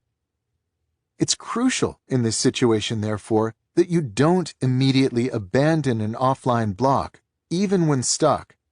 If it's possible, switch to another offline activity for the remainder of the current block, or perhaps even fill in this time relaxing. If this is infeasible, perhaps you need to get the current offline activity done promptly, then the correct response is to change your schedule so that your next internet block begins sooner. The key in making this change, however, is to not schedule the next internet block to occur immediately. Instead, enforce at least a 5-minute gap between the current moment and the next time you can go online. This gap is minor, so it won't excessively impede your progress. But from a behavioralist perspective, it's substantial because it separates the sensation of wanting to go online from the reward of actually doing so. Point number 3. Scheduling internet use at home as well as at work can further improve your concentration training. If you find yourself glued to a smartphone or laptop throughout your evenings and weekends, then it's likely that your behavior outside of work is undoing many of your attempts during the workday to rewire your brain, which makes little distinction between the two settings. In this case, I would suggest that you maintain the strategy of scheduling internet use even after the workday is over. To simplify matters, when scheduling internet use after work, you can allow time-sensitive communication into your offline blocks, i.e., texting with a friend to agree on where you'll meet for dinner, as well as time-sensitive information retrieval, i.e., looking up the location of the restaurant on your phone. Outside of these pragmatic exceptions, however, when in an offline block, put your phone away, ignore texts, and refrain from internet usage. As in the workplace variation of this strategy, if the internet plays a large and important role in your evening entertainment, that's fine. Schedule lots of long internet blocks. The key here isn't to avoid or even to reduce the total amount of time you spend engaging in distracting behavior, but is instead to give yourself plenty of opportunities throughout your evening to resist switching to these distractions at the slightest hint of boredom. One place where this strategy becomes particularly difficult outside work is when you're forced to wait, for example, standing in line at a store. It's crucial in these situations that if you're in an offline block, you simply gird yourself for the temporary boredom and fight through it with only the company of your thoughts. To simply wait and be bored has become a novel experience in modern life. But from the perspective of concentration training, it's incredibly valuable. To summarize, to succeed with deep work, you must rewire your brain to be comfortable resisting distracting stimuli. This doesn't mean that you have to eliminate distracting behaviors. It's sufficient that you instead eliminate the ability of such behaviors to hijack your attention. The simple strategy proposed here of scheduling internet blocks goes a long way toward helping you regain this attention autonomy. Work like Teddy Roosevelt. If you attended Harvard College during the 1876-1877 school year, you would have likely noticed a wiry, mutton-chopped, brash, and impossibly energetic freshman named Theodore Roosevelt. If you then proceeded to befriend this young man, you would have soon noticed a paradox. On the one hand, his attention might appear to be hopelessly scattered, spread over what one classmate called an amazing array of interests, a list that biographer Edmund Morris catalogs to contain boxing, wrestling, bodybuilding, dance lessons, poetry readings, and the continuation of a lifelong obsession with naturalism. Roosevelt's landlord on Winthrop Street was not pleased with her young tenant's tendency to dissect and stuff specimens in his rented room. This latter interest developed to the point that Roosevelt published his first book, The Summer Birds of the Adirondacks, in the summer after his freshman year. It was well received in the Bulletin of the Nuttall Ornithological Club, a publication, needless to say, which takes bird books quite seriously, and was good enough to lead Morris to assess Roosevelt at this young age to be one of the most knowledgeable young naturalists in the United States. To support this extracurricular exuberance, Roosevelt had to severely restrict the time left available for what should have been his primary focus, his studies at Harvard. Morris used Roosevelt's diary and letters from this period to estimate that the future president was spending no more than a quarter of the typical day studying. One might expect, therefore, that Roosevelt's grades would crater, but they didn't. He wasn't the top student in his class, But he certainly didn't struggle either. In his freshman year, he earned honor grades in 5 out of his 7 courses. The explanation for this Roosevelt paradox turns out to be his unique approach to tackling this schoolwork. Roosevelt would begin his scheduling by considering the 8 hours from 8:30 a.m. to 4:30 p.m. He would then remove the time spent in recitation and classes, his athletic training, which was once a day, and lunch. The fragments that remained were then considered time dedicated exclusively to studying. As noted, these fragments didn't usually add up to a large number of total hours, but he would get the most out of them by working only on schoolwork during these periods, and doing so with a blistering intensity. The amount of time he spent at his desk was comparatively small, explained Morris, but his concentration was so intense and his reading so rapid that he could afford more time off from schoolwork than most. This strategy asks you to inject the occasional dash of Rooseveltian intensity into your own workday. In particular, identify a deep task, that is, something that requires deep work to complete, that's high on your priority list. Estimate how long you'd normally put aside for an obligation of this type. Then, give yourself a hard deadline that drastically reduces this time. If possible, commit publicly to the deadline. For example, by telling the person expecting the finished project when they should expect it. If this isn't possible, or if it puts your job in jeopardy, then motivate yourself by setting a countdown timer on your phone and propping it up where you can't avoid seeing it as you work. At this point, there should be only one possible way to get the deep task done in time: working with great intensity. No email breaks, no daydreaming, no Facebook browsing, no repeated trips to the coffee machine. Like Roosevelt at Harvard, attack the task with every free neuron until it gives way under your unwavering barrage of concentration. Try this experiment no more than once a week at first, giving your brain practice with intensity, but also giving it and your stress levels time to rest in between. Once you feel confident in your ability to trade concentration for completion time, increase the frequency of these Roosevelt dashes. Remember, however, to always keep your self-imposed deadlines right at the edge of feasibility. You should be able to consistently beat the buzzer, or at least be close, but to do so should require teeth-gritting concentration. The main motivation for this strategy is straightforward.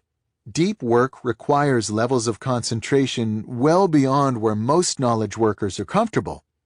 Roosevelt dashes leverage artificial deadlines to help you systematically increase the level you can regularly achieve, providing in some sense interval training for the attention centers of your brain. An additional benefit is that these dashes are incompatible with distraction. There's no way you can give in to distraction and still make your deadlines. Therefore, every completed dash provides a session in which you're potentially bored and really want to seek more novel stimuli, but you resist. As argued in the previous strategy, the more you practice resisting such urges, the easier such resistance becomes. After a few months of deploying this strategy, your understanding of what it means to focus will likely be transformed as you reach levels of intensity stronger than anything you've experienced before. And if you're anything like a young Roosevelt, you can then repurpose the extra free time it generates toward the finer pleasures in life, like trying to impress the always discerning members of the Nuttall Ornithological Club. Meditate productively. During the 2 years I spent as a postdoctoral associate at MIT, my wife and I lived in a small but charming apartment on Pinckney Street in historic Beacon Hill. Though I lived in Boston and worked in Cambridge, the two locations were close, only a mile apart, sitting on opposite banks of the Charles River. Intent on staying fit, even during the long and dark New England winter, I decided to take advantage of this proximity by traveling between home and work to the greatest extent possible, on foot. My routine had me walk to campus in the morning, crossing the Longfellow Bridge in all weather.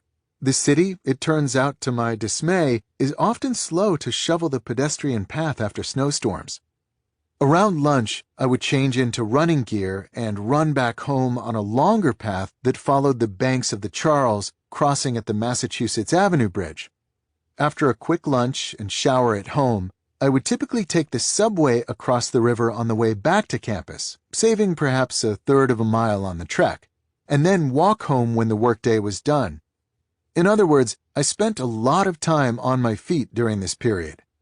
It was this reality that led me to develop the practice that I'll now suggest you adopt in your own deep work training: productive meditation. The goal of productive meditation is to take a period in which you're occupied physically but not mentally, walking, jogging, driving, showering, and focus your attention on a single, well-defined professional problem. Depending on your profession, this problem might be outlining an article, writing a talk, making progress on a proof, or attempting to sharpen a business strategy. As in mindfulness meditation, you must continue to bring your attention back to the problem at hand when it wanders or stalls. I used to practice productive meditation in at least one of my daily cross-river treks while living in Boston, and as I improved, so did my results. I ended up, for example, working out the chapter outlines for a significant portion of my last book while on foot, and made progress on many knotty technical problems in my academic research. I suggest that you adopt a productive meditation practice in your own life. You don't necessarily need a serious session every day, but your goal should be to participate in at least 2 or 3 such sessions in a typical week. Fortunately, finding time for this strategy is easy, as it takes advantage of periods that would otherwise be wasted, such as walking the dog or commuting to work, and, if done right, can actually increase your professional productivity instead of taking time away from your work. In fact, you might even consider scheduling a walk during your workday specifically for the purpose of applying productive meditation to your most pressing problem at the moment. I'm not, however, suggesting this practice for its productivity benefits, though they're nice. I'm instead interested in its ability to rapidly improve your ability to think deeply. In my experience, productive meditation builds on both of the key ideas introduced at the beginning of this rule.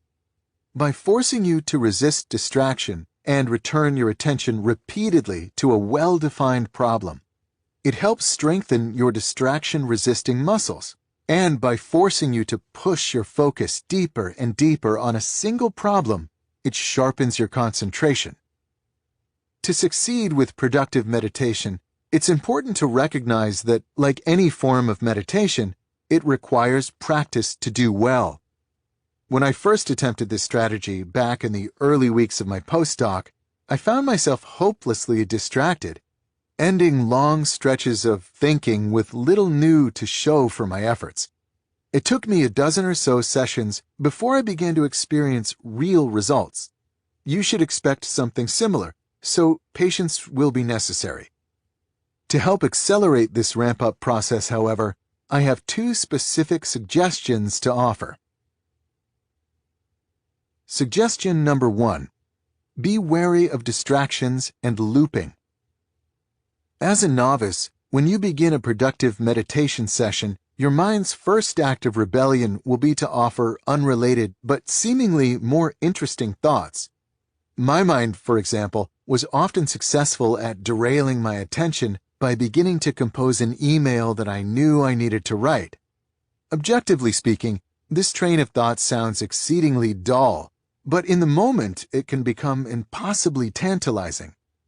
When you notice your attention slipping away from the problem at hand, gently remind yourself that you can return to that thought later, then redirect your attention back. Distraction of this type, in many ways, is the obvious enemy to defeat in developing a productive meditation habit. A subtler but equally effective adversary is looping. When faced with a hard problem, your mind, as it was evolved to do, will attempt to avoid excess expenditure of energy when possible. One way it might attempt to sidestep this expenditure is by avoiding diving deeper into the problem by instead looping over and over again on what you already know about it. For example, when working on a proof, my mind has a tendency to rehash simple preliminary results again and again to avoid the harder work of building on these results toward the needed solution. You must be on your guard for looping, as it can quickly subvert an entire productive meditation session. When you notice it, remark to yourself that you seem to be in a loop. Then, redirect your attention toward the next step. Suggestion number 2. Structure your deep thinking. Thinking deeply about a problem seems like a self-evident activity, but in reality, it's not. When faced with a distraction-free mental landscape, a hard problem, and time to think, the next steps can become surprisingly non-obvious. In my experience, it helps to have some structure for this deep thinking process. I suggest starting with a careful review of the relevant variables for solving the problem, and then storing these values in your working memory. For example, if you're working on the outline for a book chapter, the relevant variables might be the main points you want to make in the chapter. If you're instead trying to solve a mathematics proof, these variables might be actual variables, or assumptions, or lemmas. Once the relevant variables are identified, define the specific next step question you need to answer using these variables. In the book chapter example, this next step question might be, how am I going to effectively open this chapter? And for a proof, it might be, what can go wrong if I don't assume this property holds? With the relevant variables stored and the next step question identified, you now have a specific target for your attention. Assuming you're able to solve your next step question, the final step of this structured approach to deep thinking is to consolidate your gains by reviewing clearly the answer you identified. At this point, you can push yourself to the next level of depth by starting the process over. This cycle of reviewing and storing variables, identifying and tackling the next step question, then consolidating your gains, is like an intense workout routine for your concentration ability.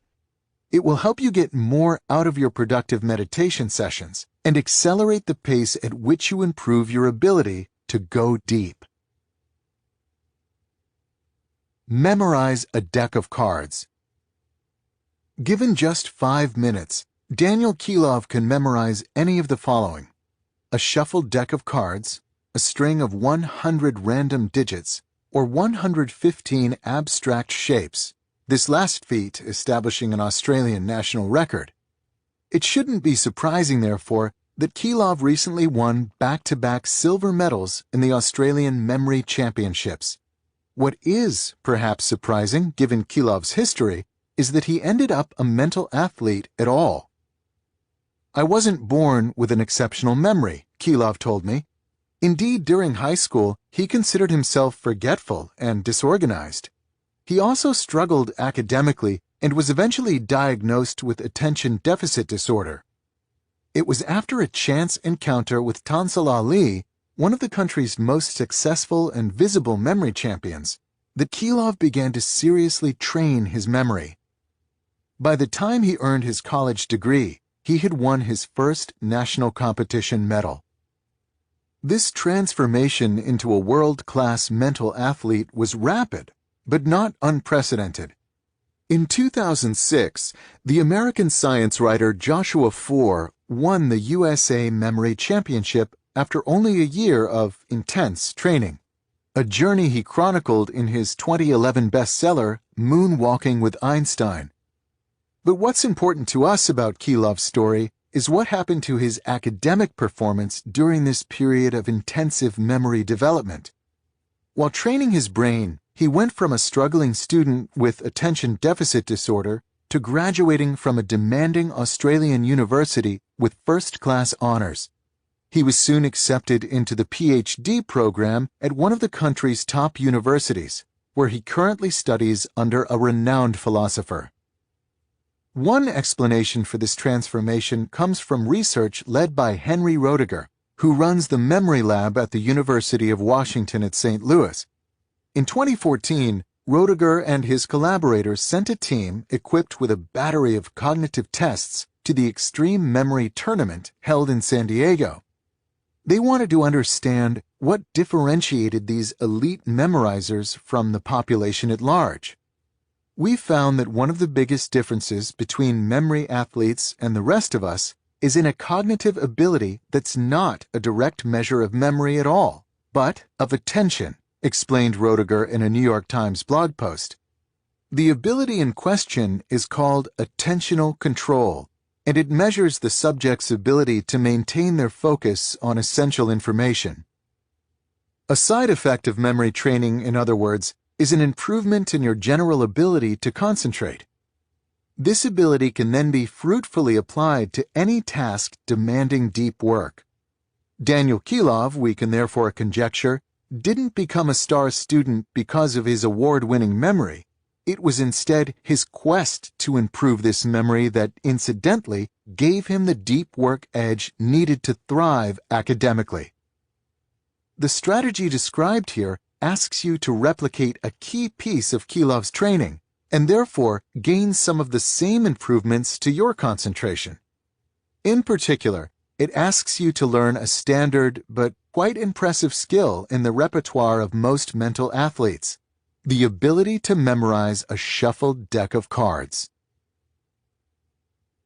The technique for card memorization I'll teach you comes from someone who knows quite a bit about this particular challenge: Ron White, a former USA memory champion and world record holder in card memorization. The first thing White emphasizes is that professional memory athletes never attempt rote memorization. That is, where you simply look at information again and again, repeating it in your head. This approach to retention, though popular among burned-out students, misunderstands how our brains work. We're not wired to quickly internalize abstract information. We are, however, really good at remembering scenes. Think back to a recent memorable event in your life. Perhaps attending the opening session of a conference or meeting a friend you haven't seen in a while for a drink. Try to picture the scene as clearly as possible. Most people in this scenario can conjure a surprisingly vivid recollection of the event, even though you made no special effort to remember it at the time. If you systematically counted the unique details in this memory, the total number of items would likely be surprisingly numerous. Your mind, in other words, can quickly retain lots of detailed information if it's stored in the right way. Ron White's card memorization technique builds on this insight. To prepare for this high-volume memorization task, White recommends that you begin by cementing in your mind the mental image of walking through 5 rooms in your home. Perhaps you come in the door, walk through your front hallway, then turn into the downstairs bathroom, walk out the door and enter the guest bedroom, walk into the kitchen, and then head down the stairs into your basement. In each room, conjure a clear image of what you see. Once you can easily recall this mental walkthrough of a well-known location, fix in your mind a collection of 10 items in each of these rooms. White recommends that these items be large and therefore more memorable, like a desk, not a pencil. Next, establish an order in which you look at each of these items in each room. For example, in the front hallway, you might look at the entry mat, then shoes on the floor by the mat, then the bench above the shoes, and so on. Combined, this is only 50 items, so add 2 more items, perhaps in your backyard, to get to the full 52 items you'll later need when connecting these images to all the cards in a standard deck. Practice this mental exercise of walking through the rooms and looking at items in each room in a set order. You should find that this type of memorization Because it's based on visual images of familiar places and things, will be much easier than the rote memorizing you might remember from your school days. The second step in preparing to memorize a deck of cards is to associate a memorable person or thing with each of the 52 possible cards. To make this process easier, try to maintain some logical association between the card and the corresponding image. White provides the example of associating Donald Trump with the King of Diamonds, as diamonds signify wealth. Practice these associations until you can pull a card randomly from the deck and immediately recall the associated image. As before, the use of memorable visual images and associations will simplify the task of forming these connections. The two steps mentioned previously are advanced steps, things you do just once and can then leverage again and again in memorizing specific decks. Once these steps are done, you're ready for the main event, memorizing as quickly as possible the order of 52 cards in a freshly shuffled deck. The method here is straightforward. Begin your mental walkthrough of your house. As you encounter each item, look at the next card from the shuffled deck and imagine the corresponding memorable person or thing doing something memorable near that item. For example, if the first item and location is the mat in your front entry and the first card is the King of Diamonds, you might picture Donald Trump wiping mud off of his expensive loafers on the entry mat in your front hallway. Proceed carefully through the rooms, associating the proper mental images with objects in the proper order. After you complete a room, you might want to walk through it a few times in a row to lock in the imagery. Once you're done, you're ready to hand the deck to a friend and amaze him by rattling off the cards in order without peeking. To do so, of course, simply requires that you perform the mental walkthrough one more time, connecting each memorable person or thing to its corresponding card as you turn your attention to it. If you practice this technique, you'll discover, like many mental athletes who came before you, that you can eventually internalize a whole deck in just minutes. More important than your ability to impress friends, of course, is the training such activities provide your mind. Proceeding through the steps described earlier requires that you focus your attention again and again on a clear target. Like a muscle responding to weights, this will strengthen your general ability to concentrate, allowing you to go deeper with more ease.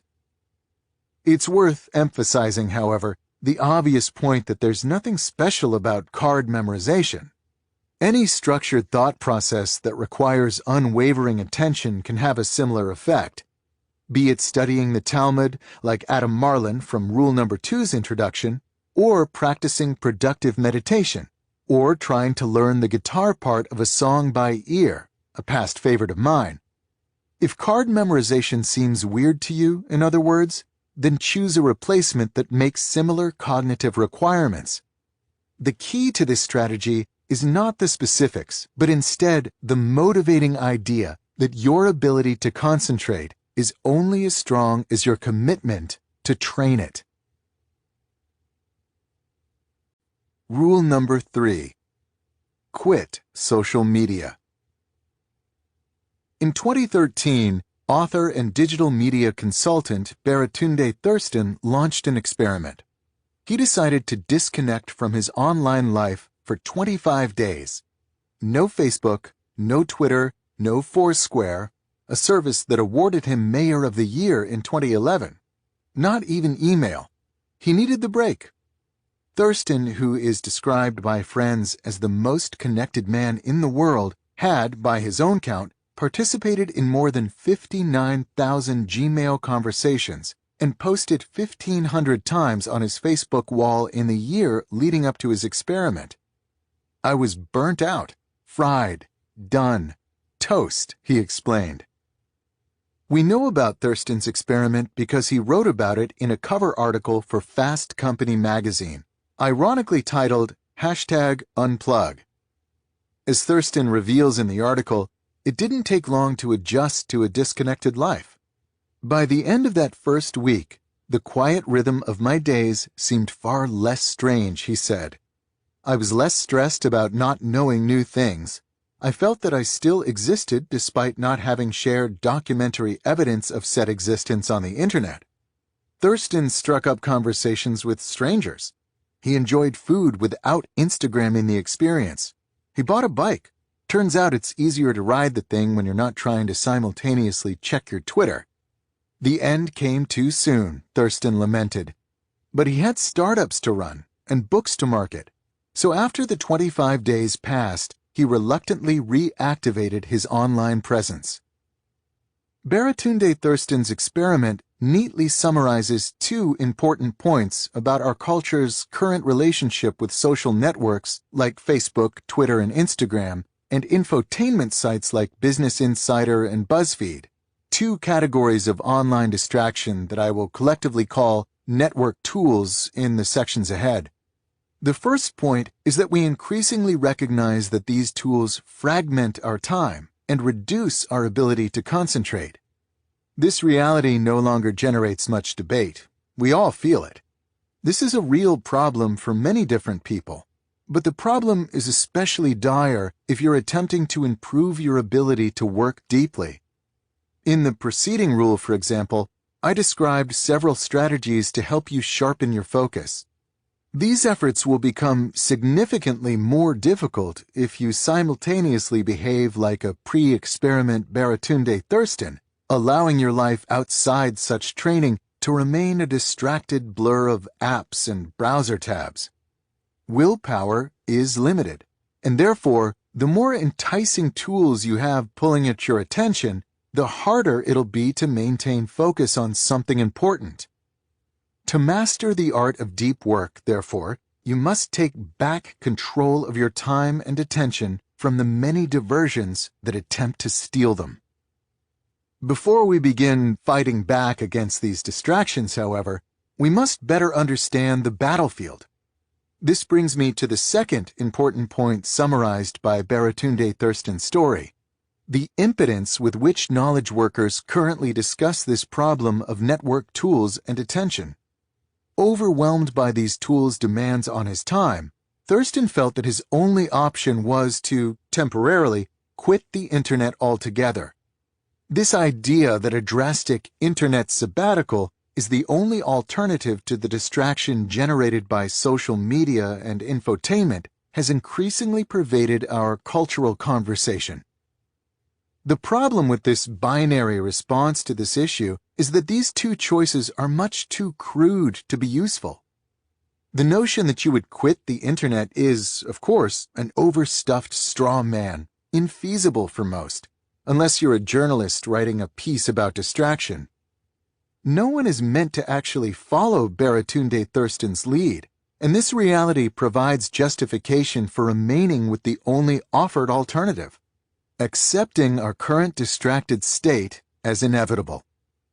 For all the insight and clarity that Thurston gained during his internet sabbatical, for example, it didn't take him long once the experiment ended to slide back into the fragmented state where he began.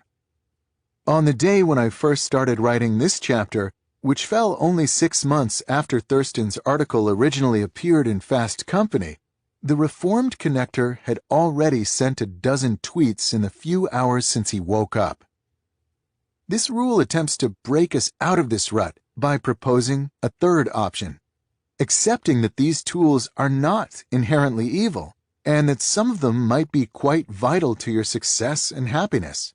But, at the same time, also accepting that the threshold for allowing a site regular access to your time and attention, not to mention personal data, should be much more stringent, and that most people should therefore be using many fewer such tools. I won't ask you, in other words, to quit the internet altogether like Baratunde Thurston did for 25 days back in 2013. But I will ask you to reject the state of distracted hyperconnectedness that drove him to that drastic experiment in the first place. There is a middle ground. And if you're interested in developing a deep work habit, you must fight to get there. Our first step toward finding this middle ground in network tool selection is to understand the current default decision process deployed by most Internet users. In the fall of 2013, I received insight into this process because of an article I wrote explaining why I never joined Facebook. Though the piece was meant to be explanatory and not accusatory, it nonetheless put many readers on the defensive, leading them to reply with justifications for their use of the service. Here are some examples of these justifications. Entertainment was my initial draw to Facebook. I can see what my friends are up to and post funny photos, make quick comments. When I first joined, I didn't know why. By mere curiosity, I joined a forum of short fiction stories. Once there, I improved my writing and made very good friends. I use Facebook because a lot of people I knew in high school are on there. Here's what strikes me about these responses, which are representative of the large amount of feedback I received on this topic. They're surprisingly minor. I don't doubt, for example, that the first commenter from this list finds some entertainment in using Facebook. But I would also assume that this person wasn't suffering some severe deficit of entertainment options before he or she signed up for the service. I would further wager that this user would succeed in staving off boredom even if the service were suddenly shut down. Facebook, at best, added one more, arguably quite mediocre, entertainment option to many that already existed. Another commenter cited making friends in a writing forum. I don't doubt the existence of these friends, but we can assume that these friendships are lightweight, given that they're based on sending short messages back and forth over a computer network. There's nothing wrong with such lightweight friendships, but they're unlikely to be at the center of this user's social life. Something similar can be said about the commenter who reconnected with high school friends. This is a nice diversion, but hardly something central to his or her sense of social connection or happiness. To be clear, I'm not trying to denigrate the benefits identified previously. There's nothing illusory or misguided about them. What I'm emphasizing, however, is that these benefits are minor and somewhat random. By contrast, if you'd instead asked someone to justify the use of, say, the World Wide Web more generally, or email, the arguments would become much more concrete and compelling. To this observation, you might reply that value is value. If you can find some extra benefit in using a service like Facebook, even if it's small, then why not use it? I call this way of thinking the any benefit mindset, as it identifies any possible benefit as sufficient justification for using a network tool. In more detail, the any benefit approach to network tool selection. You're justified in using a network tool if you can identify any possible benefit to its use, or anything you might possibly miss out on if you don't use it. The problem with this approach, of course, is that it ignores all the negatives that come along with the tools in question. These services are engineered to be addictive, robbing time and attention from activities that more directly support your professional and personal goals, such as deep work. Eventually, if you use these tools enough, you'll arrive at the state of burned-out, hyper-distracted connectivity that plagued Baratunde Thurston and millions of others like him. It's here that we encounter the true insidious nature of an any-benefit mindset. The use of network tools can be harmful. If you don't attempt to weigh pros against cons, but instead use any glimpse of some potential benefit as justification for unrestrained use of a tool, then you are unwittingly crippling your ability to succeed in the world of knowledge work. This conclusion, if considered objectively, shouldn't be surprising. In the context of network tools, we've become comfortable with the any-benefit mindset. But if we instead zoom out and consider this mindset in the broader context of skilled labor, it suddenly seems a bizarre and ahistorical approach to choosing tools. In other words, once you put aside the revolutionary rhetoric surrounding all things Internet, the sense summarized in Part 1 that you're either fully committed to the revolution or a Luddite curmudgeon, you'll soon realize that network tools are not exceptional. They're tools, no different from a blacksmith's hammer or an artist's brush, used by skilled laborers to do their jobs better, and occasionally to enhance their leisure. Throughout history, skilled laborers have applied sophistication and skepticism to their encounters with new tools and their decisions about whether to adopt them. There's no reason why knowledge workers cannot do the same when it comes to the internet. The fact that the skilled labor here now involves digital bits doesn't change this reality. To help understand what this more careful tool curation might look like, it makes sense to start by talking to someone who makes a living working with non-digital tools and relies on a complex relationship with these tools to succeed. Fortunately, for our purposes, I found just such an individual in a lanky English major turned successful, sustainable farmer named, almost too aptly, Forrest Pritchard. Forrest Pritchard runs Smith Meadows, a family farm located an hour west of D.C., one of many farms clustered in the valleys of the Blue Ridge Mountains. Soon after taking control of the land from his parents, as I learned, Pritchard moved the operation away from traditional monoculture crops and toward the then novel concept of grass-finished meat. The farm bypasses wholesaling. You cannot find Smith Meadows steaks in Whole Foods to sell direct to consumers at the bustling farmers markets in the Washington, D.C. metro area. By all accounts, the farm is thriving in an industry that rarely rewards small operations. I first encountered Pritchard at our local farmers market in Tacoma Park, Maryland, where the Smith Meadows stand does good business. To see Pritchard, usually standing a foot taller than most of his suburbanite customers, wearing the obligatory faded flannel of the farmer, is to see a craftsman confident in his trade. I introduced myself to him because farming is a skill dependent on the careful management of tools, and I wanted to understand how a craftsman in a non-digital field approaches this crucial task. Haymaking is a good example, he told me not long into one of our conversations on the topic. It's a subject where I can give you the basic idea without having to gloss over the underlying economics. When Pritchard took over Smith Meadows, he explained, the farm made its own hay to use as animal feed during the winter months when grazing is impossible. Haymaking is done with a piece of equipment called a hay baler, a device you pull behind a tractor that compresses and binds dried grass into bales. If you raise animals on the East Coast, there's an obvious reason to own and operate a hay baler. Your animals need hay. Why spend money to buy in feed when you have perfectly good grass growing for free right in your own soil? If a farmer subscribed to the any benefit approach used by knowledge workers, therefore, he would definitely buy a hay baler. But, as Pritchard explained to me after preemptively apologizing for a moment of snark, if a farmer actually adopted such a simplistic mindset, I'd be counting the days until the forced sale goes up on the property. Pritchard, like most practitioners of his trade, instead deploys a more sophisticated thought process when assessing tools. And after applying this process to the hay baler, Pritchard was quick to sell it. Smith Meadows now purchases all the hay it uses. Here's why. Let's start by exploring the costs of making hay, Pritchard said. First, there's the actual cost of fuel and repairs and the shed to keep the baler.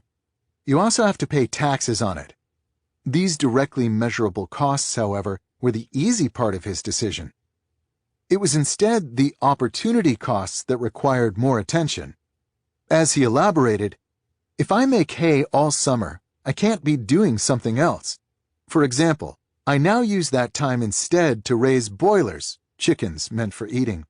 These generate positive cash flow because I can sell them. But they also produce manure, which I can then use to enhance my soil.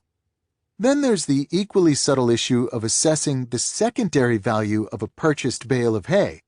As Pritchard explained, when I'm buying in hay, I'm trading cash for animal protein as well as manure once it passes through the animal system, which means I'm also getting more nutrients from my land in exchange for my money. I'm also avoiding compacting soils by driving heavy machinery over my ground all summer long. When making his final decision on the baler, Pritchard moved past the direct monetary costs, which were essentially a wash, and instead shifted his attention to the more nuanced issue of the long-term health of his fields. For the reasons described previously, Pritchard concluded that buying in hay results in healthier fields, and as he summarized, soil fertility is my baseline. By this calculation, the baler had to go. Notice the complexity of Pritchard's tool decision. This complexity underscores an important reality: the notion that identifying some benefit is sufficient to invest money, time, and attention in a tool is near laughable to people in his trade. Of course, a hay baler offers benefits. Every tool at the farm supply store has something useful to offer. At the same time, of course, it offers negatives as well.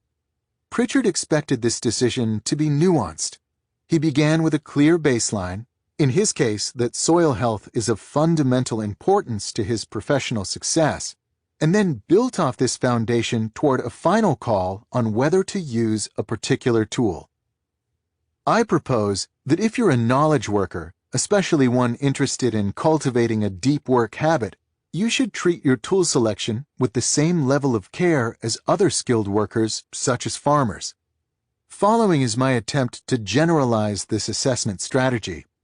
I call it the craftsman approach to tool selection, a name that emphasizes that tools are ultimately aids to the larger goals of one's craft. The craftsman approach to tool selection. Identify the core factors that determine success and happiness in your professional and personal life. Adopt a tool only if its positive impacts on these factors substantially outweigh its negative impacts. Notice that this craftsman approach to tool selection stands in opposition to the any benefit approach. Whereas the any benefit mindset identifies any potential positive impact as justification for using a tool, the craftsman variant requires that these positive impacts affect factors at the core of what's important to you and that they outweigh the negatives. Even though the craftsman approach rejects the simplicity of the any benefit approach, it doesn't ignore the benefits that currently drive people to network tools, or make any advance proclamations about what's good or bad technology. It simply asks that you give any particular network tool the same type of measured, nuanced accounting that tools in other trades have been subjected to throughout the history of skilled labor. The three strategies that follow in this rule are designed to grow your comfort with abandoning the any benefit mindset and instead applying the more thoughtful craftsman philosophy in curating the tools that lay claim to your time and attention. This guidance is important because the craftsman approach is not cut and dry. Identifying what matters most in your life and then attempting to assess the impacts of various tools on these factors doesn't reduce to a simple formula. This task requires practice and experimentation. The strategies that follow provide some structure for this practice and experimentation by forcing you to reconsider your network tools from many different angles. Combined, they should help you cultivate a more sophisticated relationship with your tools that will allow you to take back enough control over your time and attention to enable the rest of the ideas in Part 2 to succeed. Apply the law of the vital few to your internet habits. Malcolm Gladwell doesn't use Twitter. In a 2013 interview, he explained why. "Who says my fans want to hear from me on Twitter?" He then joked, "I know a lot of people would like to see less of me." Michael Lewis, another mega best-selling author, also doesn't use the service, explaining in The Wire, "I don't tweet. I don't Twitter. I couldn't even tell you how to read or where to find a Twitter message." And as mentioned in Part 1, the award-winning New Yorker scribe George Packer also avoids the service, and indeed only recently even succumbed to the necessity of owning a smartphone. These three writers don't think Twitter is useless. They're quick to accept that other writers find it useful. Packer's admission of non-Twitter use, in fact, was written as a response to an unabashedly pro-Twitter article by the New York Times media critic David Carr, a piece in which Carr effused, "And now, nearly a year later, has Twitter turned my brain to mush? No, I'm in narrative on more things in a given moment than I ever thought possible. And instead of spending a half-hour surfing in search of illumination, I get a sense of the day's news and how people are reacting to it in the time that it takes to wait for coffee at Starbucks." At the same time, however, Gladwell, Lewis, and Packer don't feel like the service offers them nearly enough advantages to offset its negatives in their particular circumstances. Lewis, for example, worries that adding more accessibility will sap his energy and reduce his ability to research and write great stories, noting, "It's amazing how overly accessible people are. There's a lot of communication in my life that's not enriching. It's impoverishing." While Packer, for his part, worries about distraction, saying, "Twitter is crack for media addicts." He goes so far as to describe Carr's rave about the service as the most frightening picture of the future that I've read thus far in the new decade. We don't have to argue about whether these authors are right in their personal decisions to avoid Twitter and similar tools, because their sales numbers and awards speak for themselves. We can, instead, use these decisions as a courageous illustration of the craftsman approach to tool selection in action. In a time when so many knowledge workers, and especially those in creative fields, are still trapped in the any-benefit mindset, it's refreshing to see a more mature approach to sorting through such services. But the very rareness of these examples reminds us that mature and confident assessments of this type aren't easy to make. Recall the complexity of the thought process highlighted earlier that Forrest Pritchard had to slog through to make a decision on his hay baler.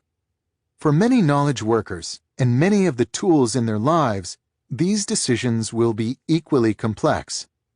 The goal of this strategy, therefore, is to offer some structure to this thought process, a way to reduce some of the complexity of deciding which tools really matter to you.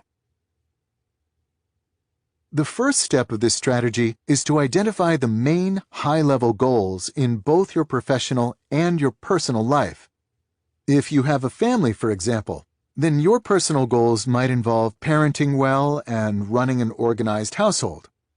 In the professional sphere, the details of these goals depend on what you do for a living. In my own work as a professor, for example, I pursue two important goals. One centered on being an effective teacher in the classroom and effective mentor to my graduate students, and another centered on being an effective researcher. While your goals will likely differ, the key is to keep the list limited to what's most important, and to keep the description suitably high level. If your goal includes a specific target, to reach $1 million in sales, or to publish a half-dozen papers in a single year, then it's too specific for our purposes here.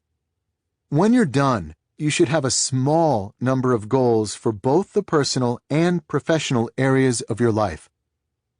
Once you've identified these goals, list for each the 2 or 3 most important activities that help you satisfy the goal. These activities should be specific enough to allow you to clearly picture doing them. On the other hand, they should be general enough that they're not tied to a one-time outcome. For example, do better research is too general. What does it look like to be doing better research? While finish paper on broadcast lower bounds in time for upcoming conference submission is too specific. It's a one-time outcome. A good activity in this context would be something like, regularly read and understand the cutting-edge results in my field.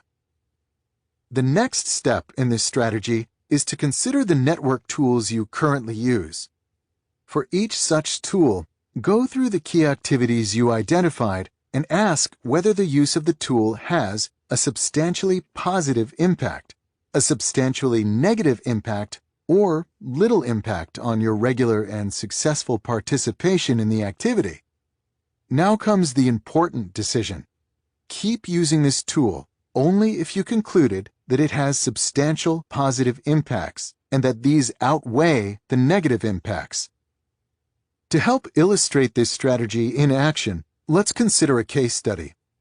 For the purposes of this example, assume that Michael Lewis, if asked, would have produced the following goal and corresponding important activities for his writing career. Professional goal: to craft well-written, narrative-driven stories that change the way people understand the world. Key activities supporting this goal: research patiently and deeply. Write carefully and with purpose. Now imagine that Lewis was using this goal to determine whether or not to use Twitter. Our strategy requires him to investigate Twitter's impact on the key activities he listed that support his goal. There's no convincing way to argue that Twitter would make Lewis substantially better at either of these activities. Deep research for Lewis, I assume, requires him to spend weeks and months getting to know a small number of sources. He's a master of the long-form journalism skill of drawing out a source's story over many sessions, and careful writing, of course, requires freedom from distraction. In both cases, Twitter, at best, has no real impact, and at worst could be substantially negative, depending on Lewis's susceptibility to the service's addictive attributes. The conclusion would therefore be that Lewis shouldn't use Twitter.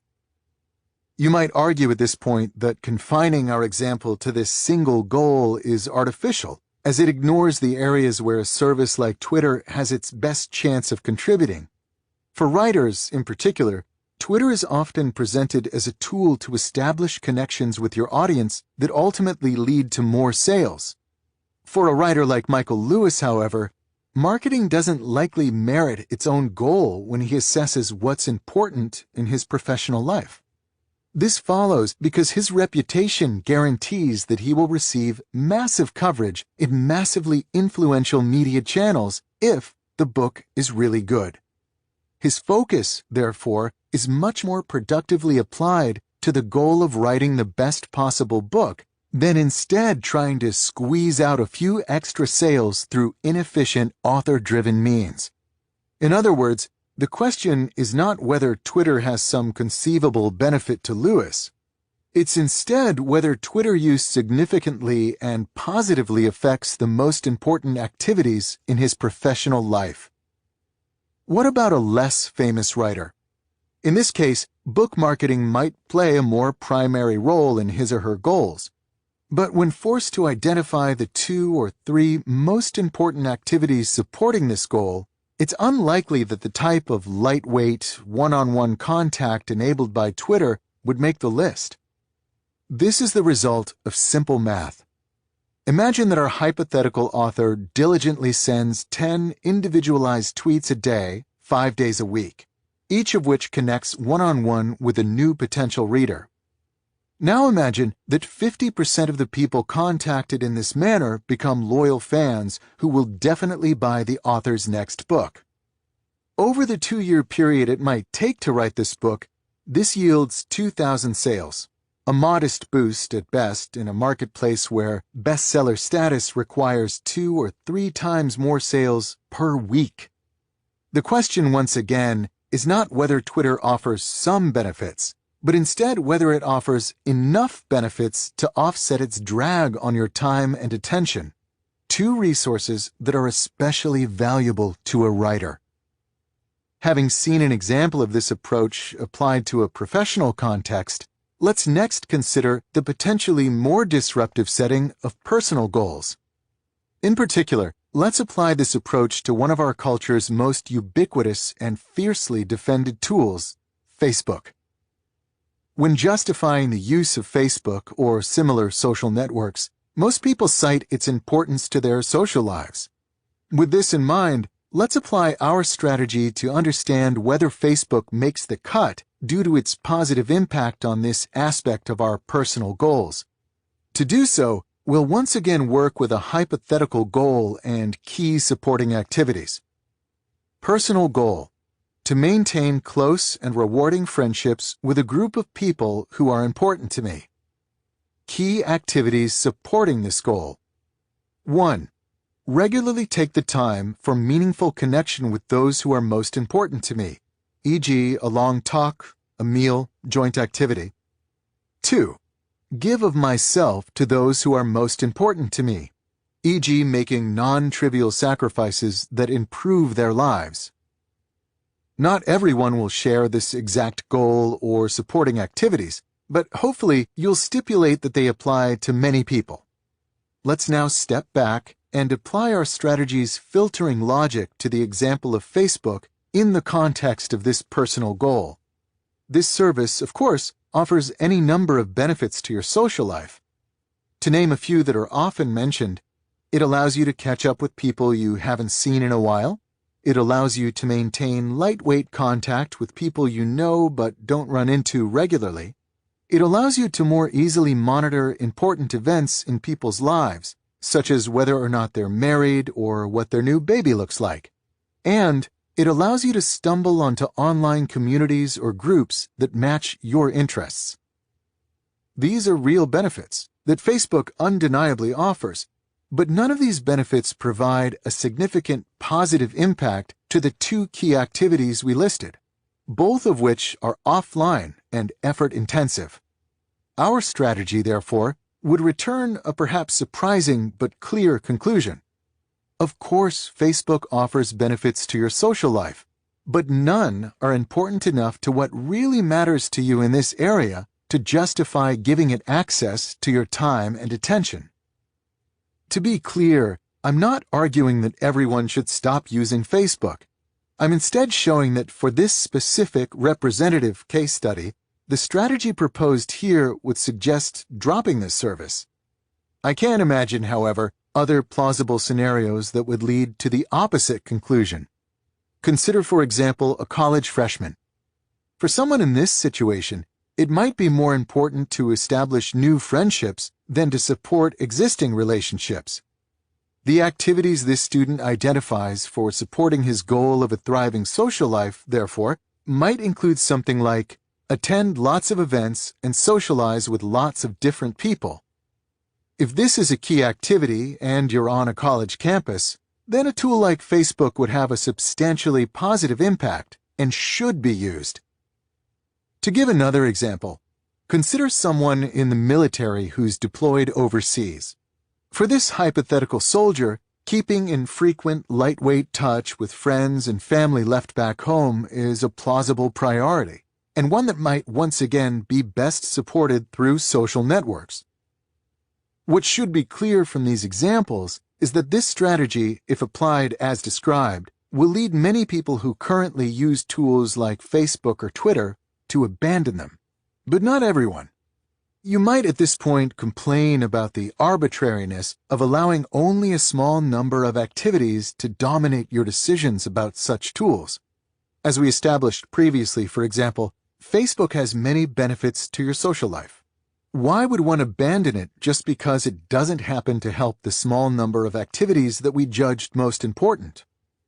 What's key to understand here, however, is that this radical reduction of priorities is not arbitrary, but is instead motivated by an idea that has arisen repeatedly in any number of different fields, from client profitability to social equality to prevention of crashes in computer programs. The law of the vital few. In many settings, 80% of a given effect is due to just 20% of the possible causes. For example, it might be the case that 80% of a business's profits come from just 20% of its clients. 80% of a nation's wealth is held by its richest 20% of citizens. Or 80% of computer software crashes come from just 20% of the identified bugs. There's a formal mathematical underpinning to this phenomenon. An 80-20 split is roughly what you would expect when describing a power law distribution over impact, a type of distribution that shows up often when measuring quantities in the real world. But it's probably most useful when applied heuristically as a reminder that, in many cases, contributions to an outcome are not evenly distributed. Moving forward, let's assume that this law holds for the important goals in your life. As we noted, many different activities can contribute to your achieving these goals. The law of the vital few, however, reminds us that the most important 20% or so of these activities provide the bulk of the benefit. Assuming that you could probably list somewhere between 10 and 15 distinct and potentially beneficial activities for each of your life goals, this law says that it's the top 2 or 3 such activities, the number that this strategy asks you to focus on, that make most of the difference in whether or not you succeed with the goal. Even if you accept this result, however, you still might argue that you shouldn't ignore the other 80% of possible beneficial activities. It's true that these less important activities don't contribute nearly as much to your goal as your top 1 or 2, but they can provide some benefit, so why not keep them in the mix? As long as you don't ignore the more important activities, it seems like it can't hurt to also support some of the less important alternatives. This argument, however, misses the key point that all activities, regardless of their importance, consume your same limited store of time and attention. If you service low-impact activities, therefore, you're taking away time you could be spending on higher-impact activities. It's a zero-sum game. And because your time returns substantially more rewards when invested in high-impact activities than when invested in low-impact activities, the more of it you shift to the latter, the lower your overall benefit. The business world understands this math. This is why it's not uncommon to see a company fire unproductive clients. If 80% of their profits come from 20% of their clients, then they make more money by redirecting the energy from low-revenue clients to better service the small number of lucrative contracts. Each hour spent on the latter returns more revenue than each hour spent on the former. The same holds true for your professional and personal goals. By taking the time consumed by low-impact activities, like finding old friends on Facebook, and reinvesting it in high-impact activities, like taking a good friend out to lunch, you end up more successful in your goal. To abandon a network tool using this logic, therefore, is not to miss out on its potential small benefits, but is instead to get more out of the activities you already know to yield large benefits. To return to where we started, for Malcolm Gladwell, Michael Lewis, and George Packer, Twitter doesn't support the 20% of activities that generate the bulk of the success in their writing careers. Even though in isolation, this service might return some minor benefits when their careers are viewed as a whole, they're likely more successful not using Twitter and redirecting that time to more fruitful activities than if they added it into their schedule as one more thing to manage. You should take the same care in deciding which tools you allow to claim your own limited time and attention. Quit social media. When Ryan Nicodemus decided to simplify his life, one of his first targets was his possessions. At the time, Ryan lived alone in a spacious 3-bedroom condo. For years, driven by a consumerist impulse, he had been trying his best to fill this ample space. Now, it was time to reclaim his life from his stuff. The strategy he deployed was simple to describe, but radical in concept. He spent an afternoon packing everything he owned into cardboard boxes, as if he was about to move. In order to transform what he described as a difficult undertaking into something less onerous, he called it a packing party, explaining, "Everything's more exciting when it's a party, right?" Once the packing was done, Nicodemus then spent the next week going through his normal routine. If he needed something that was packed, he would unpack it and put it back where it used to go. At the end of the week, he noticed that the vast majority of his stuff remained untouched in its boxes, so he got rid of it. Stuff accumulates in people's lives, in part because when faced with a specific act of elimination, it's easy to worry. What if I need this one day? And then use this worry as an excuse to keep the item in question sitting around. Nicodemus's packing party provided him with definitive evidence that most of his stuff was not something he needed, and it therefore supported his quest to simplify. The last strategy provided a systematic method to help you begin sorting through the network tools that currently lay claim to your time and attention.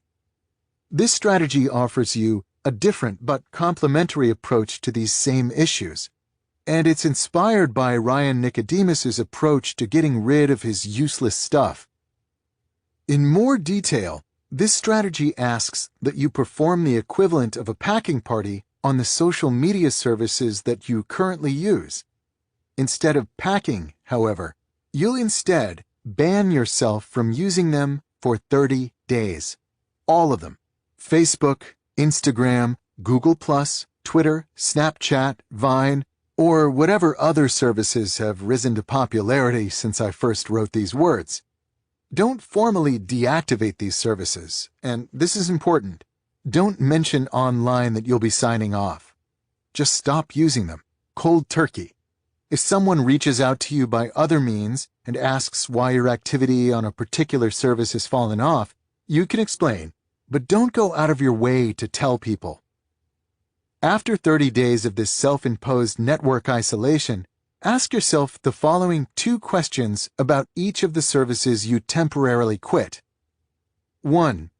Would the last 30 days have been notably better if I'd been able to use this service? 2. Did people care that I wasn't using this service? If your answer is no to both questions, quit the service permanently. If your answer was a clear yes, then return to using the service.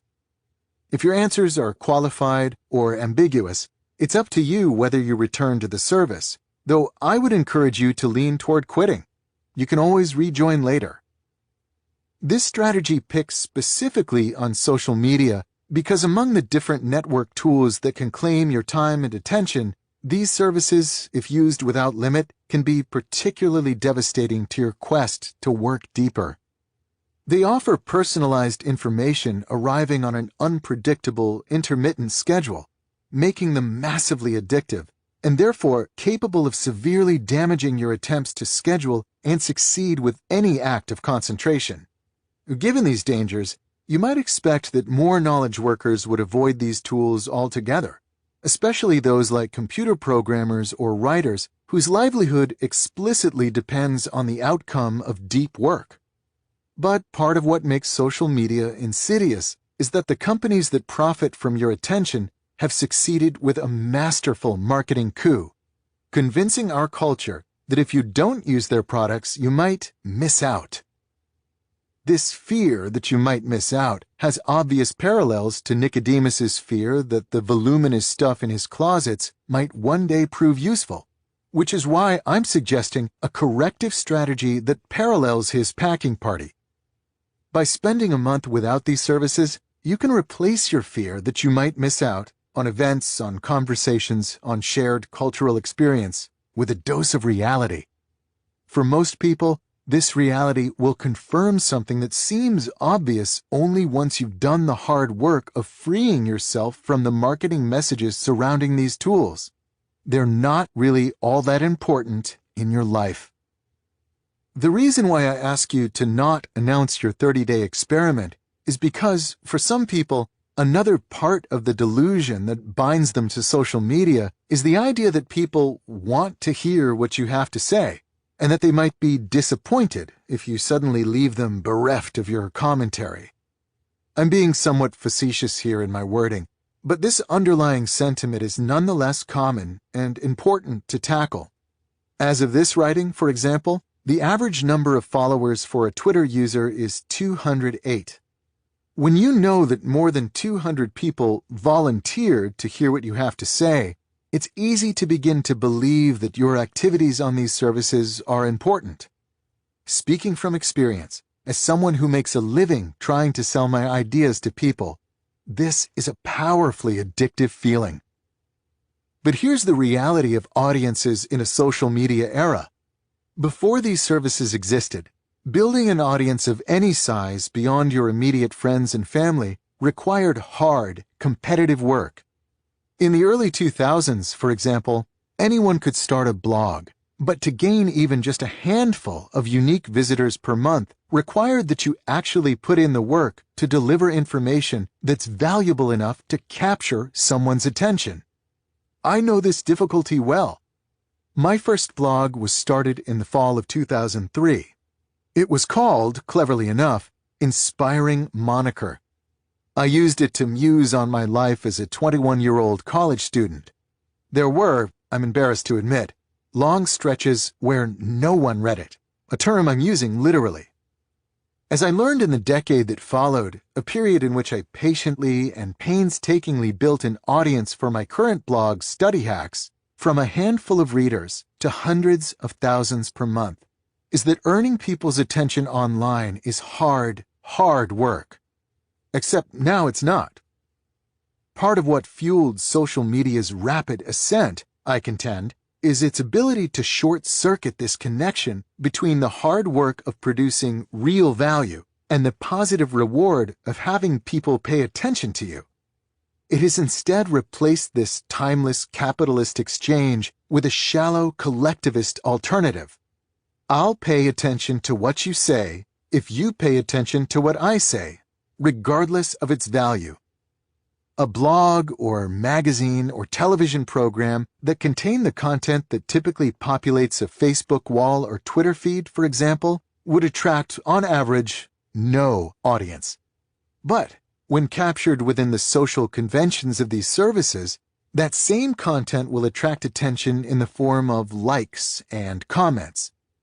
The implicit agreement motivating this behavior is that in return for receiving, for the most part, undeserved attention from your friends and followers, you'll return the favor by lavishing, similarly undeserved, attention on them. You like my status update, and I'll like yours. This agreement gives everyone a simulacrum of importance without requiring much effort in return. By dropping off these services without notice, you can test the reality of your status as a content producer. For most people and most services, the news might be sobering. No one outside your closest friends and family will likely even notice you've signed off.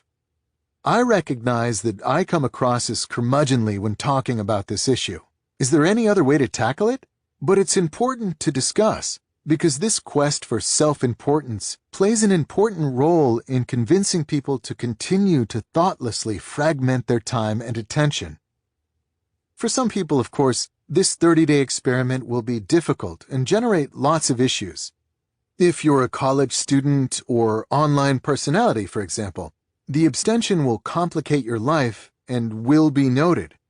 But for most, I suspect, the net result of this experiment, if not a massive overhaul in your internet habits, will be a more grounded view of the role social media plays in your daily existence. These services aren't necessarily, as advertised, the lifeblood of our modern connected world. They're just products developed by private companies, funded lavishly, marketed carefully, and designed ultimately to capture, then sell your personal information and attention to advertisers. They can be fun, but in the scheme of your life and what you want to accomplish, they're a lightweight whimsy, one unimportant distraction among many threatening to derail you from something deeper. Or maybe social media tools are at the core of your existence. You won't know either way until you sample life without them. Don't use the internet to entertain yourself. Arnold Bennett was an English writer born near the turn of the 20th century, a tumultuous time for his home country's economy. The Industrial Revolution, which had been roaring for decades by this point, had wrenched enough surplus capital from the empire's resources to generate a new class, the white-collar worker. It was now possible to have a job in which you spent a set number of hours a week in an office, and in exchange received a steady salary sufficient to support a household. Such a lifestyle is blandly familiar in our current age, but to Bennett and his contemporaries, it was novel and in many ways distressing. Chief among Bennett's concerns was that members of this new class were missing out on the opportunities it presented to live a full life.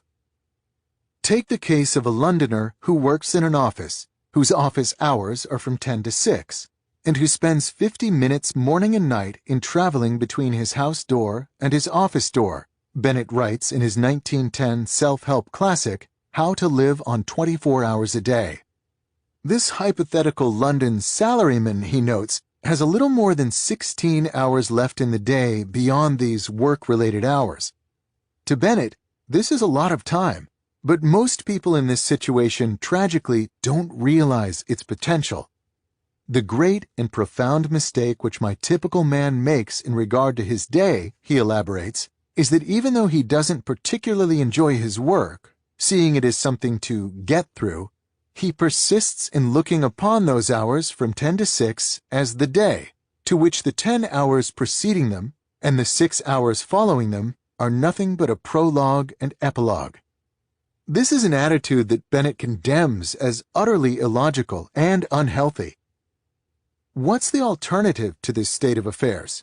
Bennett suggests that his typical man see his 16 free hours as a day within a day, explaining, during those 16 hours he is free.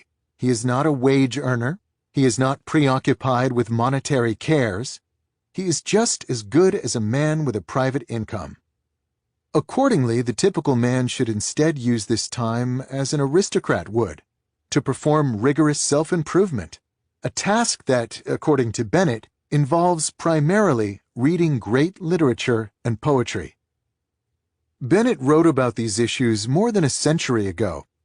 You might expect that in the intervening decades, a period in which this middle class exploded in size worldwide, our thinking about leisure time would have evolved, but it has not. If anything, with the rise of the internet and the lowbrow attention economy it supports, the average 40-hour-a-week employee, especially those in my tech-savvy millennial generation, has seen the quality of his or her leisure time remain degraded, consisting primarily of a blur of distracted clicks on least common denominator digital entertainment. If Bennett were brought back to life today, he'd likely fall into despair at the lack of progress in this area of human development. To be clear, I'm indifferent to the moral underpinnings behind Bennett's suggestions. His vision of elevating the souls and minds of the middle class by reading poetry and great books feels somewhat antiquated and classist. But the logical foundation of his proposal, that you both should and can make deliberate use of your time outside work, remains relevant today, especially with respect to the goal of this rule, which is to reduce the impact of network tools on your ability to perform deep work. In more detail, in the strategies discussed so far in this rule, we haven't spent much time yet on a class of network tools that are particularly relevant to the fight for depth. Entertainment-focused websites designed to capture and hold your attention for as long as possible. At the time of this writing, the most popular examples of such sites include the Huffington Post, BuzzFeed, Business Insider, and Reddit. This list will undoubtedly continue to evolve, but what this general category of sites shares is the use of carefully crafted titles and easily digestible content, often honed by algorithms to be maximally attention-catching. Once you've landed on one article in one of these sites, links on the side or bottom of the page beckon you to click on another, then another. Every available trick of human psychology, from listing titles as popular or trending to the use of arresting photos, is used to keep you engaged. At this particular moment, for example, some of the most popular articles on BuzzFeed include 17 words that mean something totally different when spelled backward. And 33 dogs winning at everything. These sites are especially harmful after the workday is over, where the freedom in your schedule enables them to become central to your leisure time. If you're waiting in line, or waiting for the plot to pick up in a TV show, or waiting to finish eating a meal, they provide a cognitive crutch to ensure you eliminate any chance of boredom. As I argued in rule number 2, however, such behavior is dangerous, as it weakens your mind's general ability to resist distraction, making deep work difficult later when you really want to concentrate. To make matters worse, these network tools are not something you join, and therefore they're not something you can remove from your life by quitting, rendering the previous 2 strategies irrelevant. They're always available, just a click away. Fortunately, Arnold Bennett identified the solution to this problem 100 years earlier. Put more thought into your leisure time. In other words, this strategy suggests that when it comes to your relaxation, don't default to whatever catches your attention at the moment, but instead dedicate some advanced thinking to the question of how you want to spend your day within a day. Addictive websites of the type mentioned previously thrive in a vacuum. If you haven't given yourself something to do in a given moment, they'll always beckon as an appealing option. If you instead fill this free time with something of more quality, their grip on your attention will loosen. It's crucial, therefore, that you figure out in advance what you're going to do with your evenings and weekends before they begin. Structured hobbies provide good fodder for these hours, as they generate specific actions with specific goals to fill your time. A set program of reading, a la Bennett, where you spend regular time each night making progress on a series of deliberately chosen books, is also a good option, as is, of course, exercise or the enjoyment of good in-person company. In my own life, for example, I managed to read a surprising number of books in a typical year, given the demands on my time as a professor, writer, and father. On average, I'm typically reading 3 to 5 books at a time. This is possible because one of my favorite pre-planned leisure activities after my kids' bedtime is to read an interesting book. As a result, my smartphone and computer and the distractions they can offer typically remain neglected between the end of the workday and the next morning. At this point, you might worry that adding such structure to your relaxation will defeat the purpose of relaxing, which many believe requires complete freedom from plans or obligations. Won't a structured evening leave you exhausted, not refreshed, the next day at work? Bennett, to his credit, anticipated this complaint. As he argues, such worries misunderstand what energizes the human spirit. What? You say that full energy given to those 16 hours will lessen the value of the business 8? Not so. On the contrary, it will assuredly increase the value of the business 8. One of the chief things which my typical man has to learn is that the mental faculties are capable of a continuous hard activity. They do not tire like an arm or a leg. All they want is change, not rest, except in sleep. In my experience, this analysis is spot on. If you give your mind to something meaningful to do throughout all your waking hours, you'll end the day more fulfilled and begin the next one more relaxed than if you instead allow your mind to bathe for hours in semi-conscious and unstructured web surfing. To summarize, if you want to eliminate the addictive pull of entertainment sites on your time and attention, give your brain a quality alternative. Not only will this preserve your ability to resist distraction and concentrate, but you might even fulfill Arnold Bennett's ambitious goal of experiencing, perhaps for the first time, what it means to live and not just exist.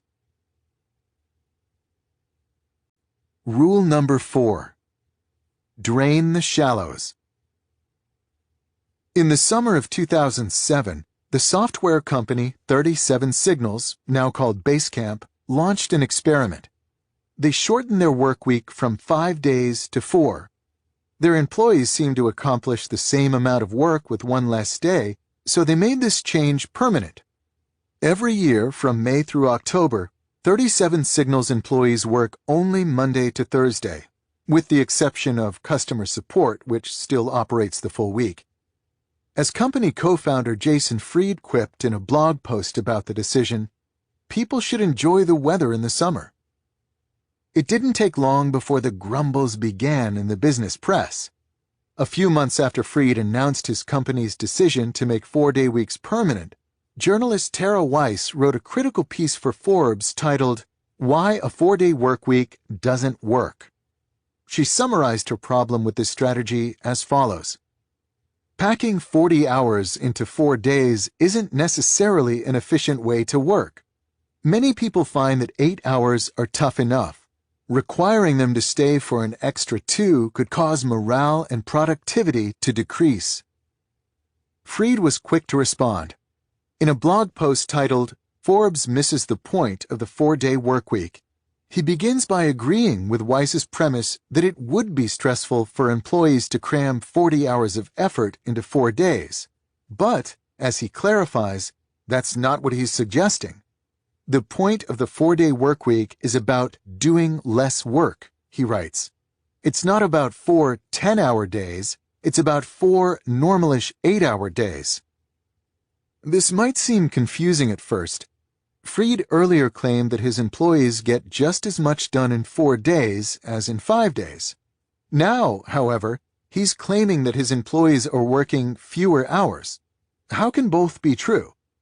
The difference, it turns out, concerns the role of shallow work. As Fried explains, very few people work even 8 hours a day. You're lucky if you get a few good hours in between all the meetings, interruptions, web surfing, office politics, and personal business that permeate the typical workday. Fewer official working hours help squeeze the fat out of the typical work week. Once everyone has less time to get their stuff done, they respect that time even more. People become stingy with their time, and that's a good thing.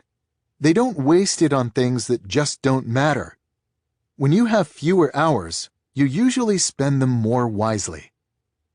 In other words, the reduction in the 37 Signals workweek disproportionately eliminated shallow as compared to deep work, and because the latter was left largely untouched, the important stuff continued to get done.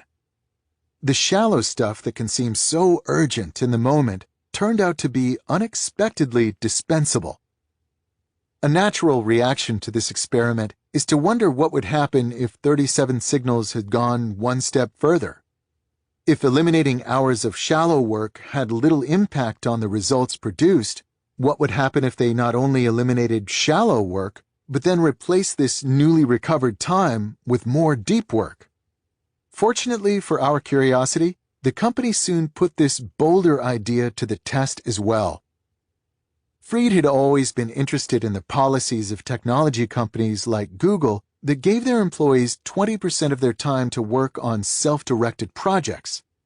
While he liked this idea, he felt that carving one day out of an otherwise busy week was not enough to support the type of unbroken deep work that generates true breakthroughs. "I'd take 5 days in a row over 5 days spread out over 5 weeks, he explained. So our theory is that we'll see better results when people have a long stretch of uninterrupted time. To test this theory, 37 Signals implemented something radical. The company gave its employees the entire month of June off to work deeply on their own projects. This month would be a period free of any shallow work obligations.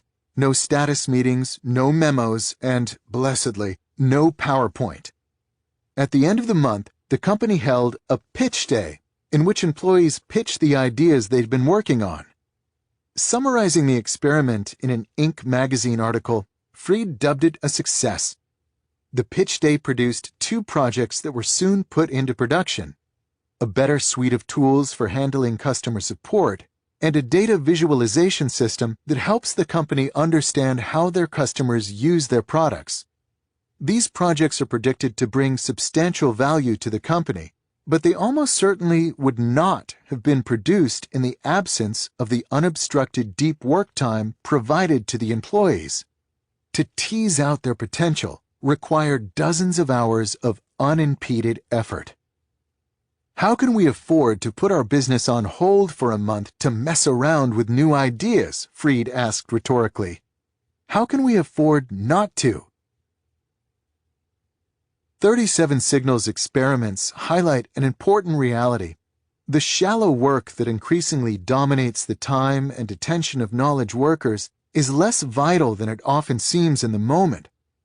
For most businesses, if you eliminated significant amounts of this shallowness, their bottom line would likely remain unaffected. And as Jason Fried discovered, if you not only eliminate shallow work, but also replace this recovered time with more of the deep alternative, not only will the business continue to function, it can become more successful.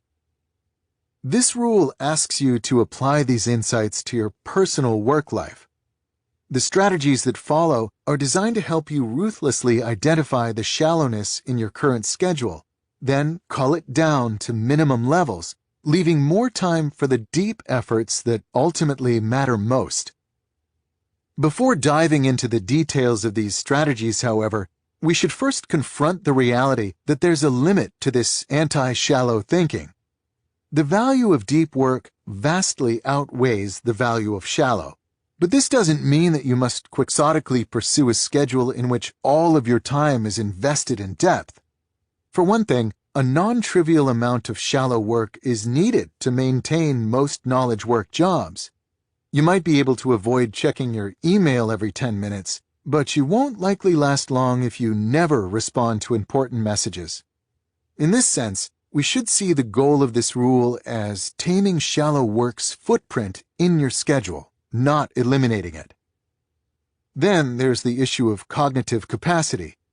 Deep work is exhausting because it pushes you toward the limit of your abilities. Performance psychologists have extensively studied how much such efforts can be sustained by an individual in a given day. In their seminal paper on deliberate practice, Anders Ericsson and his collaborators survey these studies. They note that for someone new to such practice, citing in particular a child in the early stages of developing an expert-level skill, an hour a day is a reasonable limit. For those familiar with the rigors of such activities, the limit expands to something like 4 hours, but rarely more. The implication is that once you've hit your deep work limit in a given day, you'll experience diminishing rewards if you try to cram in more. Shallow work, therefore, doesn't become dangerous until after you add enough to begin to crowd out your bounded deep efforts for the day. At first, this caveat might seem optimistic. The typical workday is 8 hours. The most adept deep thinker cannot spend more than 4 of these hours in a state of true depth. It follows that you can safely spend half the day wallowing in the shallows without adverse effect. The danger missed by this analysis is how easily this amount of time can be consumed, especially once you consider the impact of meetings, appointments, calls, and other scheduled events. For many jobs, these time drains can leave you with surprisingly little time left for solo work. My job as a professor, for example, is traditionally less plagued by such commitments, but even so, they often take large chunks out of my time, especially during the academic year. Turning to a random day in my calendar from the previous semester, I'm writing this during a quiet summer month. For example, I see I had a meeting from 11 to 12, another from 1 to 2:30, and a class to teach from 3 to 5. My 8-hour workday in this example is already reduced by 4 hours. Even if I squeezed all remaining shallow work, emails, tasks, into a single half hour, I'd still fall short of the goal of 4 hours of daily deep work. Put another way, even though we're not capable of spending a full day in a state of blissful depth, this reality shouldn't reduce the urgency of reducing shallow work, as the typical knowledge workday is more easily fragmented than many suspect. To summarize, I'm asking you to treat shallow work with suspicion, because its damage is often vastly underestimated and its importance vastly overestimated. This type of work is inevitable, but you must keep it confined to a point where it doesn't impede your ability to take full advantage of the deeper efforts that ultimately determine your impact. The strategies that follow will help you act on this reality. Schedule every minute of your day. If you're between the ages of 25 and 34 years old and live in Britain, you likely watch more television than you realize. In 2013, the British TV Licensing Authority surveyed television watchers about their habits.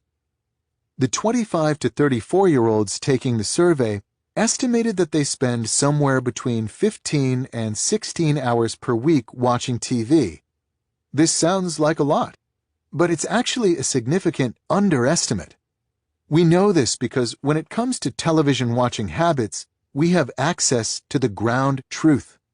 The Broadcasters Audience Research Board, the British equivalent of the American Nielsen Company, places meters in a representative sample of households. These meters record, without bias or wishful thinking, exactly how much people actually watch. The 25 to 34-year-olds who thought they watched 15 hours a week, it turns out, watch more like 28 hours. This bad estimate of time usage is not unique to British television watching. When you consider different groups self-estimating different behaviors, similar gaps stubbornly remain. In a Wall Street Journal article on the topic, business writer Laura Vanderkam pointed out several more such examples. A survey by the National Sleep Foundation revealed that Americans think they're sleeping, on average, somewhere around 7 hours a night. The American Time Use Survey, which has people actually measure their sleep, corrected this number to 8.6 hours. Another study found that people who claimed to work 60 to 64 hours per week were actually averaging more like 44 hours per week, while those claiming to work more than 75 hours were actually working less than 55. These examples underscore an important point. We spend much of our day on autopilot, not giving much thought to what we're doing with our time. This is a problem. It's difficult to prevent the trivial from creeping into every corner of your schedule if you don't face, without flinching, your current balance between deep and shallow work, and then adopt the habit of pausing before action and asking, what makes the most sense right now? The strategy described in the following paragraphs is designed to force you into these behaviors. It's an idea that might seem extreme at first, but will soon prove indispensable in your quest to take full advantage of the value of deep work. Schedule every minute of your day. Here's my suggestion. At the beginning of each workday, turn to a new page of lined paper in a notebook you dedicate to this purpose. Down the left-hand side of the page, mark every other line with an hour of the day, covering the full set of hours you typically work. Now comes the important part. Divide the hours of your workday into blocks and assign activities to the blocks.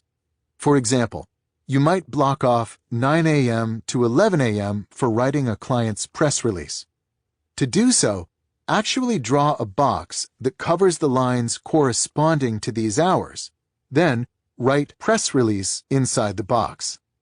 Not every block need be dedicated to a work task. There might be time blocks for lunch or relaxation breaks. To keep things reasonably clean, the minimum length of a block should be 30 minutes, i.e. one line on your page. This means, for example, that instead of having a unique small box for each small task on your plate for the day, respond to boss's email, submit reimbursement form, ask Carl about report. You can batch similar things into more generic task blocks. You might find it useful in this case to draw a line from a task block to the open right-hand side of the page where you can list out the full set of small tasks you plan to accomplish in that block. When you're done scheduling your day, every minute should be part of a block. You have, in effect, given every minute of your workday a job. Now, as you go through your day, use this schedule to guide you. It's here, of course, that most people will begin to run into trouble. Two things can and likely will go wrong with your schedule once the day progresses. The first is that your estimates will prove wrong. You might put aside 2 hours for writing a press release, for example, and in reality, it takes 2.5 hours. The second problem is that you'll be interrupted, and new obligations will unexpectedly appear on your plate. These events will also break your schedule. This is okay. If your schedule is disrupted, you should, at the next available moment, take a few minutes to create a revised schedule for the time that remains in the day. You can turn to a new page, you can erase and redraw blocks, or do as I do, cross out the blocks for the remainder of the day and create new blocks to the right of the old ones on the page. I draw my blocks skinny so I have room for several revisions. On some days, you might rewrite your schedule 6 times. Don't despair if this happens. Your goal is not to stick to a given schedule at all costs. It's instead to maintain at all times a thoughtful say in what you're doing with your time going forward, even if these decisions are reworked again and again as the day unfolds. If you find that schedule revisions become overwhelming in their frequency, there are a few tactics that can inject some more stability. First, you should recognize that almost definitely you're going to underestimate at first how much time you require for most things. When people are new to this habit, they tend to use their schedule as an incarnation of wishful thinking, a best-case scenario for their day. Over time, you should make an effort to accurately, if not somewhat conservatively, predict the time tasks will require. The second tactic that helps is the use of overflow conditional blocks. If you're not sure how long a given activity might take, block off the expected time, then follow this with an additional block that has a split purpose. If you need more time for the preceding activity, use this additional block to keep working on it. If you finish the activity on time, however, have an alternate use already assigned for the extra block, for example, some non-urgent tasks. This allows unpredictability in your day without requiring you to keep changing your schedule on paper. For example, returning to our press release example, you might schedule 2 hours for writing the press release, but then follow it by an additional hour block that you can use to keep writing the release if needed, but otherwise assigned to catching up with email.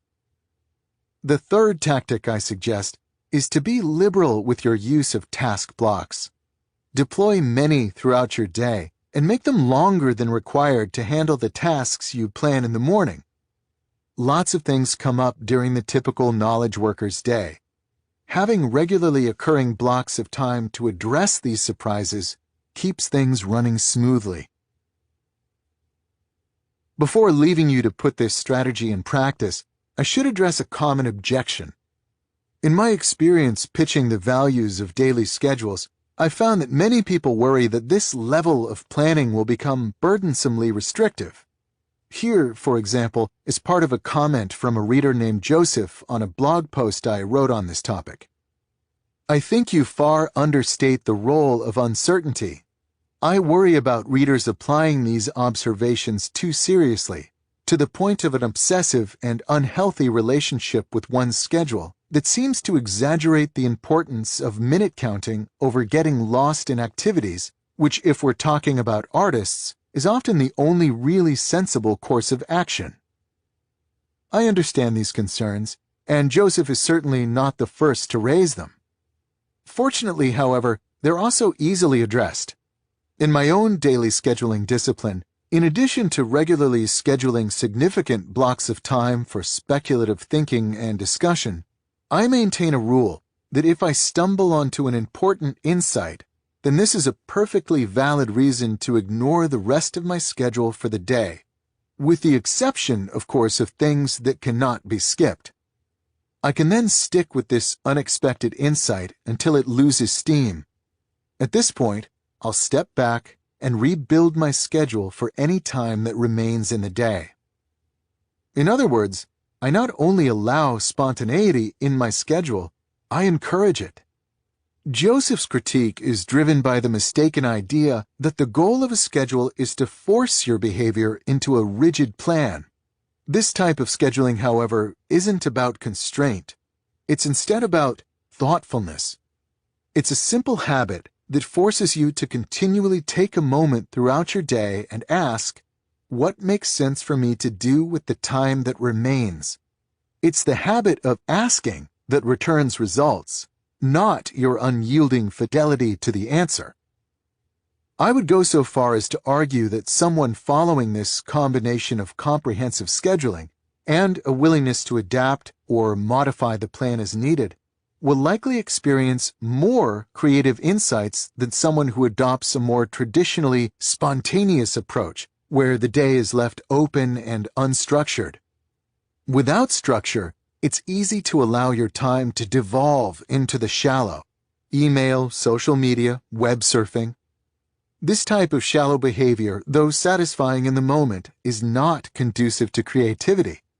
With structure, on the other hand, you can ensure that you regularly schedule blocks to grapple with a new idea, or work deeply on something challenging, or brainstorm for a fixed period, the type of commitment more likely to instigate innovation. Recall, for example, the discussion in Rule Number 1 about the rigid rituals followed by many great creative thinkers. And because you're willing to abandon your plan when an innovative idea arises, you're just as well suited as the distracted creative to follow up when the muse strikes. To summarize, the motivation for this strategy is the recognition that a deep work habit requires you to treat your time with respect. A good first step toward this respectful handling is the advice outlined here. Decide in advance what you're going to do with every minute of your workday. It's natural at first to resist this idea, as it's undoubtedly easier to continue to allow the twin forces of internal whim and external request to drive your schedule.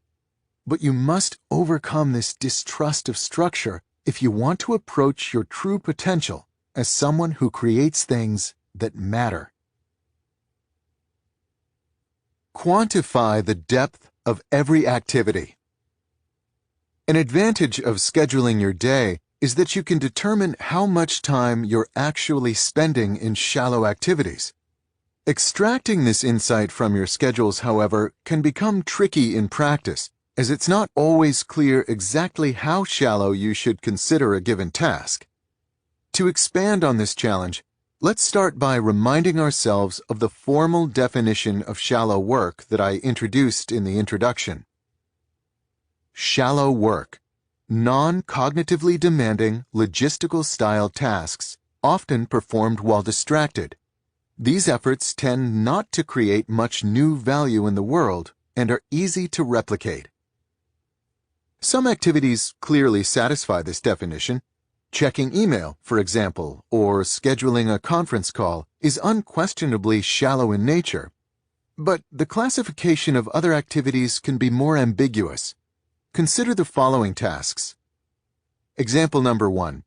Editing a draft of an academic article that you and a collaborator will soon submit to a journal. Example number 2. Building a PowerPoint presentation about this quarter's sales figures. Example number 3. Attending a meeting to discuss the current status of an important project and to agree on the next steps. It's not obvious at first how to categorize these examples. The first two describe tasks that can be quite demanding, and the final example seems important to advance a key work objective. The purpose of this strategy is to give you an accurate metric for resolving such ambiguity.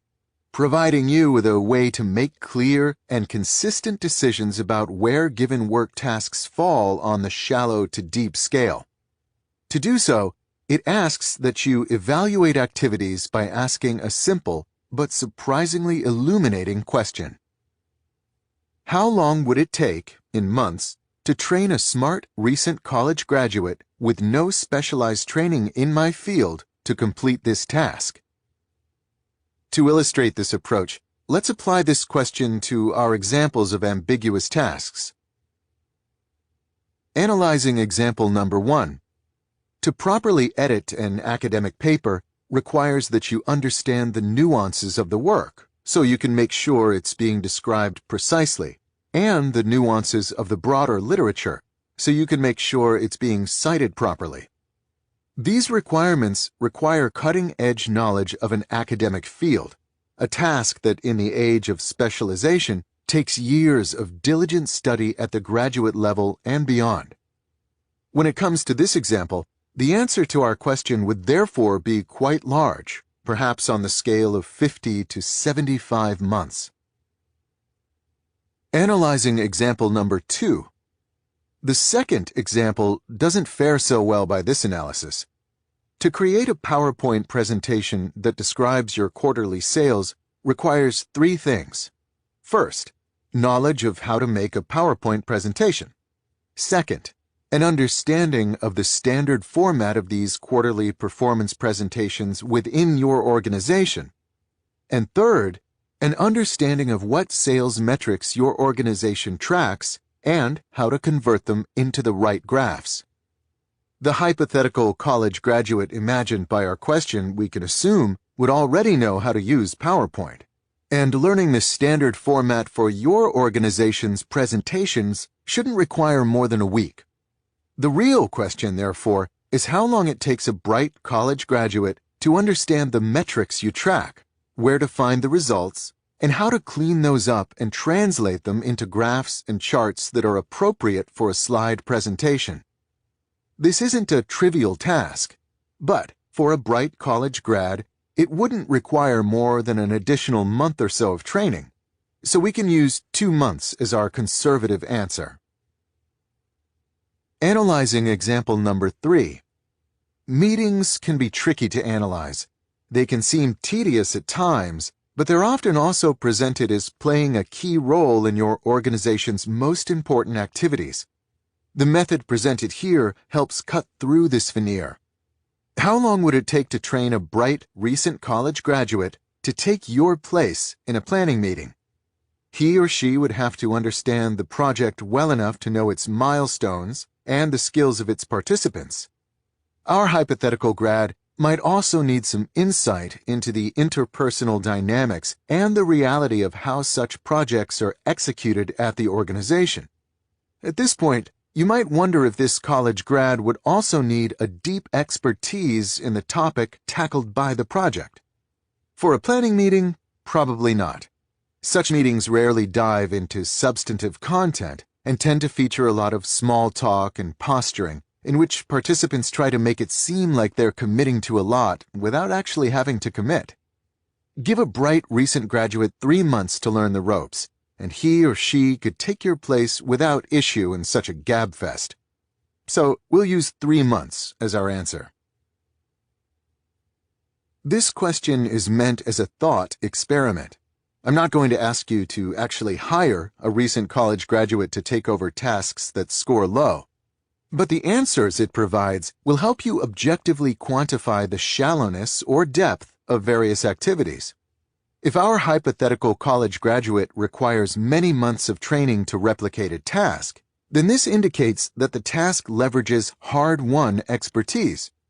As argued earlier, tasks that leverage your expertise tend to be deep tasks, and they can therefore provide a double benefit. They return more value per time spent, and they stretch your abilities, leading to improvement. On the other hand, a task that our hypothetical college graduate can pick up quickly is one that does not leverage expertise, and therefore it can be understood as shallow. What should you do with this strategy? Once you know where your activities fall on the deep to shallow scale, bias your time toward the former. When we consider our case studies, for example, we see that the first task is something that you would want to prioritize as a good use of time, while the second and third are activities of a type that should be minimized. They might feel productive, but their return on time investment is measly. Of course, how one biases away from shallow and toward depth is not always obvious, even after you know how to accurately label your commitments. This brings us to the strategies that follow, which will provide specific guidance on how to accomplish this tricky goal. Ask your boss for a shallow work budget. Here's an important question that's rarely asked. What percentage of my time should be spent on shallow work?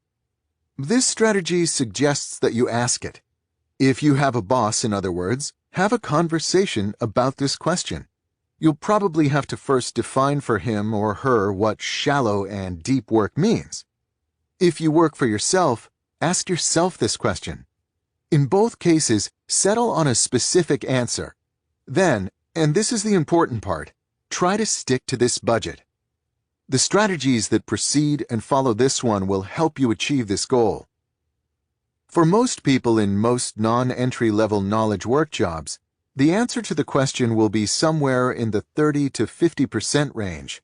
There's a psychological distaste surrounding the idea of spending the majority of your time on unskilled tasks, so 50% is a natural upper limit, while at the same time, most bosses will begin to worry that if this percentage gets too much lower than 30%, you'll be reduced to a knowledge work hermit who thinks big thoughts but never responds to emails.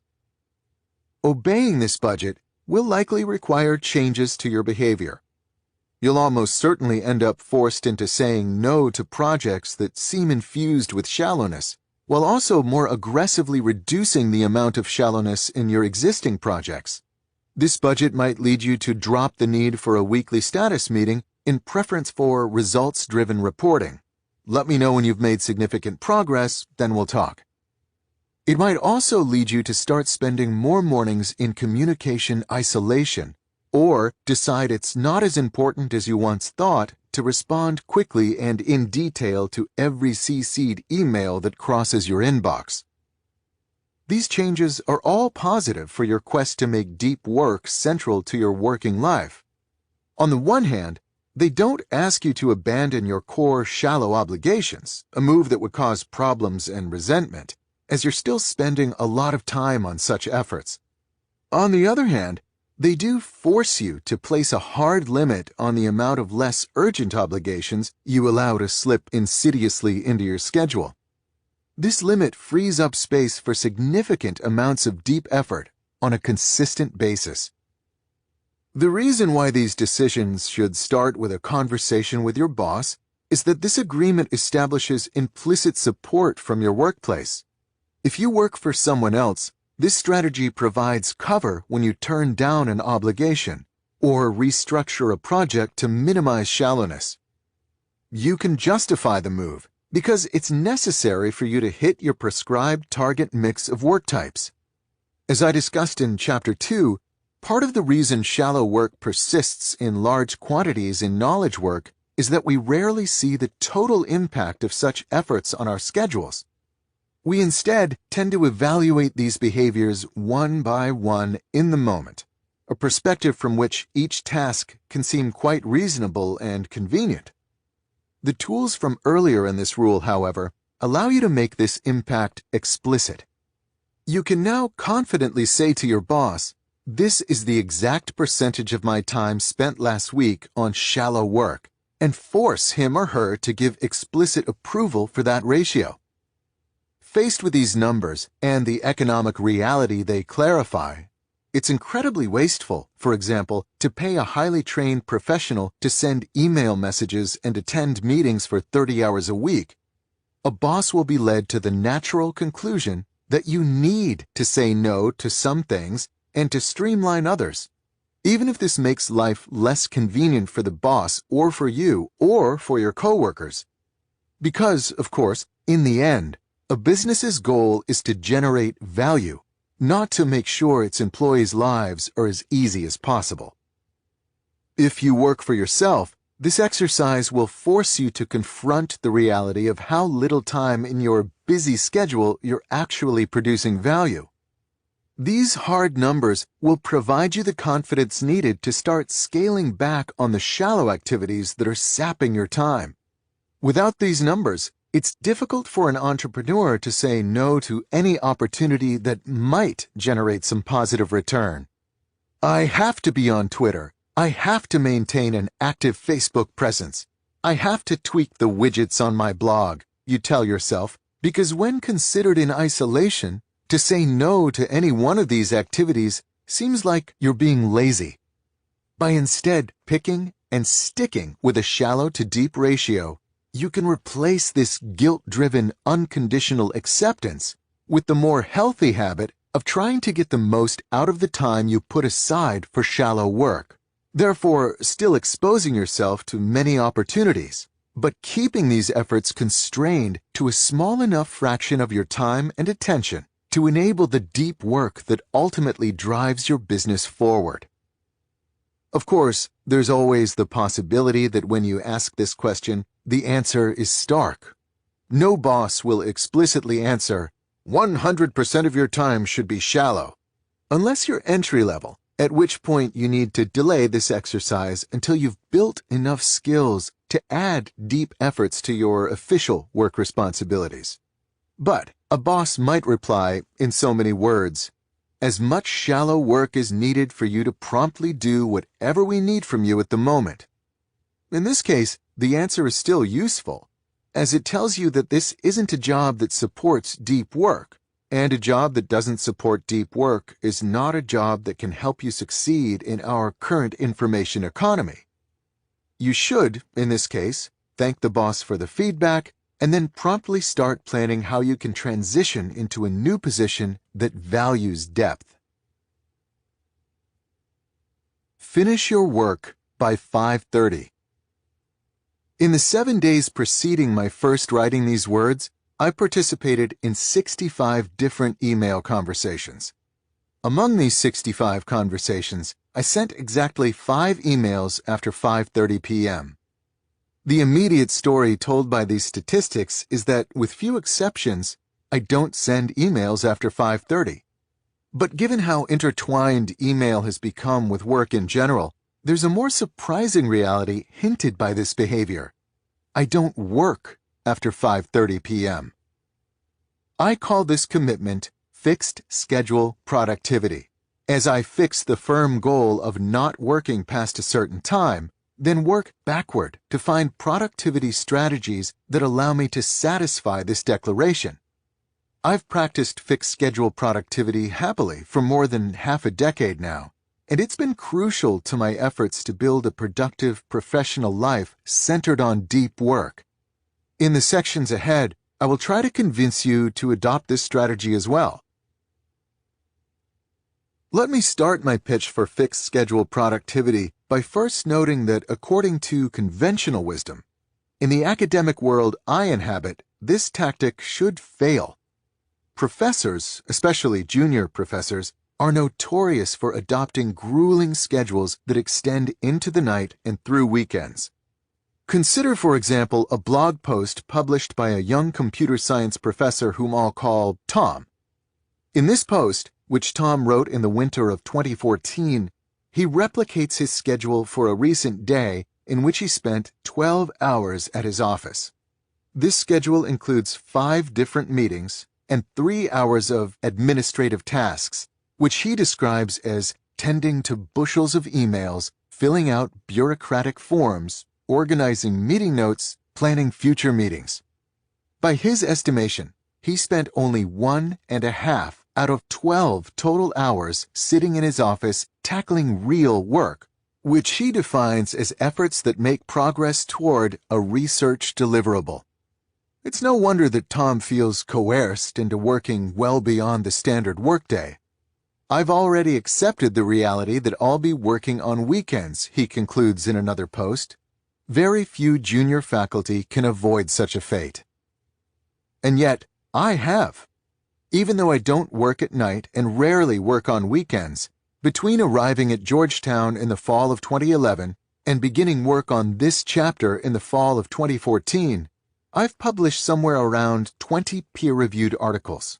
I also won 2 competitive grants, published 1 non-academic book, and have almost finished writing another, which you're listening to at the moment, all while avoiding the grueling schedules deemed necessary by the Toms of the world. What explains this paradox? We can find a compelling answer in a widely disseminated article published in 2013 by an academic further along in her career and far more accomplished than I, Radhika Nagpal, the Fred Kavli Professor of Computer Science at Harvard University. Nagpal opens the article by claiming that much of the stress suffered by tenure-track professors is self-imposed. Scary myths and scary data abound about life as a tenure-track faculty at an R1 research-focused university, she begins, before continuing to explain how she finally decided to disregard the conventional wisdom and instead deliberately do specific things to preserve my happiness.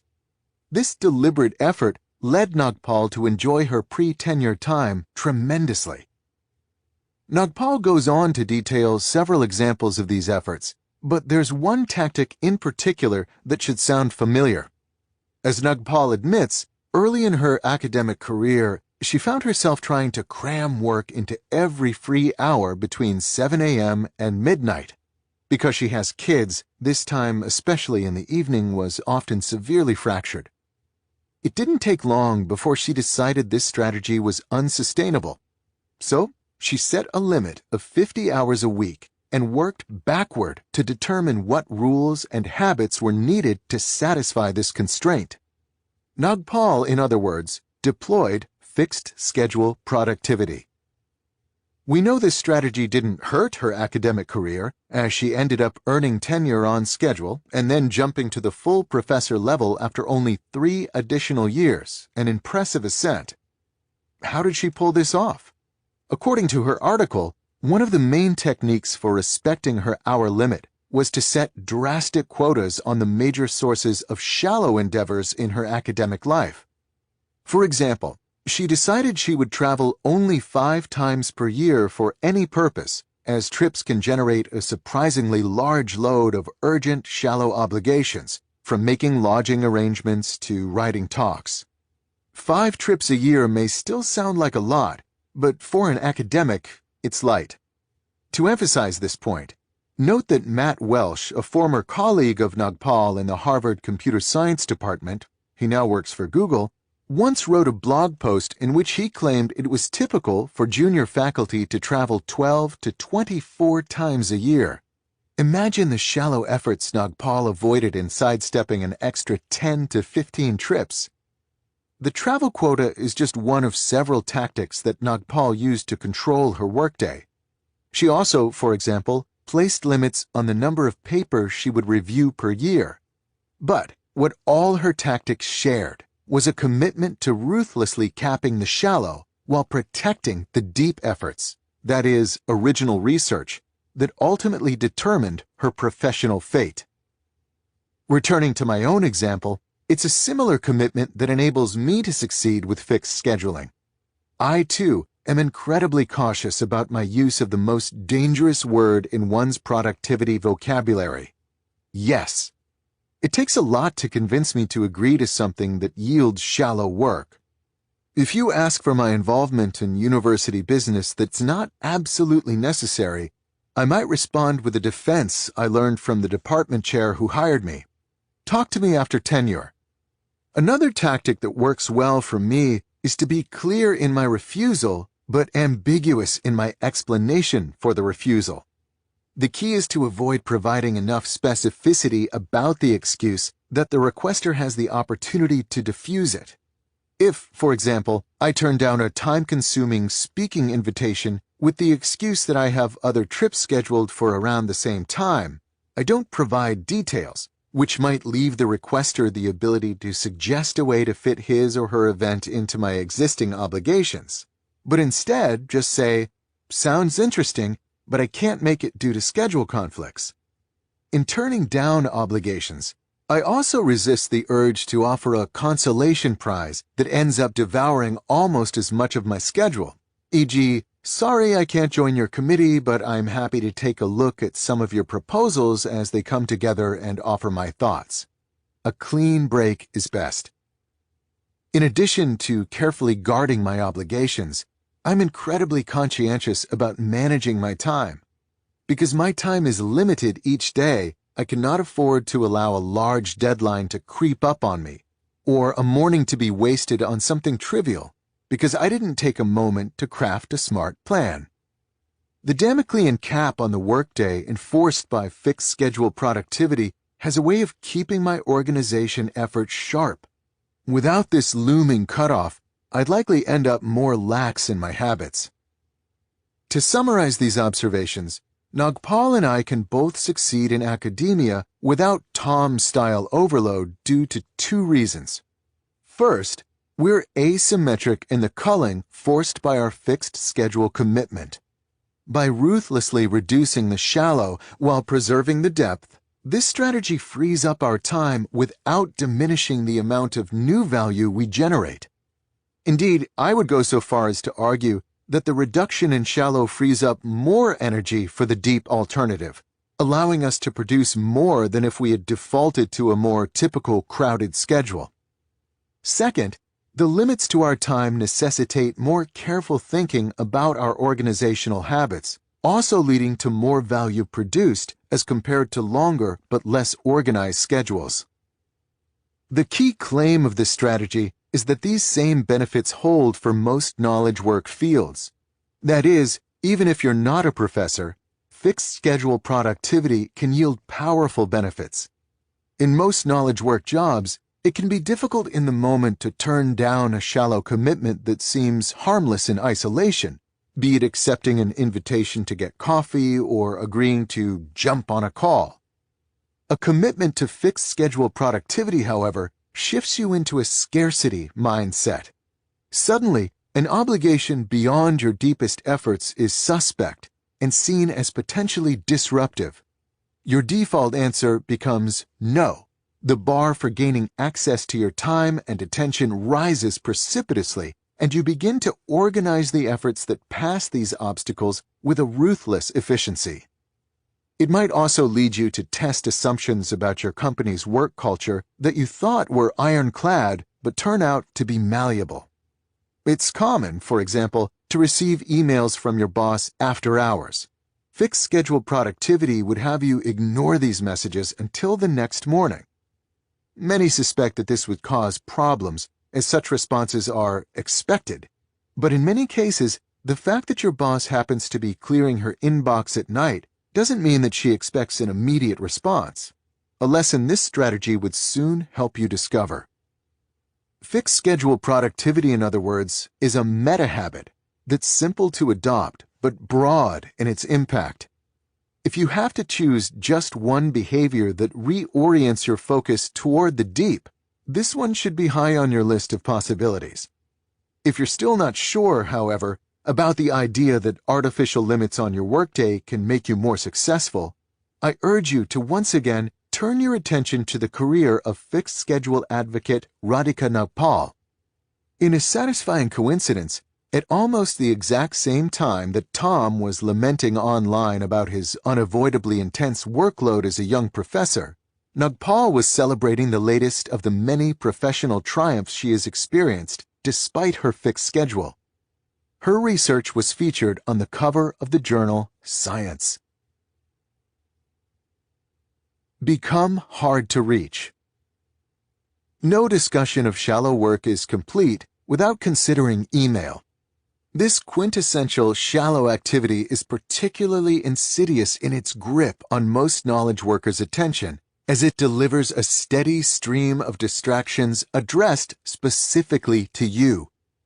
Ubiquitous email access has become so ingrained in our professional habits that we're beginning to lose the sense that we have any say in its role in our life. As John Freeman warns in his 2009 book, The Tyranny of Email, with the rise of this technology, We are slowly eroding our ability to explain, in a careful, complex way, why it is so wrong for us to complain, resist, or redesign our workdays so that they are manageable. Email seems a fait accompli. Resistance is futile. This strategy pushes back at this fatalism. Just because you cannot avoid this tool altogether doesn't mean you have to cede all authority over its role in your mental landscape. In the following sections, I describe 3 tips that will help you regain authority over how this technology accesses your time and attention, and arrest the erosion of autonomy identified by Freeman. Resistance is not futile. You have more control over your electronic communication than you might at first assume. Tip number 1. Make people who send you email do more work. Most nonfiction authors are easy to reach.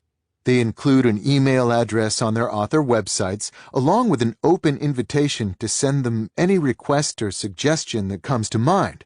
Many even encourage this feedback as a necessary commitment to the elusive but much touted importance of community building among their readers. But here's the thing, I don't buy it. If you visit the contact page on my author website, there's no general-purpose email address. Instead, I list different individuals you can contact for specific purposes. My literary agent for rights requests, for example, or my speaking agent for speaking requests. If you want to reach me, I offer only a special-purpose email address that comes with conditions and a lowered expectation that I'll respond. If you have an offer, opportunity, or introduction that might make my life more interesting, email me at interesting@calnewport.com. For the reasons stated above, I'll only respond to those proposals that are a good match for my schedule and interests. I call this approach a sender filter, as I'm asking my correspondents to filter themselves before attempting to contact me. This filter has significantly reduced the time I spend in my inbox. Before I began using a sender filter, I had a standard general-purpose email address listed on my website.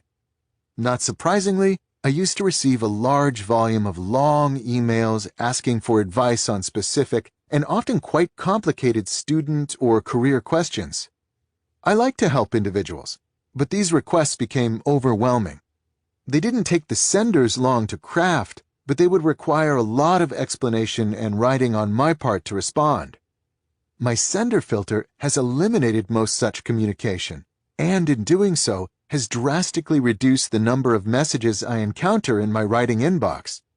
As for my own interest in helping my readers, I now redirect this energy towards settings I carefully choose to maximize impact. Instead of allowing any student in the world to send me a question, for example, I now work closely with a small number of student groups where I'm quite accessible and can offer more substantial and effective mentoring. Another benefit of a sender filter is that it resets expectations. The most crucial line in my description is the following: I'll only respond to those proposals that are a good match for my schedule and interests. This seems minor, but it makes a substantial difference in how my correspondents think about their messages to me. The default social convention surrounding email is that unless you're famous, if someone sends you something, you owe him or her a response. For most, therefore, an inbox full of messages generates a major sense of obligation. By instead resetting your correspondent's expectations to the reality that you'll probably not respond, the experience is transformed. The inbox is now a collection of opportunities that you can glance at when you have the free time, seeking out those that make sense for you to engage. But the pile of unread messages no longer generates a sense of obligation. You could, if you wanted to, ignore them all, and nothing bad would happen. Psychologically, this can be freeing. I worried when I first began using a sender filter that it would seem pretentious, as if my time was more valuable than that of my readers, and that it would upset people. But this fear wasn't realized. Most people easily accept the idea that you have a right to control your own incoming communication, as they would like to enjoy this same right. More important, people appreciate clarity. Most are okay to not receive a response if they don't expect one.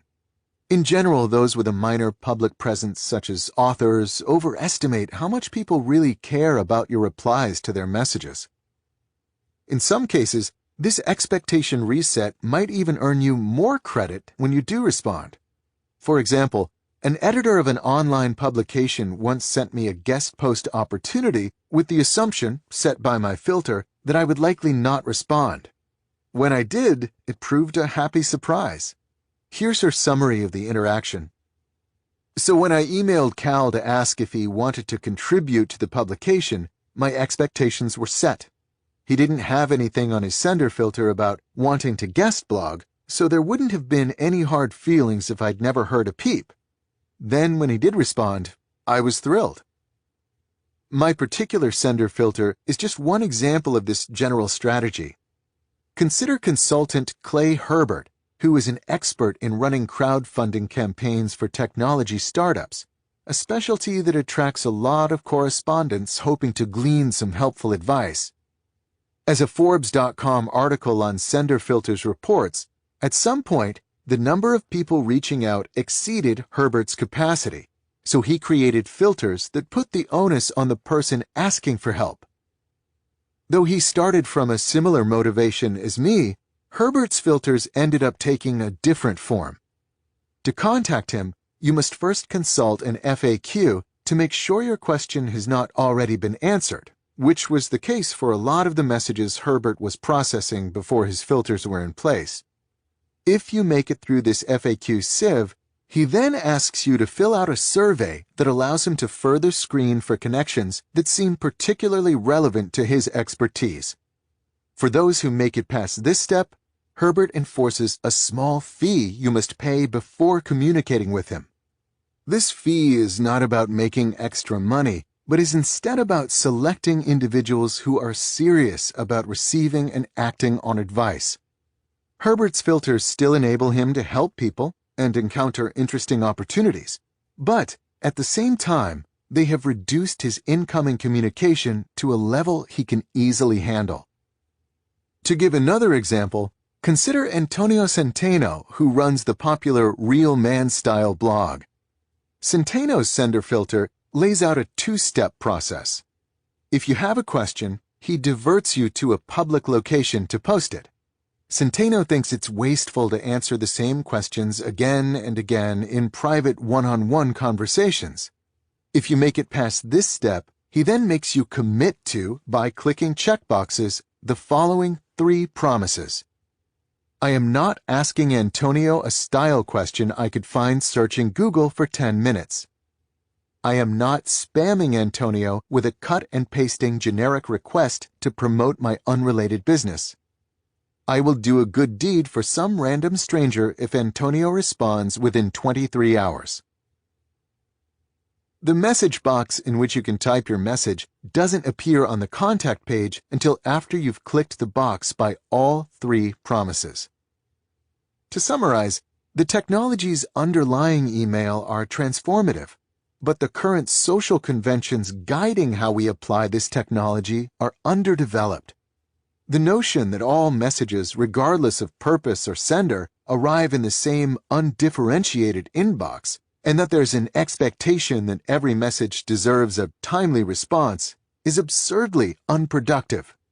The sender filter is a small but useful step toward a better state of affairs, and is an idea whose time has come, at least for the increasing number of entrepreneurs and freelancers who both receive a lot of incoming communication and have the ability to dictate their accessibility. I'd also love to see similar rules become ubiquitous for intra-office communication in large organizations, but for the reasons argued in Chapter 2, we're probably a long way from that reality. If you're in a position to do so, consider sender filters as a way of reclaiming some control over your time and attention. Tip number 2. Do more work when you send or reply to emails. Consider the following standard emails. Email number 1, "It was great to meet you last week. I'd love to follow up on some of those issues we discussed. Do you want to grab coffee?" Email number 2, "We should get back to the research problem we discussed during my last visit. Remind me where we are with that?" Email number 3, "I took a stab at that article we discussed. It's attached. Thoughts?" These 3 examples should be familiar to most knowledge workers, as they're representative of many of the messages that fill their inboxes. They're also potential productivity landmines. How you respond to them will have a significant impact on how much time and attention the resulting conversation ultimately consumes. In particular, interrogative emails like these generate an initial instinct to dash off the quickest possible response that will clear the message, temporarily, out of your inbox. A quick response will, in the short term, provide you with some minor relief because you're bouncing the responsibility implied by the message off your court and back onto the sender's. This relief, however, is short-lived, as this responsibility will continue to bounce back again and again, continually sapping your time and attention. I suggest, therefore, that the right strategy when faced with a question of this type is to pause a moment before replying and take the time to answer the following key prompt. What is the project represented by this message, and what is the most efficient in terms of messages generated process for bringing this project to a successful conclusion? Once you've answered this question for yourself, replace a quick response with one that takes the time to describe the process you identified, points out the current step, and emphasizes the step that comes next. I call this the process-centric approach to email, and it's designed to minimize both the number of emails you receive and the amount of mental clutter they generate. To better explain this process and why it works, consider the following process-centric responses to the sample emails from earlier. Process-centric response to email number 1. I'd love to grab coffee. Let's meet at the Starbucks on campus. Below, I listed 2 days next week when I'm free. For each day, I listed 3 times. If any of those day and time combinations work for you, let me know. I'll consider your reply confirmation for the meeting. If none of those date and time combinations work, give me a call at the number below and we'll hash out a time that works. Looking forward to it. Process-centric response to email number 2. I agree that we should return to this problem. Here's what I suggest. Sometime in the next week, email me everything you remember about our discussion on the problem. Once I receive that message, I'll start a shared directory for the project and add it to a document that summarizes what you sent me, combined with my own memory of our past discussion. In the document, I'll highlight the 2 or 3 most promising next steps. We can then take a crack at those next steps for a few weeks and check back in. I suggest we schedule a phone call for a month from now for this purpose. Below, I listed some dates and times when I'm available for a call. When you respond with your notes, indicate the date and time combination that works best for you, and we'll consider that reply confirmation for the call. I look forward to digging into this problem. Process-centric response to email number 3. Thanks for getting back to me. I'm going to read this draft of the article and send you back an edited version annotated with comments on Friday, the 10th. In this version I send back, I'll edit what I can do myself and add comments to draw your attention to places where I think you're better suited to make the improvement. At that point, you should have what you need to polish and submit the final draft, so I'll leave you to do that. No need to reply to this message or to follow up with me after I return the edits, unless, of course, there's an issue. In crafting these sample responses, I started by identifying the project implied by the message. Notice the word project is used loosely here. It can cover things that are large and obviously projects, such as making progress on a research problem, example number 2, but it applies just as easily to small logistical challenges like setting up a coffee meeting, example number 1. I then took a minute or two to think through a process that gets us from the current state to a desired outcome with a minimum of messages required. The final step was to write a reply that clearly describes this process and where we stand. These examples centered on an email reply, but it should be clear that a similar approach also works when writing an email message from scratch. The process-centric approach to email can significantly mitigate the impact of this technology on your time and attention. There are two reasons for this effect. First, it reduces the number of emails in your inbox. Sometimes significantly, something as simple as scheduling a coffee meeting can easily spiral into a half a dozen or more messages over a period of many days if you're not careful about your replies. This, in turn, reduces the time you spend in your inbox and reduces the brain power you must expend when you do. Second, to steal terminology from David Allen, a good process-centric message immediately closes the loop with respect to the project at hand. When a project is initiated by an email that you send or receive, it squats in your mental landscape, becoming something that's on your plate in the sense that it has been brought to your attention and eventually needs to be addressed. This method closes this open loop as soon as it forms.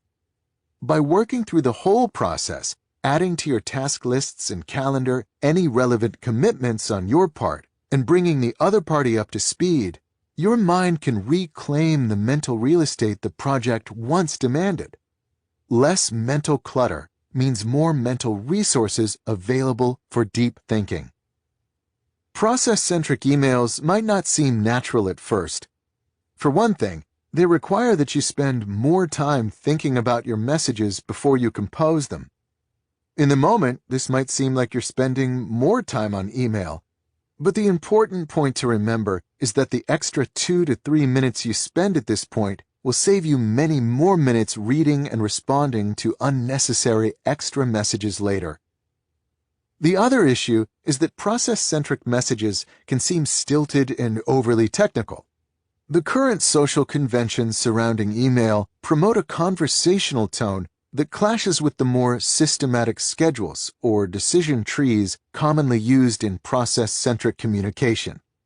If this concerns you, I suggest that you add a longer conversational preamble to your messages.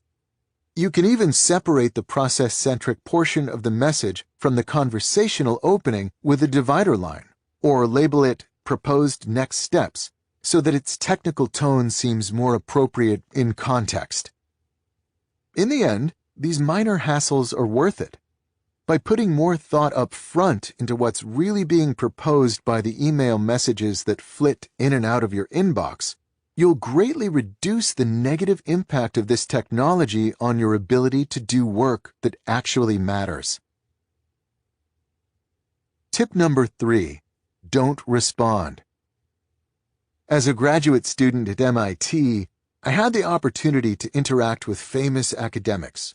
In doing so, I noticed that many shared a fascinating and somewhat rare approach to email. Their default behavior when receiving an email message is to not respond. Over time, I learned the philosophy driving this behavior. When it comes to email, they believed, it's the sender's responsibility to convince the receiver that a reply is worthwhile. If you didn't make a convincing case, and sufficiently minimize the effort required by the professor to respond, you didn't get a response. For example, the following email would likely not generate a reply with many of the famous names at the Institute. Hi, Professor. I'd love to stop by sometime to talk about topic X. Are you available? Responding to this message requires too much work. Are you available is too vague to be answered quickly. Also, there's no attempt to argue that this chat is worth the professor's time. With these critiques in mind, here's a version of the same message that would be more likely to generate a reply. Hi, Professor. I'm working on a project similar to topic X with my advisor, Professor Y. Is it okay if I stop by in the last 15 minutes of your office hours on Thursday to explain what we're up to in more detail and see if it might complement your current project? Unlike the first message, this one makes a clear case for why this meeting makes sense and minimizes the effort needed from the receiver to respond. This tip asks that you replicate, to the extent feasible in your professional context, this professional ambivalence to email. To help you in this effort, try applying the following 3 rules to sort through which messages require a response and which do not. Professorial email sorting. Do not reply to an email message if any of the following applies. It's ambiguous or otherwise makes it hard for you to generate a reasonable response. It's not a question or proposal that interests you. Nothing really good would happen if you did respond, and nothing really bad would happen if you didn't. In all cases, there are many obvious exceptions. If an ambiguous message about a project you don't care about comes from your company's CEO, for example, you'll respond. But looking beyond these exceptions, this professorial approach asks you to become way more ruthless when deciding whether or not to click reply. This tip can be uncomfortable at first because it will cause you to break a key convention currently surrounding email. Replies are assumed, regardless of the relevance or appropriateness of the message. There's also no way to avoid that some bad things will happen if you take this approach.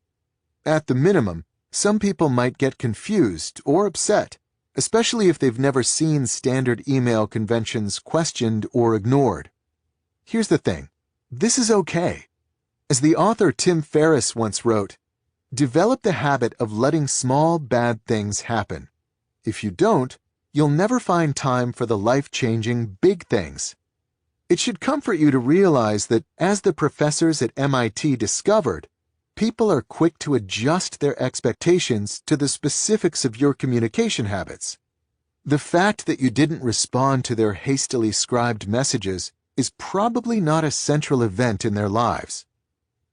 Once you get past the discomfort of this approach, you'll begin to experience its rewards. There are 2 common tropes bandied around when people discuss solutions to email overload. One says that sending emails generates more emails, while the other says that wrestling with ambiguous or irrelevant emails is a major source of inbox-related stress. The approach suggested here responds aggressively to both issues. You send fewer emails and ignore those that aren't easy to process, and by doing so, will significantly weaken the grip your inbox maintains over your time and attention. Conclusion. The story of Microsoft's founding has been told so many times that it's entered the realm of legend.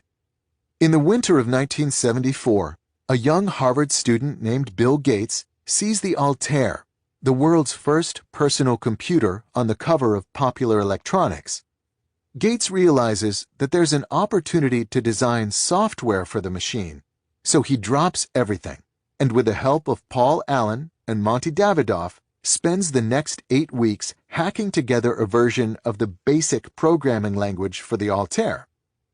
This story is often cited as an example of Gates's insight and boldness, but recent interviews have revealed another trait that played a crucial role in the tale's happy ending: Gates's preternatural deep work ability. As Walter Isaacson explained in a 2013 article on the topic for the Harvard Gazette, Gates worked with such intensity for such lengths during this 2-month stretch that he would often collapse into sleep on his keyboard in the middle of writing a line of code. He would then sleep for an hour or 2, wake up, and pick up right where he left off. An ability that has still impressed Paul Allen describes as a prodigious feat of concentration. In his book, The Innovators, Isaacson later summarized Gates's unique tendency toward depth as follows: the one trait that differentiated Gates from Allen was focus. Allen's mind would flit between many ideas and passions, but Gates was a serial obsessor. It's here, in this story of Gates's obsessive focus, that we encounter the strongest form of my argument for deep work. It's easy, amid the turbulence of a rapidly evolving information age, to default to dialectical grumbling. The curmudgeons among us are vaguely uneasy about the attention people pay to their phones and pine for the days of unhurried concentration, while the digital hipsters equate such nostalgia with Luddism and boredom and believe that increased connection is the foundation for a utopian future. Marshall McLuhan declared that the medium is the message, but our current conversation on these topics seems to imply that the medium is morality. Either you're on board with the Facebook future or see it as our downfall. As I emphasized in this book's introduction, I have no interest in this debate. A commitment to deep work is not a moral stance, and it's not a philosophical statement. It is instead a pragmatic recognition that the ability to concentrate is a skill that gets valuable things done. Deep work is important, in other words, not because distraction is evil, but because it enabled Bill Gates to start a billion-dollar industry in less than a semester. This is also a lesson, as it turns out, that I've personally relearned again and again in my own career. I've been a depth devotee for more than a decade, but even I am still regularly surprised by its power.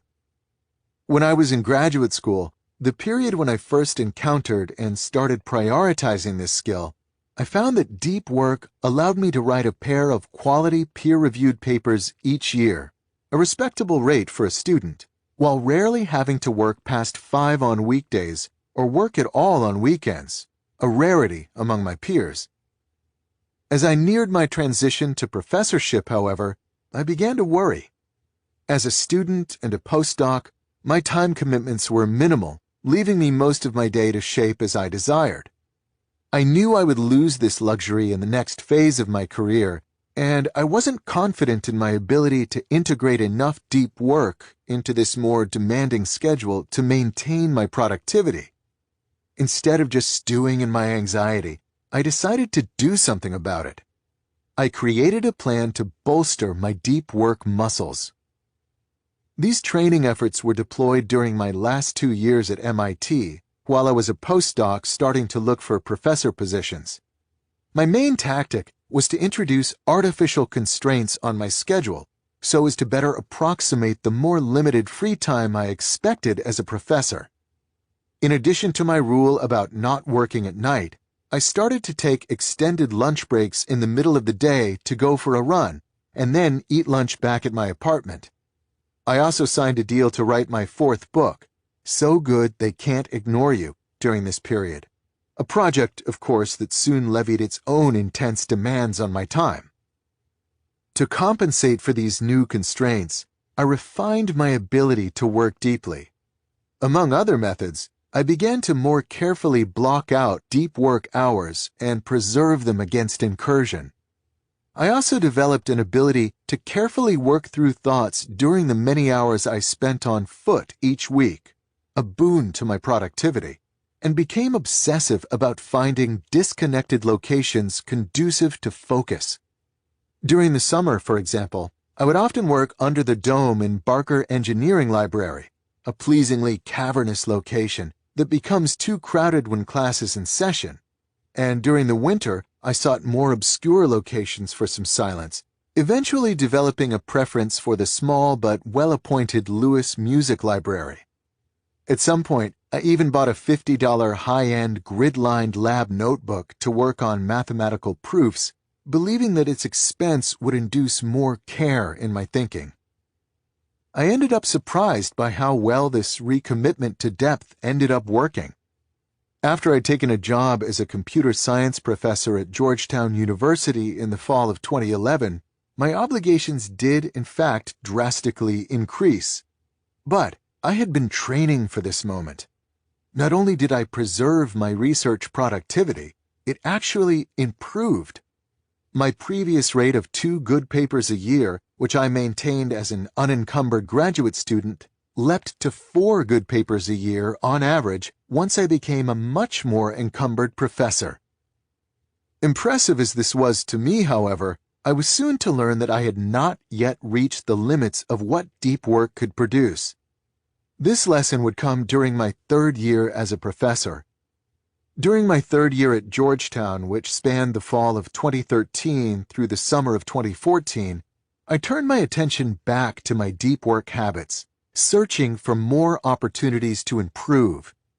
A big reason for this recommitment to depth is the book you're currently listening to, most of which was written during this period. Writing a 70,000-word book manuscript, of course, placed a sudden new constraint on my already busy schedule, and I wanted to make sure my academic productivity didn't take a corresponding hit. Another reason I turned back to depth was the looming tenure process. I had a year or two of publications left before my tenure case was submitted. This was the time, in other words, to make a statement about my abilities, especially given that my wife and I were planning on growing our family with a second child in the final year before tenure. The final reason I turned back to depth was more personal and admittedly a touch petulant. I had applied and been rejected for a well-respected grant that many of my colleagues were receiving.